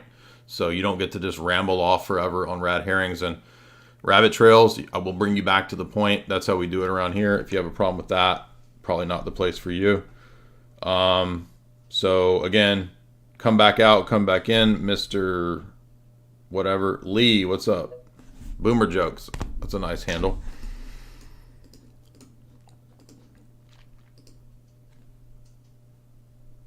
You're unmuted, or unmute, I should say. You're connected. Just unmute. Yes, sir. Hey, can you hear me? Yeah, what's up, man? So I was wondering, I had a couple questions. I'm trying to get the history kind of squared off in my head about what happened between Roman, Orthodox, and Byzantine Empire. I watched that one documentary that you did, The Rise and Fall of the Byzantine Empire. That was pretty interesting, but... That I did? You mean that I recommended? I didn't do it. Yeah, that you recommended. Yeah. Okay. And I was wondering if you read a book by Joseph P. Farrell. He works a lot with the Dark Journalist about the Venetian Vipers or the Babylon Banksters. I know Farrell. I've read a lot of his books. I've not read that one. It was pretty interesting. He was talking about the origins of Hermeticism, and he agrees a lot with you that it might have come from ancient Egyptian philosophers. And I was just wondering, like... Yeah, well, Plato says that, yeah. Yeah. And I was just wondering what kind of happened. I know the Filioque was one of the biggest reasons that the Orthodox and Rome split, but like historically, what was kind of happening in that period? Because I really like to learn more about the historical. Yeah, a good introduction. A good introduction to the history is the Michael Welton book, Two Paths, which gets into exactly what was going on with a lot of German kings, French kings in 10, 11, 12, 1300 that really wanted to control the papacy. And at one point, Germanic kings installed, I think, the Pope for about 100 years. So there's an entire 100-year period where you had a papal ocessarism, where the papacy was an institution of Germanic kings. You also have the period of the Frankish captivity of the church. So the Orthodox view is that the Latin church went into Franco-papal captivity post-Charlemagne. You also see this with the Borgia, Alexandria, Pope Alexander VI, and Medici popes. That's another period of captivity to these oligarchic type families where, again, the papacy is not this independent of geopolitics institution. It is, in fact, a geopolitical state power. We saw that in Dictatus Papae, which I was highlighting in the first hour of the stream. Again, this is the 11th century Gregorian reforms period, where the papacy is now above all emperors and is basically a giant world power. And that is not what the church... In fact, The canons of the church in the first 7 councils forbid clerics from being in state offices. And this is precisely saying that the Pope is actually the ultimate state office. And again, totally foreign, nothing like this in the first 1,000 years of the church. And this is why it was all based on forgeries. Then once the forgeries got exposed, Rome resorted more and more to evolving doctrine to prove this stuff. So good question there. You can check those things out. Blue Blocker, what's up?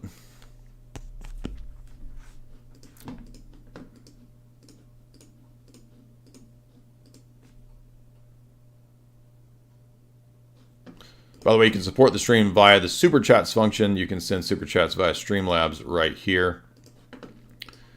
And I will read those right now. A couple of these. Go ahead, Blue Blocker, what's up?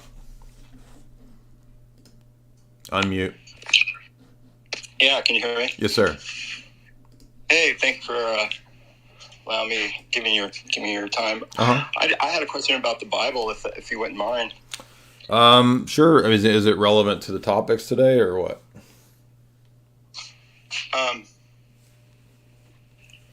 I just didn't. I'm non-denominational, so I just wondered what I might get some insight on how the Catholic Church saw something. What's the question? It would be about in Revelation, where Jesus speaks to the 7 churches, and I was wondering where or what the Catholic understanding was, where they fit in that, or what that may be. The Roman Catholic understanding of what exactly? The 7 churches of Revelation? Yeah, and how it fits in that schematic of how Jesus spoke to them. Well, I mean, I don't think the Roman Catholic view has any specific perspective on what the meaning of the 7 churches is per se. I mean, they're for the Catholic or Orthodox, there are actually 7 historic churches in Asia Minor that, for the Orthodox, still exist. Right, the Church of Ephesus still exists to this day. So, no, if you mean like, are they ages of the church, like a lot of Protestants try to say, no, we don't believe that. They're not 7 eras of the church, and Rome doesn't correspond to the lukewarm church or whatever. That's a bunch of dispensational jibber jabber. Joseph? Hey, Jay, I got a quick question for you. Uh-huh. I'm trying to figure out why, and I've been trying to figure this out for like 20 years, why Roman Catholicism is so attractive to homosexuals, with a vocation to the priesthood. And Richard Sipe, who was an ex-priest, he said that it was primarily mandatory celibacy. But then I've heard I think that could be it. A lot of the traditional people will say it's post-Vatican II, Bella Dodd was, planting homosexuals in the church stuff. But I think it goes further back than that. I was wondering, let me just throw this at you real quick. And I was wondering what Father Deacon thinks. I wonder if it has to do with the different emphasis in Catholicism on an extreme form of suffering and penance that I guess you could see in flagellation, and I think that's attractive to gay men. Interesting. And Orthodoxy does not do that. It's a Paschal centered faith on the resurrection and illumination, and not on the stigmata. So I mean, I'm kind of wondering what you think. Thanks, Jay, for everything you do. Yeah, there could be a deeper seated drive in that regard, but it also could be people figuring out that, hey, that's networks where I can meet new guys, right? I mean, couldn't it also just be, and also the notion that there is this office of power or authority that I will get. I think ultimately Roman Catholicism's main central issue is that it is a worship of authority. So it's no longer about what's true in the last final analysis. I don't think that doesn't mean that every Roman Catholic is not concerned with what's true. I think many of them are. But the chief default, or the chief defect in the system, ultimately, is that it's a worship of authority that requires the person to then do anything possible to make the authority structure stay there and stand up at all costs. Authority worship, though, also, I think, affects us in a psychosexual way, where we, as human beings, the more that we're fallen, the more that we're turned into more and more sort of deviant ways of living or operating in terms of human relations, people more and more have their sexual drive turned into things like BDSM type stuff. So and I'm saying that I think that's a direct connect to the worship of authority and this kind of wanting to be abused by the daddy figure. I'm not joking. I'm being absolutely 100% serious. I think there is something there to that. And in fact, some of the people who left Roman Catholicism famously were actually into this and talked about this. In fact, I think that, who's the famous postmodernist? I always go blank on him. Who was gay, was going to be a priest, left it, wrote all the books on BDSM and the history of sex in the West. Who's the postmodern philosopher? I just went blank. Father Deacon, do you know what I'm talking about? Foucault, I think, talks about this. Discipline and punishment, this idea. I mean, does that not echo the Roman Catholic attitude of penance, discipline, and punishments? I mean, I think there's absolutely something there. What do you think about that? Father Deacon, are you there? Yeah, I think that's right too. And then I think you already pointed this out too, that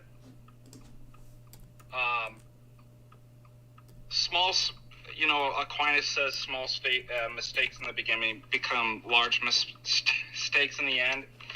And I think even kind of these kind of Manichaeanism stuff that enters in on, anthropology and human sexuality, it's incorrect doctrine, and perversions,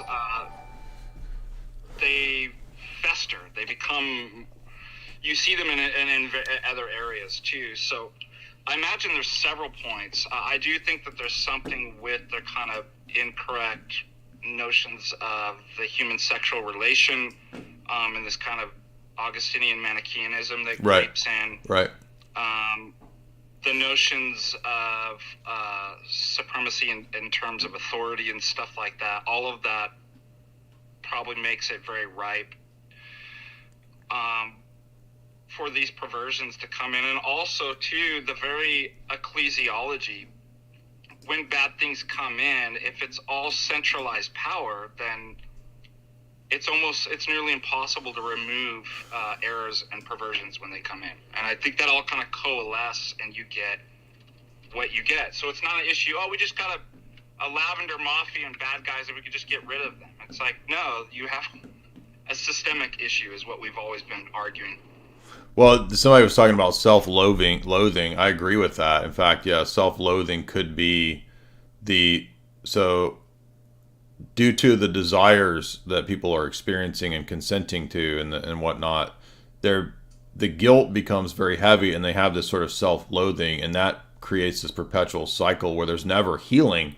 There's only this sort of punishment, guilt, payment attitude, which is precisely what Foucault is talking about. I'm not a fan of Foucault. I'm just saying that when we were studying him in my postmodernism classes in undergrad, it was like, wow, this actually does sound like a lot of like Roman Catholic attitudes towards like whipping yourself, flagellating yourself, right? I mean, that's kind of what Foucault's reacting against and saying, look, rather than this weird repressive sexuality on the outside of Roman Catholicism and the Augustinian libido dominandi stuff, on the inside of Roman Catholicism within, there is this absolute just abuse and going crazy with it. So it's sort of like the ultimate double mind, right, of human sexuality. It's like Roman Catholics are double-minded on their theology, but they're also double-minded dealing with this contradiction of their own natural drives and I'm not saying that I'm saying natural and unnatural drives, both the hetero and the what's considered unnatural, even in the Roman Catholic world, right? Those drives then produce the guilt, which then produces the feedback loop, which produces the secret abuse. That's I was going to say cycle of abuse and addiction is that way. So you engage in a sin, you're disordered and you make a mistake, and then rather than being like, oh, I'm guilty, and you fall into shame.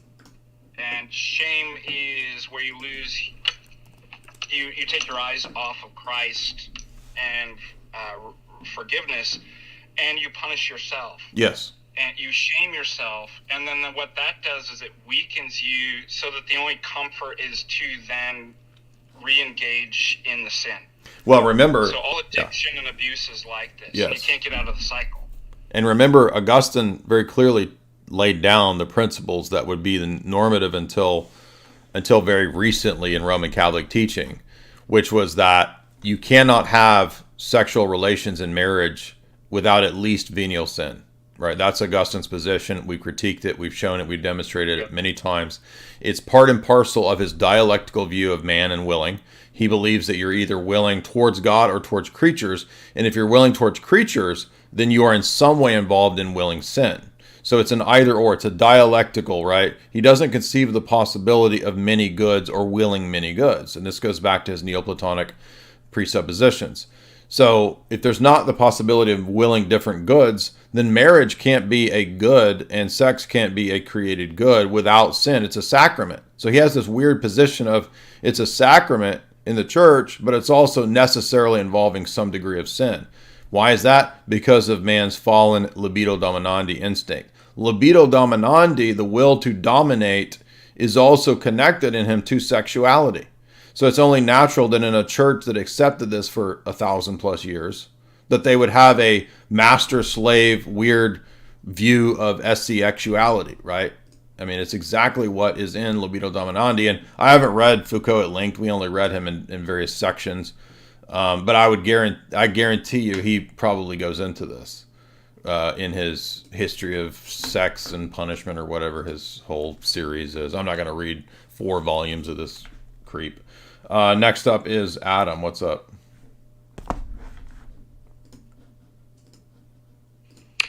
Hey, Joe. Can you hear me? Mm-hmm. Yeah, I've got a question that's not directly related, but it's about natural theology. Okay. Yeah, I was just thinking about it. Would the result of the fact that in that system you can never directly know God not be that you can't even actually have access to truth in the end? I think so. I mean, that's Palamas's argument against Barlaam, is that it would lead to atheism. Yeah. Yeah, so it's not just there's no grace, or you don't have access to God's grace or mercy. Or it would, if you were consistent. Well. If you were consistent, it would lead to the Enlightenment guys' conclusions. And in fact, when you read the Enlightenment guys, like for example John Locke, when he critiques the sort of medieval Thomistic view, he actually makes this argument. He says that we really can't know the transcendent or truth itself. We're really only knowing what presents itself to our senses. And he actually discusses things like the medieval view of modal collapse and divine simplicity, right? So I think you could actually even show that in the Enlightenment philosophers that touch on the classical arguments from Aquinas and others, they're actually taking it to a more consistent step and saying, well, you know what, if we can't actually know God himself, then all of these transcendent principles also go out the window. Yeah. Yeah, it's like it destroys the whole epistemology of the whole system. Absolutely. I mean, there's Absolutely. no way that you'd be able to reason up to God if yeah, I have an old essay where I can't even access truth at all. Yeah, I have an old essay where I critiqued. There's a contradiction in Aquinas on this because he says even natural revelation, or excuse me, natural theology, the principles that you know of natural theology, Aquinas thinks are actually grounded in the divine mind. But you don't have access to the divine mind because that's the divine essence. So even the thing that he grounds universals and natural theology in is something that you don't have access to and can't ground. Exactly. So you're supposed to be able to reason up, but you can't ground the like the cogito or whatever, because like how are you supposed to know truth anyway in the first place to ground your right? So foundations in Aquinas he accepts the Aristotelian dictum of the peripatetic axiom. There's nothing in the intellect that is not first in the senses. And so people like David Hume just simply take that to its logical conclusions and say things like, yeah, and teleology is not in my senses. The cosmological argument is not in my senses. The peripatetic axiom itself is not in sense data. So therefore it's self-refuting. Yeah. Also, I mean, yeah, like you need to. I mean, the source of truth. God is supposed to be the source of truth in their system. Also, I'm sure, obviously. So, I mean, how do you have the peripatetic axiom? I mean, like, how do you just? Well, they believe in a foundationalist epistemology, as you saw from the Trent Horn debate. They say it's just true, it's just self-evident, just is. Oh, okay, then my position just is. And by the way, when you say something just is what? Yeah, but like how can you? It's circular, obviously, isn't it? Because like exactly. And Trent said, yeah, sure, I'm fine with that. Like you need to start with the peripatetic axiom, but then that leads you to the result of proving God supposedly, but and then you reason that all truth, you claim that all truth is from God. Well, they don't believe. You didn't start with the belief of God. You believe this. You start with the peripatetic axiom, as you said. Right, but keep in mind when Aquinas says proving God, he doesn't mean it in the sense of absolute proof. He believes it in the sense of a high degree of probability. So he thinks that he's an evidentialist. So he doesn't actually believe that God's existence is proven, because that's an element of faith, right? But then, so you can't prove God, but God is the source of truth. So I mean, so you can't really be like confident that you have any truth ever at all. Yeah, I mean, that's why you're not going to be 100%. It's just going to be probable in any case. Well, because it's a theological idea, right? And theological ideas have a degree of leap of faith to them. So first principles are absolutely certain, and those are science. Those are the things of like Aristotelian logic and natural theology. That's first principles. Then you build on top of that, when you establish your first principles, supernatural truths which build on that, which are things like the Trinity and the Incarnation. But the doctrines of the Trinity and the Incarnation are not as foundational and certain as the doctrines of first principles. Right, but if God is the source of truth, then surely they just have it backwards. Yeah. Yeah, the peripatetic axiom would need to come from God also, but then they say that it's prior to the reasoning up to God. So correct. It's just obviously inconsistent there. Correct. Yeah, good question. Okay, thanks, that's all. Cheers. Yeah, great questions. Alex, what's up, Alex?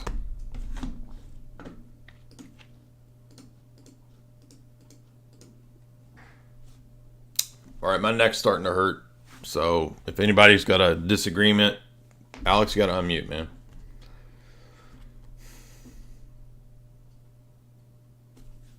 All right. So we got Jay Zuna, $10. Can you help explain how the death penalty is orthodox? I think there's a whole thing at the Russian Church social statement. So if you go to mospat.ru, there's a whole statement on this. I think Father John Wyper's written on it. Sneezy Sneed, $1. What cope will Catholics come up with once they attempt to canonize Francis? All the same copes that they used when they canonized John Paul II, who engaged in all kinds of the same types of actions. Nikki Len Yell, $2. Wouldn't surprise me if they would eventually have a woman pope. Yeah, that would be a long time coming, but it starts with female acolytes, which the Roman Catholic Church already has in the Novus Ordo. Then it moves to women deacons. Then it moves to women priests. Then you got its slippery slope. Then it's bishops. Then it's lady pope. 00 Honeybee, $10. Thank you so much. CS, $10. I was an internet non-denominational Protestant until, with humility, I recently began searching the origins of the church. I started attending a local Orthodox parish 3 weeks ago. The research that you've done is inspiring. Hey, thank you, CS. Glad to hear that. And God bless you on your journey. Bend over, young liege, $1. Who was Copernicus?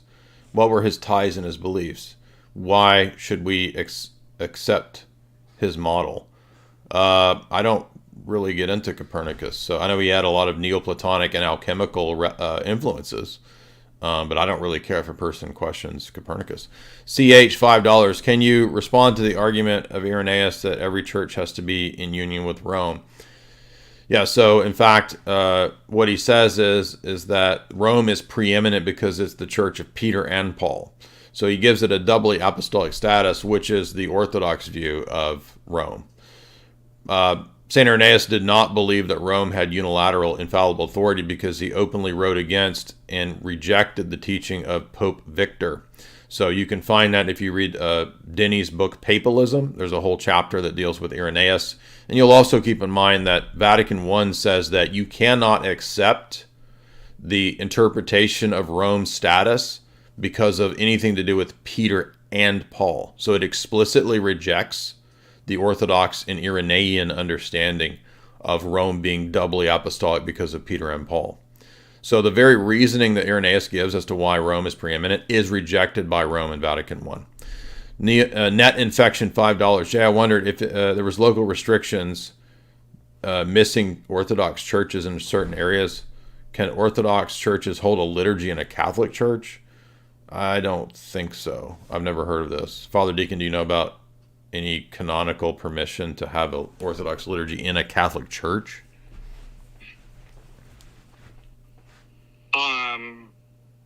There's no restrictions. I mean, I've seen it happen where people don't have buildings and stuff like that. I've seen...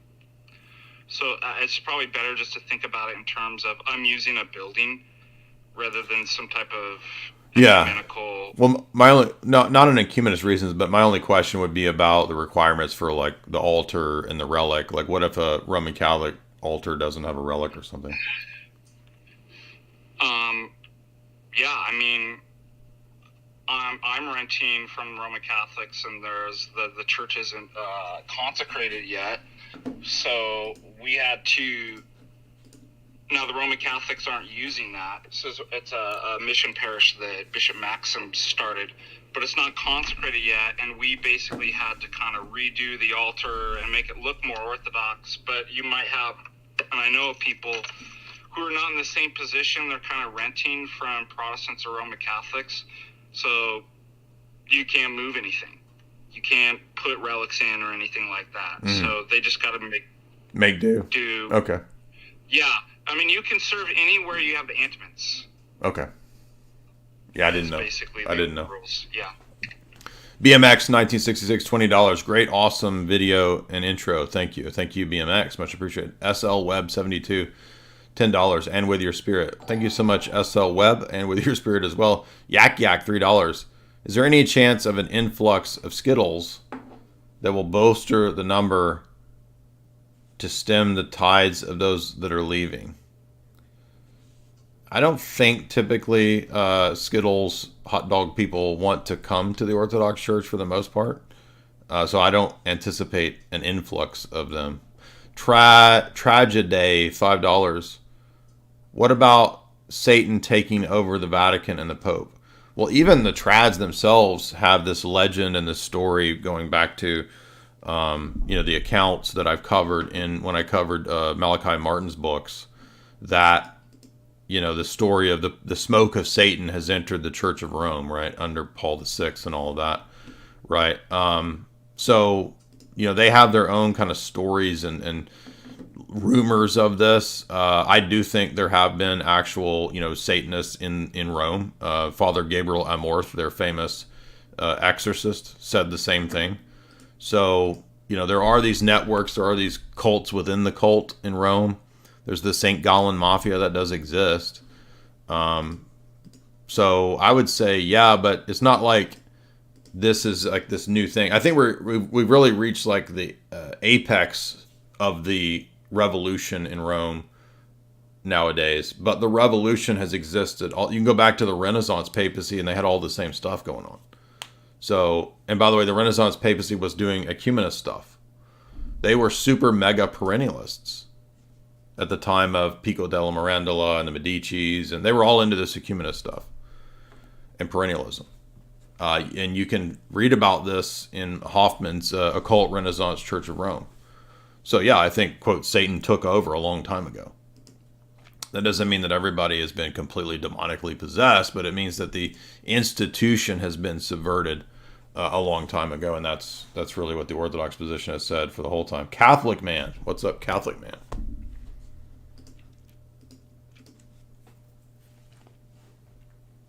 Just unmute. Oh, hi. It's just I'm associated with the Flat Earth Trads. The what? And just a Twitter account, TradCatHQ now. And Flat Earth Trads. Yeah, Flat Earth Trads. Anyway, I just wanted to sort of you mentioned like a lot of your points about Catholicism, about the modernists. We completely agree. So I'd be with the resistance position, which is sort of to the right of the SSPX. Essentially, I like when you got to talking about the SSPX and their position, and not to defend them because we don't agree with them, because they partake with the modernists to a certain extent. And essentially, like, the only thing you mentioned was just kind of ad homs in relation to kind of abuse scandals, which can be found pretty much anywhere anyway. Yeah, but that's because today's discussion was not addressing the SSPX position. We've addressed that specifically doctrinally in countless live streams. But I'm happy to address any argument of the SSPX or yourself at this point.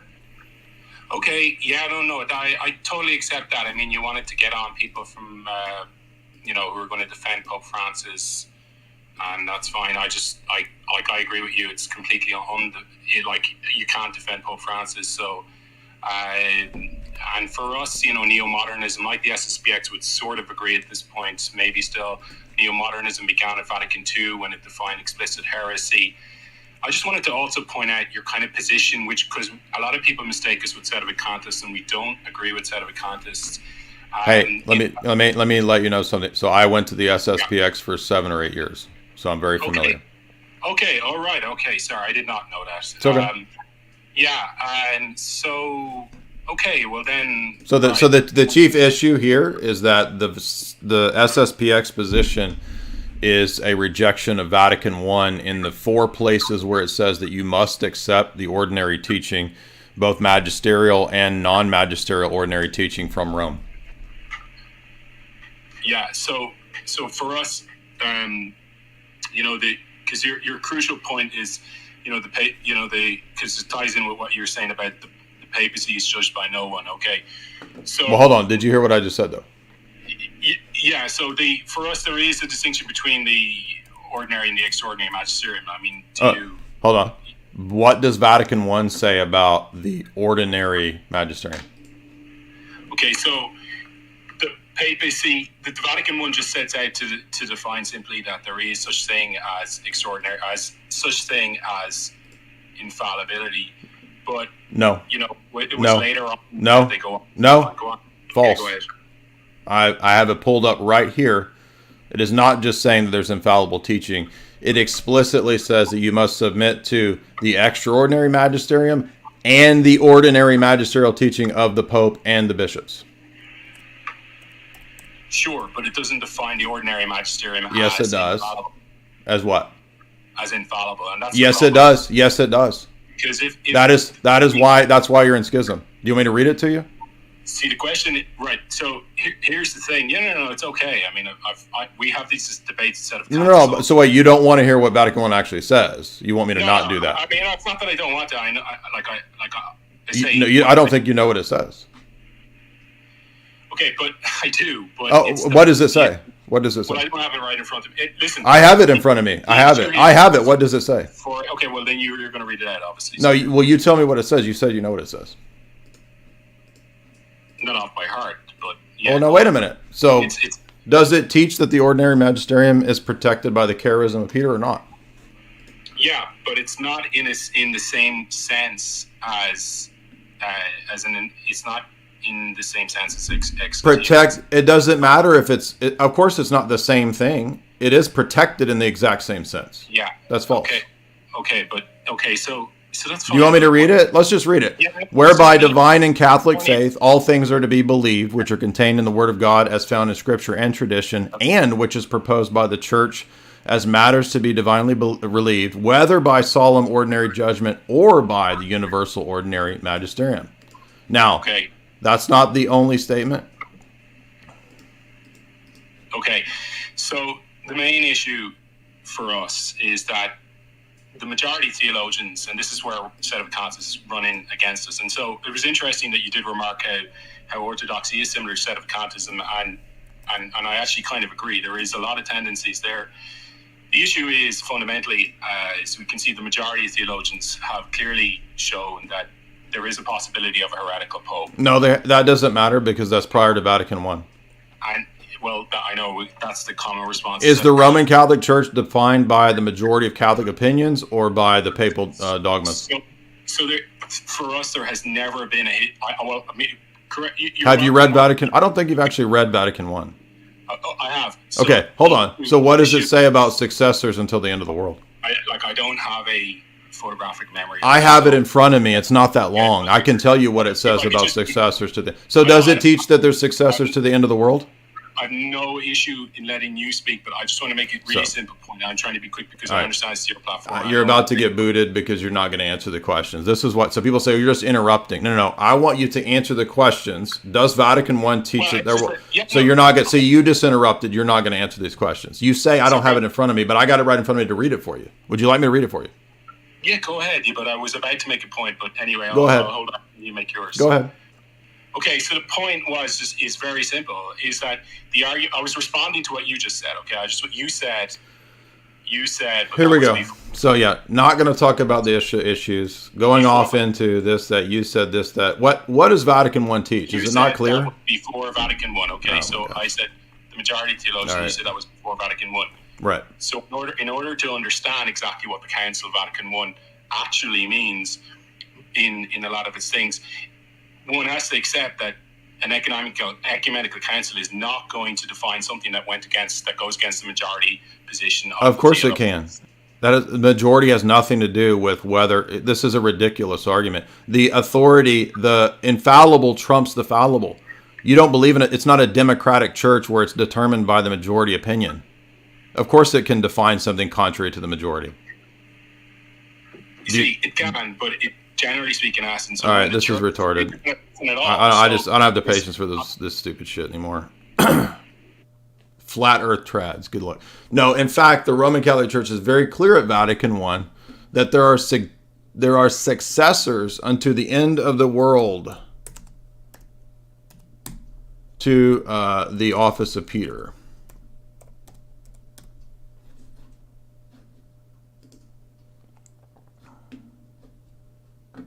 The church militant would be the Son of God provided for the church militant unto the end of the world. Notice that. That's at the beginning there of Constitution 3.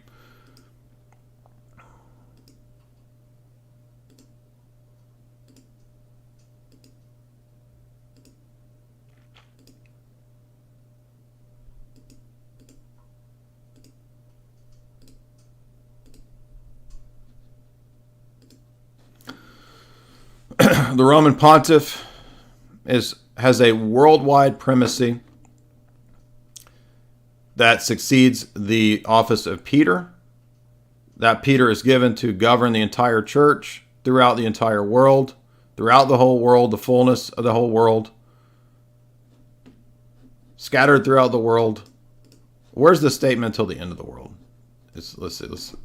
Maybe it's return.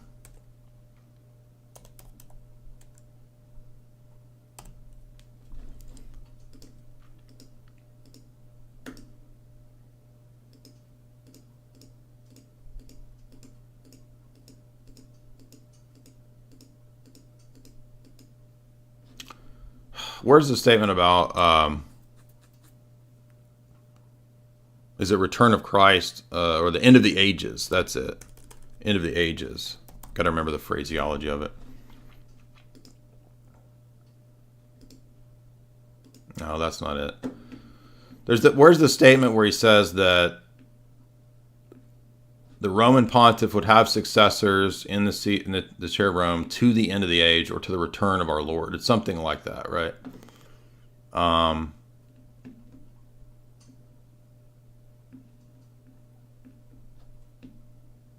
Does anybody in the chat remember this? So here's the statement that you have to believe as divinely revealed both the extraordinary and the ordinary magisterium, right? That can't err, which that guy was trying to say that they're different. That's not true. They're different. That doesn't mean that that one of them can err. And then the statement about the successors to the end. Let's see, successors. That's the way to find it. I think it's...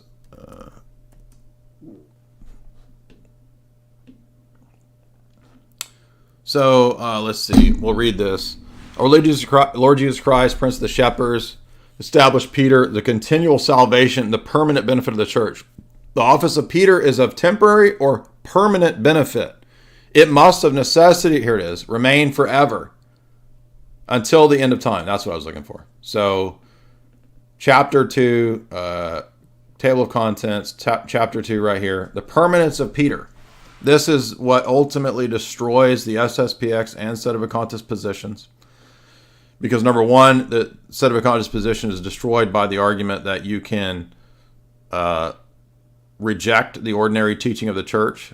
The SSPX rejects both all of the post-Vatican II papal teaching, which is full of ordinary teaching, magisterial and non-magisterial, and they reject the ecumenical council known as Vatican II, which is on faith and morals for the entire church from the See of Peter. That's all that's necessary to make it binding on you in the Roman Catholic Church.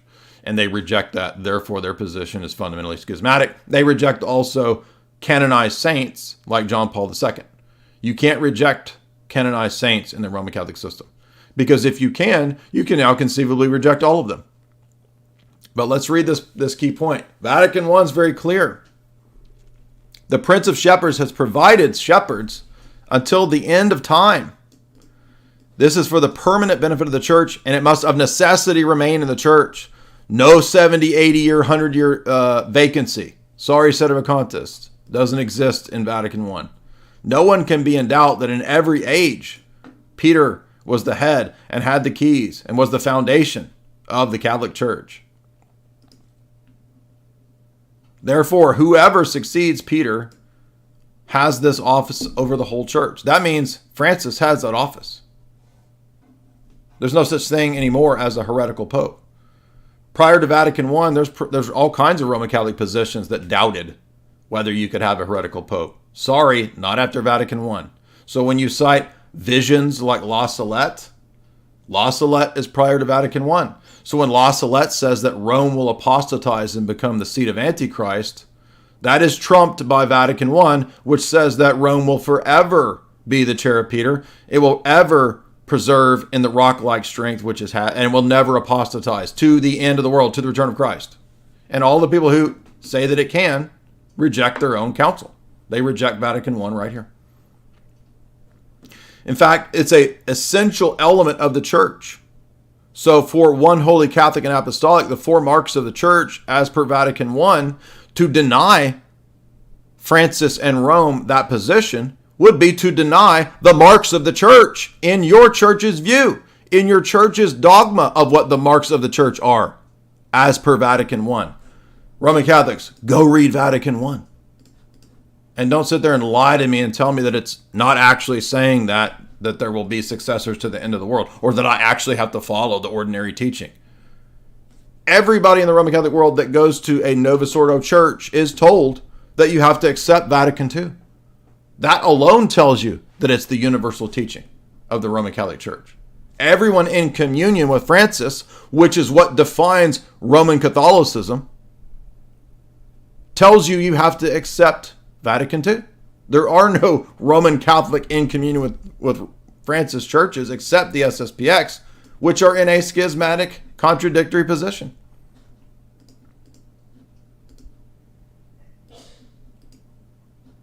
And by the way, you're never going to get a conservative pope again. All of the cardinals that elect the pope are libs. You're not going to get a magical, mystical trad pope out of that horde of goblins, that crime syndicate. You're deluding yourself.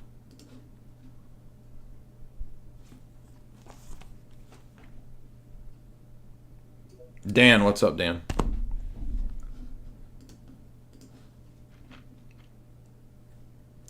Perpetual successors. Perpetual to the end of time. Perpetual. Perpetual to the end of time. Perpetual successors to the end of time. Perpetual successors to the end of time.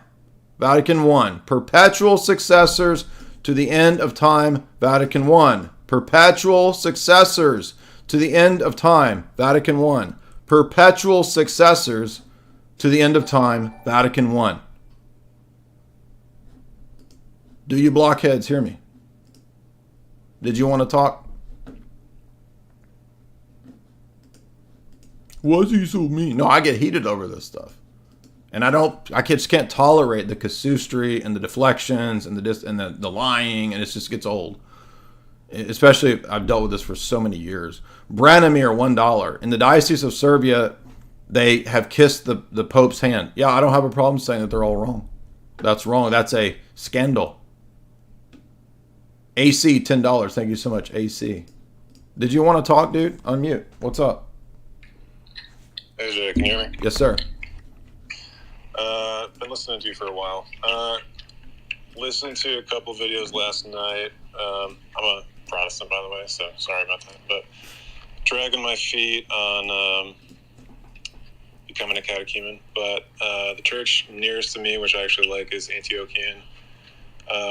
And my question is more, I was listening to a debate with you and Eric Ibarra, that you referenced it quite a bit in your opening talks in this one. But he asked you at one point, when did you join the Orthodox Church? And just, I think his point was to say, like, did you join when Kirill and whoever had kind of a falling out? But question is, you mentioned today that Bartholomew is kind of aligning with the Pope. Sure. Is that what you said? Sure. And so I know that you mentioned there, like, now you're in ROCOR. Is that right? I've been in ROCOR for about 4 years, so it's not now that. I mean, that debate was almost 5 years ago, dude. I'm new. Okay, well, I didn't flee from Antioch to ROCOR when I moved. So my question is, like you mentioned today about Bartholomew. When I moved, can I explain something? Sure. So when I moved, the Antiochian church near me here was all Arab speaking, and it was not really what I was looking for. So the church that I found, where I jived with the priest here, was ROCOR. I can go to an Antiochian church. I'm not banned from I didn't leave the Antiochian church. Some of these trads have just made up a bunch of lies about this kind of stuff. So that's fine. My question is for myself, and with Bartholomew aligning with the Pope, and that's kind of like lining up that way. Would you say? Can you explain to me kind of like the lineup is like Antiochian is in line with Bartholomew? And then no, I don't think most of the Antiochians are not in line with Bartholomew. Okay, gotcha. So like Antiochian would be fine still to. Well, there's no perfect jurisdictions, and every one of them can have problems. And because again, the argument is not. I know you're not saying this, but the argument is not the Roman Catholic Church has problems and we don't have problems, right? Every time Lofton responds, he acts like that's what we're saying. Systemic level problems and contradictions of dogma is different than saying that, yes, we have liberal corrupt bishops and priests like you do. Yeah, we agree with that. That's not the argument. But when it comes to within the Orthodox world, the problems are, there's some overlap with problems that Roman Catholics have with just liberal stuff. But we have a lot of unique problems that are not the problems of the Roman Catholic world. So the jurisdictional issues are a totally different ballgame than what you would typically find in the Roman Catholic world, although there are some parallels with all the different Roman Catholic acronym groups like SSPX or whatever. But the tendency is that some of the jurisdictions are more liberal, like the Greeks in America, but you can find liberal jurisdictions in any of them, or liberal churches in any of the jurisdictions. So it's just going to have to be a case-by-case basis. That's a better approach in Orthodoxy than trying to say, oh, are the Antiochians the non-liberal jurisdiction? It doesn't work that way. I mean, all the jurisdictions are full of human beings. So, for example, Rocor was the least locked down jurisdiction, but that doesn't mean that there were no liberals amongst Rocor. Gotcha. Okay. I have a second question, if that's fine. Yeah. This is more about, I heard you on one call, and this won't have to do with Catholicism, this is more about councils and origin, if that's fine. Yeah. But I can table it if you want. Go ahead. It's probably my Protestant perspective, and it's just a question, like I have no opinion about this, but so from what I've read on Origen, he lived from like the 150s into the 200s. Is that right? Uh-huh. And then Epiphanius, am I saying that right, was the one who seemed to initially take real issue with him, like in his teachings? Well, right? St. Optatus did. I mean, he was one of the first to call him a heretic, and then local synods condemned him at that time. Right. Is it...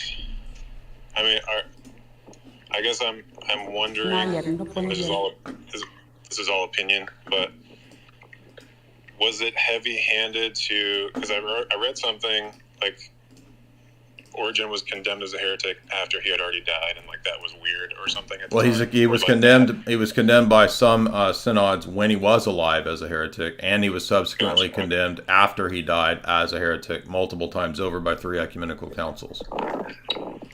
Gotcha. And he does teach heresy, so he teaches crazy stuff. Didn't he also kind of forerun some good stuff, or is it kind of that? Yeah, but it doesn't, like, it's not a scale of like, well, if you have 50% good theology and 50% heresy, we'll cut you. It doesn't work like that. So it depends on what the heresy is and what you were teaching. I mean, Origen is condemned specifically in the 6th Ecumenical Council in a 4-page condemnation of the entirety of his Neoplatonic system. So he teaches a Neoplatonic eternal worlds model of universal restoration and eternal cycles. That's completely crazy and completely rejected. Is that not, because I don't know, so I'm just asking, is that not, I read that like the Cappadocian Fathers also, or at least one of them, had some sort of universal. Everybody, so St. Gregory of Nyssa had the opinion of apokatastasis, but he did not teach subordinationism. He did not teach all the things that Origen later taught. So we don't believe that church fathers are infallible, but there is a standard by which you can go too far. And so the church deemed Origen's heresies to be so far that they compromised the fundamentals of Christianity, such as the incarnation and such as what happens in the eschaton. Gotcha. Okay, thanks. Yeah, good questions. So to the Roman Catholics who are doing the whataboutisms and their favorite go to, your church loves divorce. Your church loves divorce. Oh, I can do whatever I want. Again, do you understand that your own church accepted the canons of St. Basil from the East for centuries? So you don't even recognize your own contradictions and hypocrisy on this issue? And Ubi made an entire documentary for you to help you out on this, instead of your incessant one-liners and spamming this stupid crap every time you come on here. Joseph, what's up?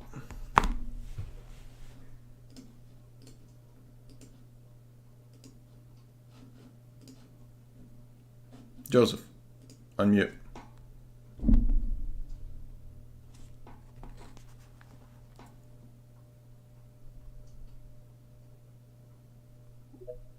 Henry. So I guess everybody has a hard time connecting. Go ahead. Hey, Jay. Yes, sir. Thanks for answering my call. Got a question. So I'm Orthodox, and I always hear about, Padre Pio and his hand thing is stigmata. Would you say that is demonic? It's either demonic or it's a fraud or a scam.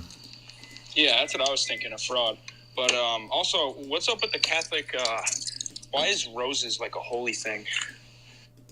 I always see like roses being in association with, like the Mother of God. Well, they're always talking about Mary. That's a good question. I don't know the history of that connection to Mary. I don't know. Yeah, I'm not sure either. But thanks, Jay. I appreciate your work. Thank you. Yeah, good question. I'm sure somebody could tell us what Mary and roses are all about. Alex, what's up?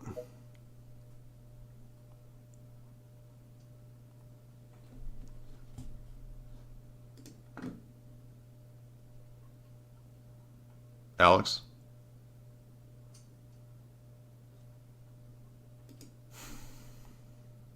Are you there? I mean, you requested to speak. Do you want to speak? All right, whatever. AC $10. Thank you for that super chat. I want to remind you guys too that if you can, head on over to chalk.com and boost your testosterone with those amazing chalk products that will absolutely work to help you get a nutrient dense diet. We all have nutrient deficient diets in the West because of the elites, the technocrats, all the goobers and the goblins and the goons that are running us, and they want you in a nutrient deficient situation. So head on over to chalk.com, use the promo code J50 to get 50% off all those great products. If you look over here, I will show you what I'm talking about. Chalk is the best source for better than organic supplementation. So you can head over here right now. The link is in the show description. I'll put it in the chat for you guys as well. You can go to Chalk, and you'll notice that don't do that 25% off because you actually get a much better percentage off with my promo code. So if you use the promo code J50, that's JAY50, you get 50% off that male vitality stack right there. And I guarantee you're going to love that Tonkat Elite. It does actually boost testosterone. And you can knock 50% off that 133 price there. Also, it's not just for dudes. Ladies can also take the female vitality stack. That's ashwagandha, shilajit, and Irish moss, which will help you balance your mood. It'll help stress response. It'll help with mental focus and clarity. So head on over to chalk.com, use the promo code J50 to get 50% off that 123, or use the promo code J53Life, that's JAY53LIFE, J53Life, to get 53% off all recurring subscriptions at chalk.com. That is our beloved, wonderful Red Pill Base show sponsor. We love chalk.com. So be sure and make use of that with those promo codes. Lee, what's up, Lee?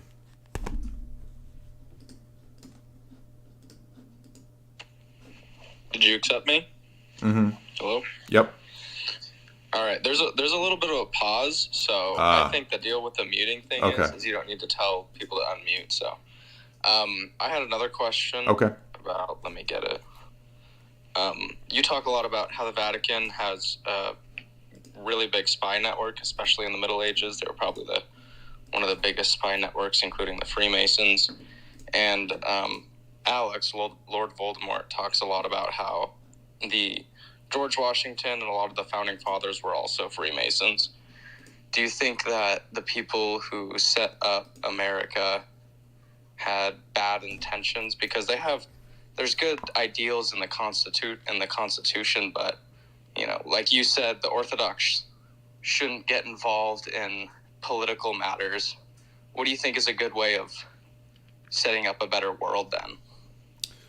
Well, I mean, there's no easy answers to these questions because a lot of your questions were really involved dense historical questions. So, I mean, one book that deals with your first question about America is Fire in the Minds of Men, which we've been lecturing through lately. It's not a conspiracy text. It's a very famous mainline historical text.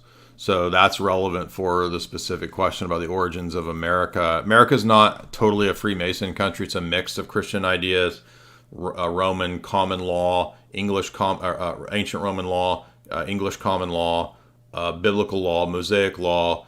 All of those things kind of went into the founding of America, and many of the the founding fathers, the founding church fathers of America. I'm joking. The founding fathers of America, many of them were Episcopalian. There were Baptists. There were Catholics. The Carols, famously. So you have a lot of different ideas there in the Founding Fathers. You also have the Jacobin atheist illuminists, even represented with people like Franklin and Jefferson. So I think America is a mix of things, and then the subsequent centuries would determine which of those conflicting presuppositions in the founding documents and ideology, which direction America would choose. Would it choose to go more in the direction of its Christian principles, or would it choose to go more in the direction of its atheistic and satanic principles via people like Franklin and Jefferson? I think it's chosen to go in that direction of the satanic via the Hellfire Clubs, which Franklin was involved in. So I think all of those ideas were present early on, and we've just seen kind of America go, unfortunately, in the bad direction. There's no easy answers to how to solve these problems and the complexities of the modern geopolitical entanglements in the world. There's not going to be any kind of Byzantine Empire anytime soon or anything like that. Historical forms come and go. You can never resurrect an ancient form. You can only deal with what the present realities are. So a lot of idealistic young people think that they're going to resurrect some ancient Byzantine Empire. That's all silly and childish. So the best hope is to focus on expanding the church. And just like in the Roman Empire, as the church expanded, it Christianized the empire. You don't do it the other way around. You don't convert some emperor and try to impose some top-down empire. I know that's not what you were saying, but those are my answers to that. So St. John of Damascus, what's up?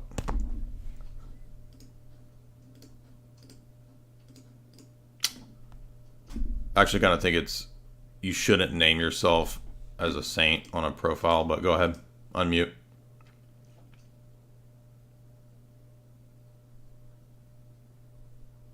Hello, can you hear me, G? Uh-huh. Yeah, thank you. Can I ask you a question that's a bit off topic, but still I say thank you for guiding me to the Orthodox Church. Uh-huh. What's your opinion on clergy's practical idealism? Do you think it's true or not, clergy's plan? Who? Clergy. Count Kalergi? Yeah. Do you think his plan is real or not? He wrote books about it. Yeah, of course. I just bought his book. Yeah, practical idealism. I bought that book, but the Kalergi plan is real, sure. It's in Quigley. Yeah, because I tried to explain to people it's in Quigley and the Fabian socialism, but most people don't understand that it's true. They just call you kind of names and stuff. Yeah, I hear you. I've been called names for a long time. Yeah, because I tried to explain to a few other people, because you guided me Orthodoxy. I went into Greek Orthodoxy in my local town, say in Scotland. But when I try to explain to people, they always just call you names. But I try to say, no, this person was real, and he founded the European Union. Yeah, absolutely. Count Coudenhove Kalergi was not a fake, made-up person. He's a real person. And his... Yeah, exactly. Yeah, you try to explain to people, and they just say stuff to you. Like, you try to show you that clergy was real. Right. Yeah, thank you for that. Thank you. Yeah, sorry. I wish I had an explanation as to... but I mean,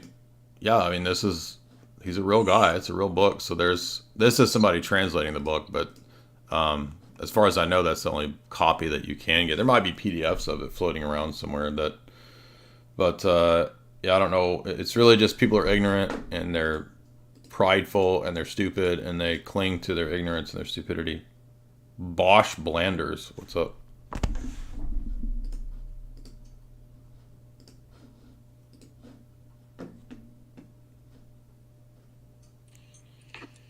Hey, Jay, can you hear me? Uh-huh.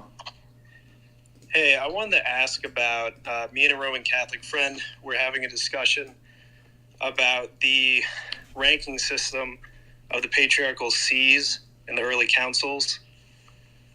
Mm-hmm. So, I believe it's, Rome first, then Constantinople, No. Alexandria. Rome, Alexandria, Antioch, at Nicaea in Canon 6, and then it eventually changes. There's actually disputes.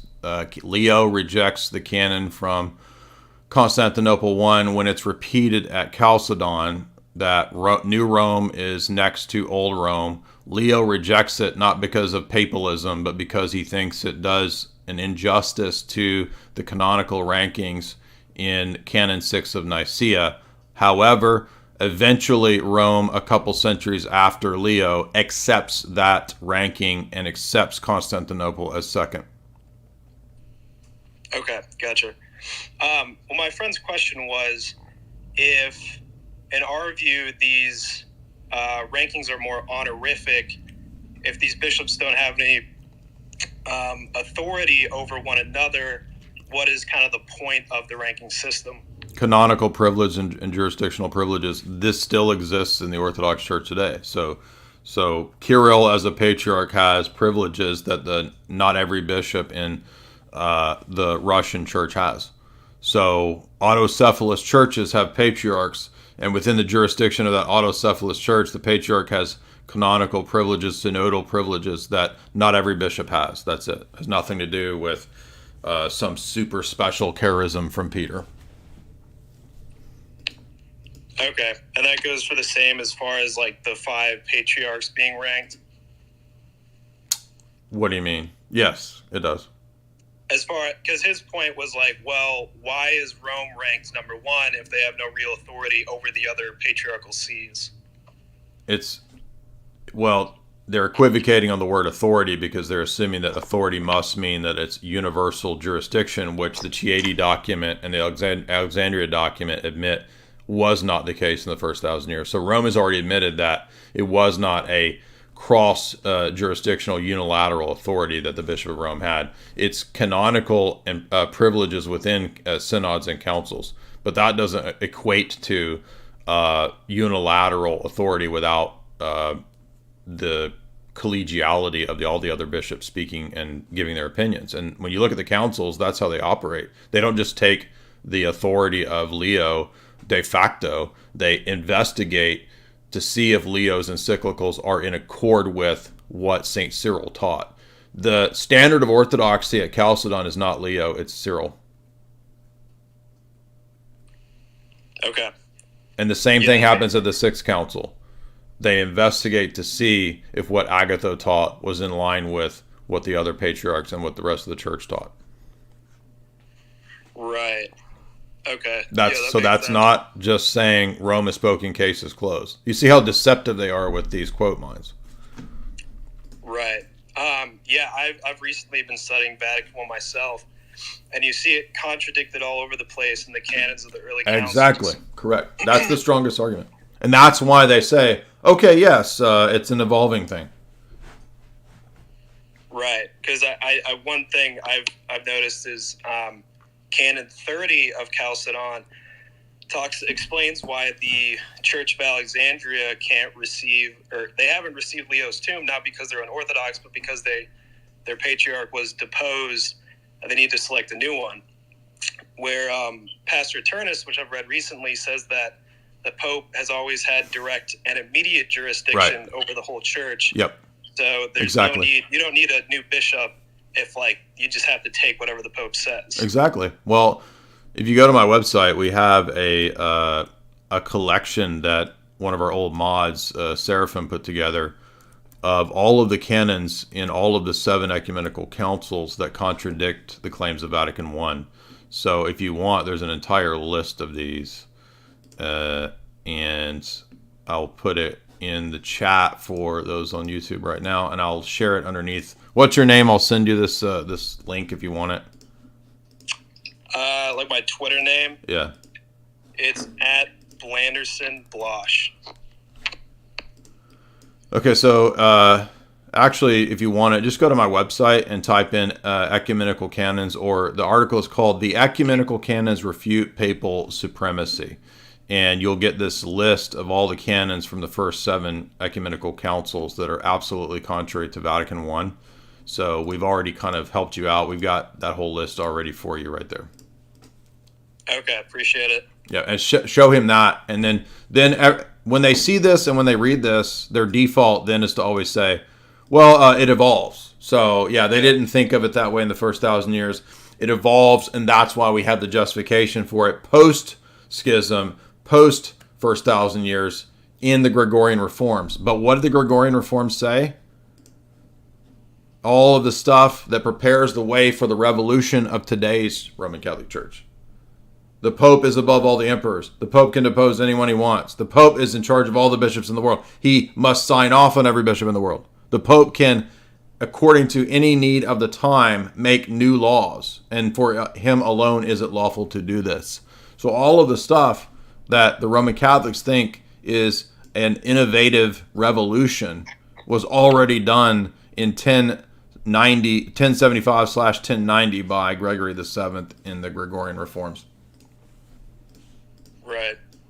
Yeah, and it's funny, just you going over all this with all my best friends are Roman Catholic, and so when the Alexandria document came out, we were talking about it, and my friend was saying, "Oh, this is like a step towards Vatican I being reconciled with the Orthodox, or something like that."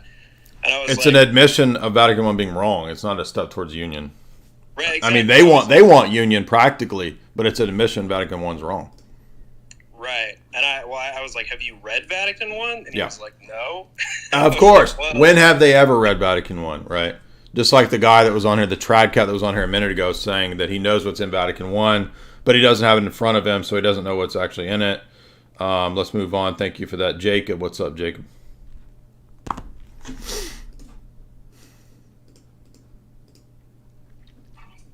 Hey, Jay. Yes, sir. Hey, so I was reading through the Byzantine Theology book by Meyendorff, Uh-huh.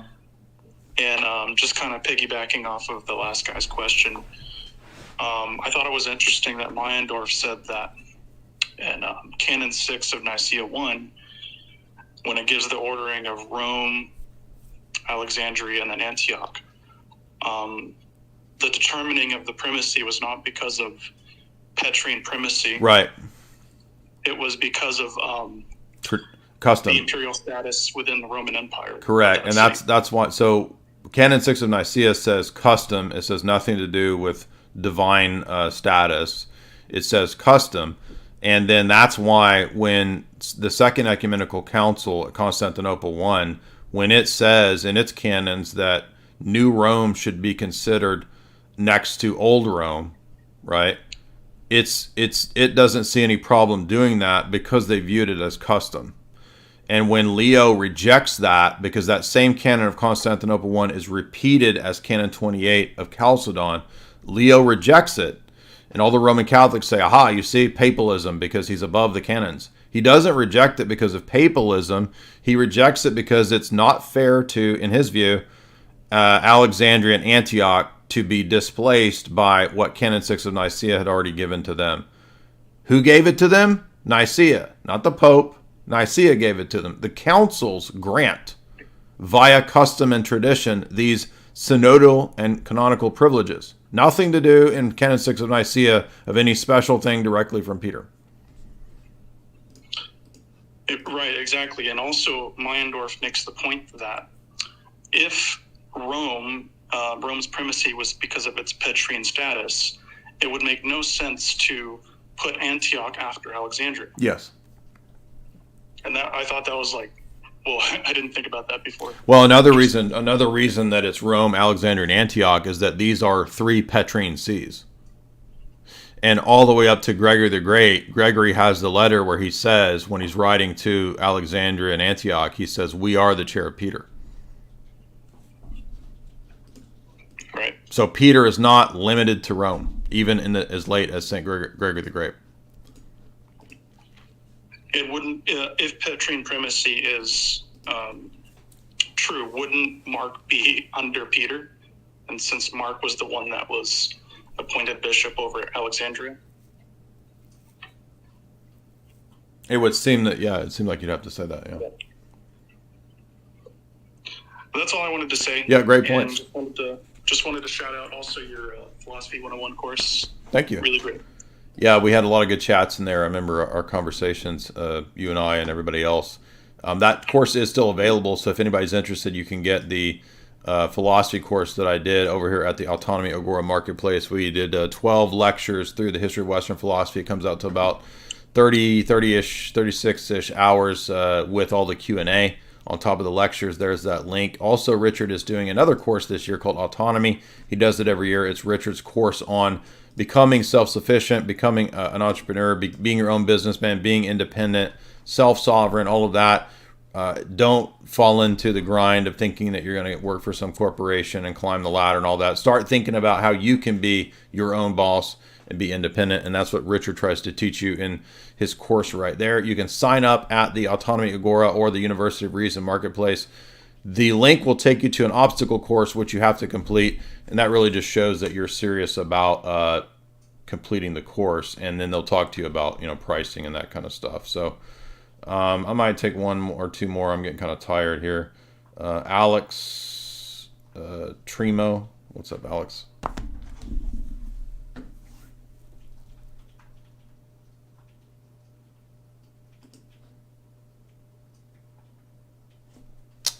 Go ahead and unmute. Hello, can you hear me? Hello? What's up, Alex? Yes. Testing. Hey, sorry about earlier, man. I was the other Alex who never answered.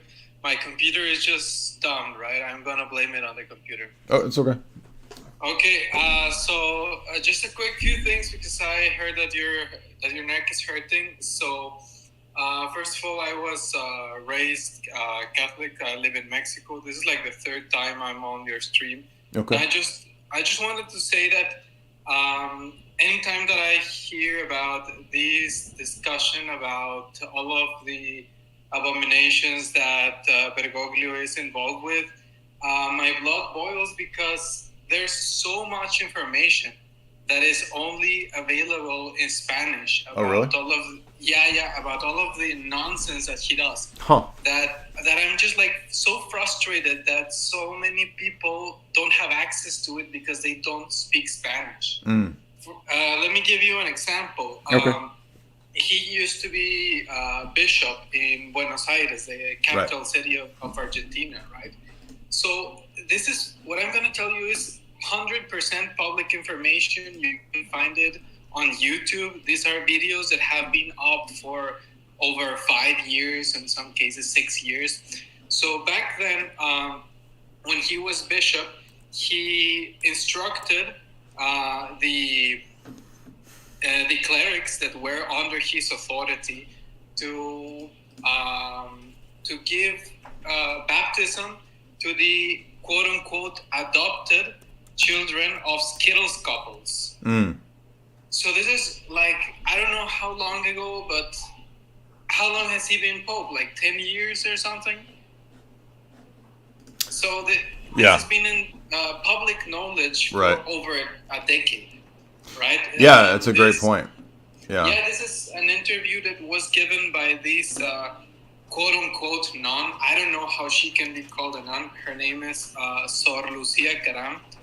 And she's one of those typical frigid, feminist, ridiculous ladies, she's like unapologetically like feminist, pro Skittles, all of that stuff.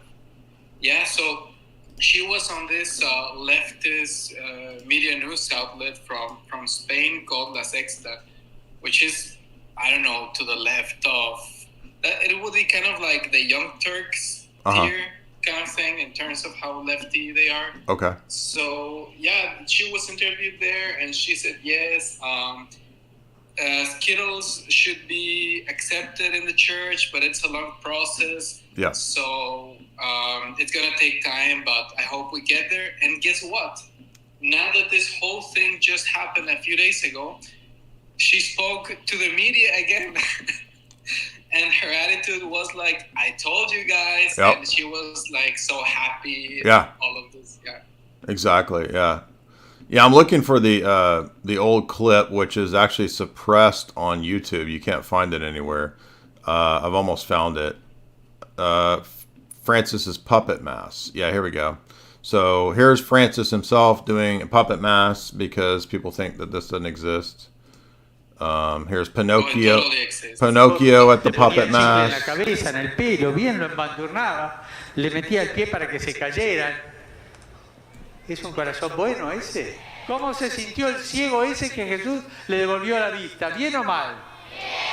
¿Cómo se sintió la Magdalena después que le perdonó todos los pecados? ¿Bien o mal? So we got Disney characters, Pinocchio, Jesus at the puppet mass, and then nose mass. And then Francis had a polka or Latin dance mass. Here's a polka mass.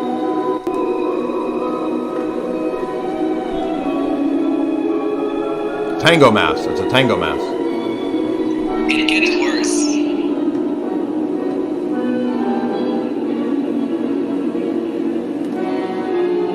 Boomers doing tango masses in the Roman Catholic Cathedral where Francis was. Okay, go ahead. Well, how does it get worse? Like clown masses, or what do you mean? It gets even worse. We could be here like until December talking about all of his mess ups, right? I know our time is limited, so I'll just bring up what I think are his two biggest screw ups. Okay. So one of them is one he frequently does, where he will be speaking, like giving some public speech, and he will say, there's two things that I always carry with me. One thing is a rosary, I think, and the other thing is how do you call this in English? The way of the cross, right? The Via Crucis, right? And he will always say, before explaining that the other thing is the way of the cross, he says, this is, and he makes like extreme emphasis, and he makes like a demonic face when he says it. He says, the story of God's failure. He says it like wow. That. Yeah. And with his hand, he's like showing it to the people. But he has repeatedly done it, like 2 or 3 times. And I was like, what? I mean, you think resurrection, rising from the dead, is a failure, and you think God can fail? If you think God can fail, then you don't know who God is, right? Yeah, absolutely. Yeah, great points. The other one, and I can maybe send you the videos. Yeah, please do. Yeah, the thing is that you need to know Spanish in order to know what's going on. So if at a certain point maybe you want to collaborate, I can volunteer to translate. But and the other video, he's speaking about some sort of ecumenism. He's doing his usual double speak where he says one thing, but he means something entirely different. But the point is that at a certain point, because he's sitting at an office, right, like with a bunch of books behind him, and at a certain point he says, what I'm about to say might be nonsense.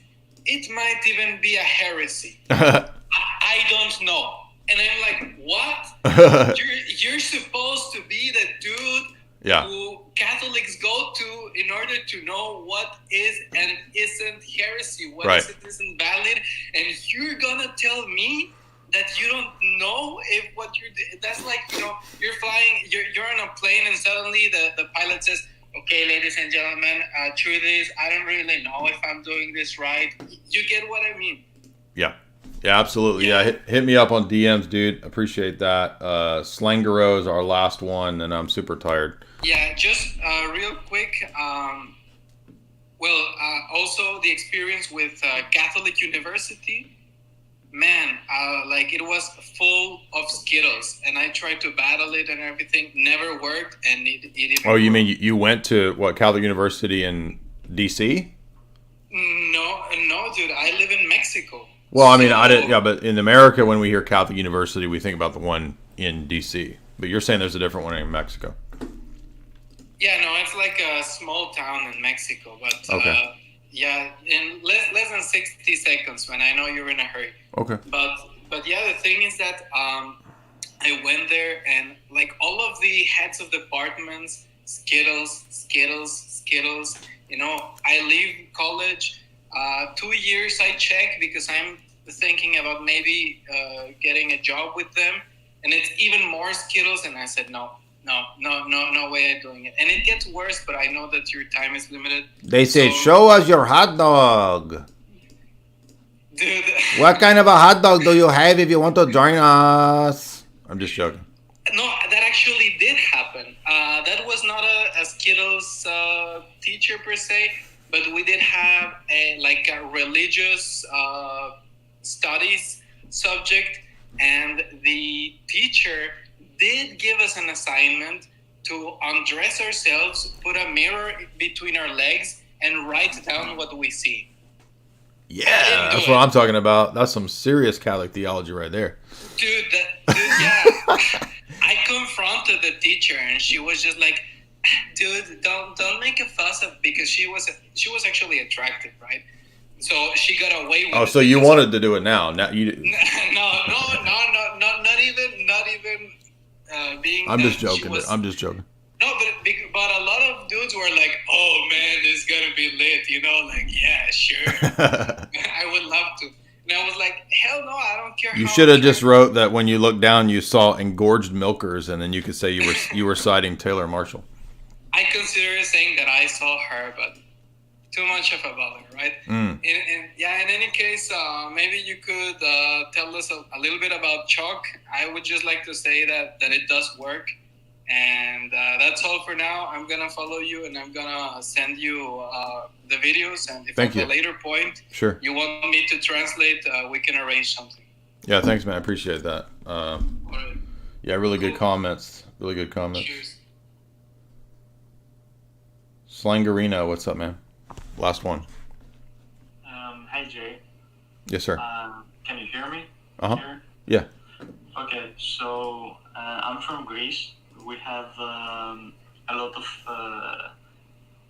of people pushing the unions here with soft psychological operations like female altar service. Yes, from time to time. right. You know the things. Yes.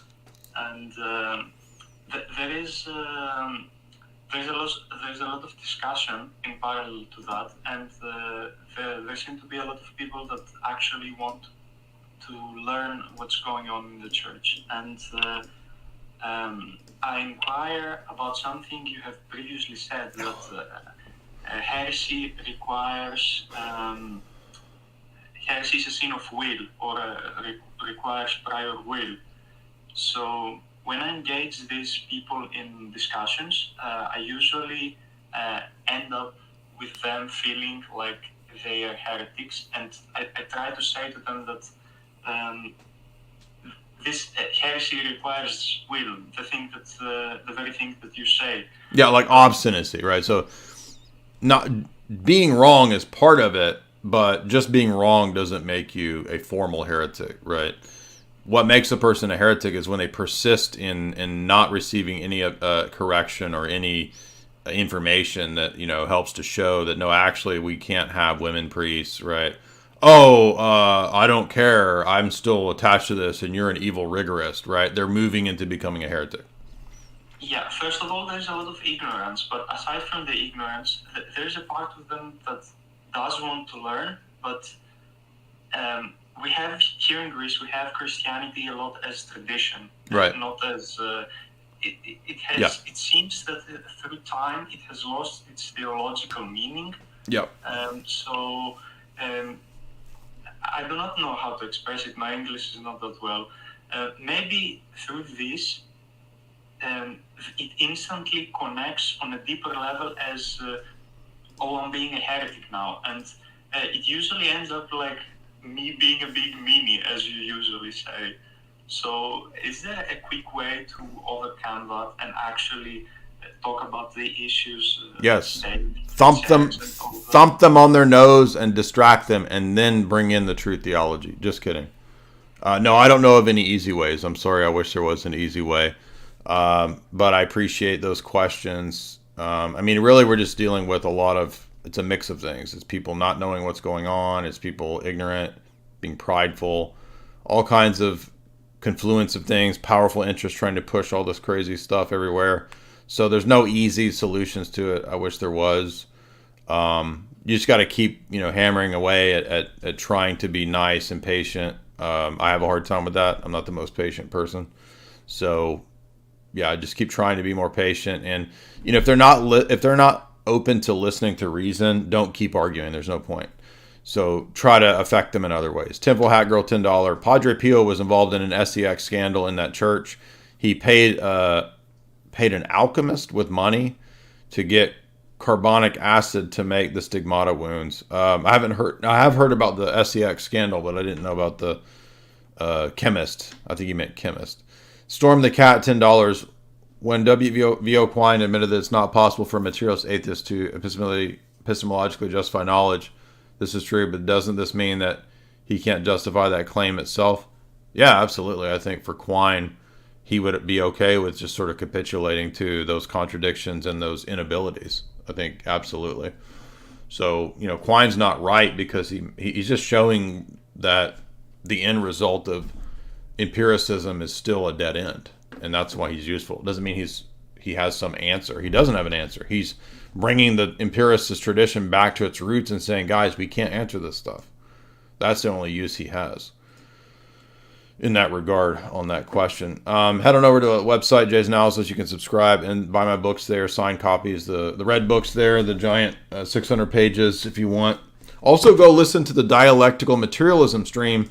It's actually very relevant for today's stream if you missed it, because what the process, the praxis is of dialectical materialism, if you go watch that talk, you'll recognize that the Vatican's doing the same methodology. And that will be a big piece of the puzzle that all of the trads and people fall for, with this bureaucraties and this game that they play where they throw a bone and they try to do double speak. You can get my red book over there at the website in the shop. Also remember that David Bradshaw, Dr. Bradshaw's excellent essays, which I'm always trying to look for his 4 essays that I'm having to link all the time. And they're in this new book that's come out, Energies and Action, Exploring the Essence Energy Distinction. The first 4 chapters are the 4 PDFs that I'm always looking for and always sharing with people. Now it is conveniently in a single book for you, and that's very relevant to our Roman Catholic debate that we've had theologically for the last several years. So go get that book and read it, and you'll see that everything we've been arguing is correct.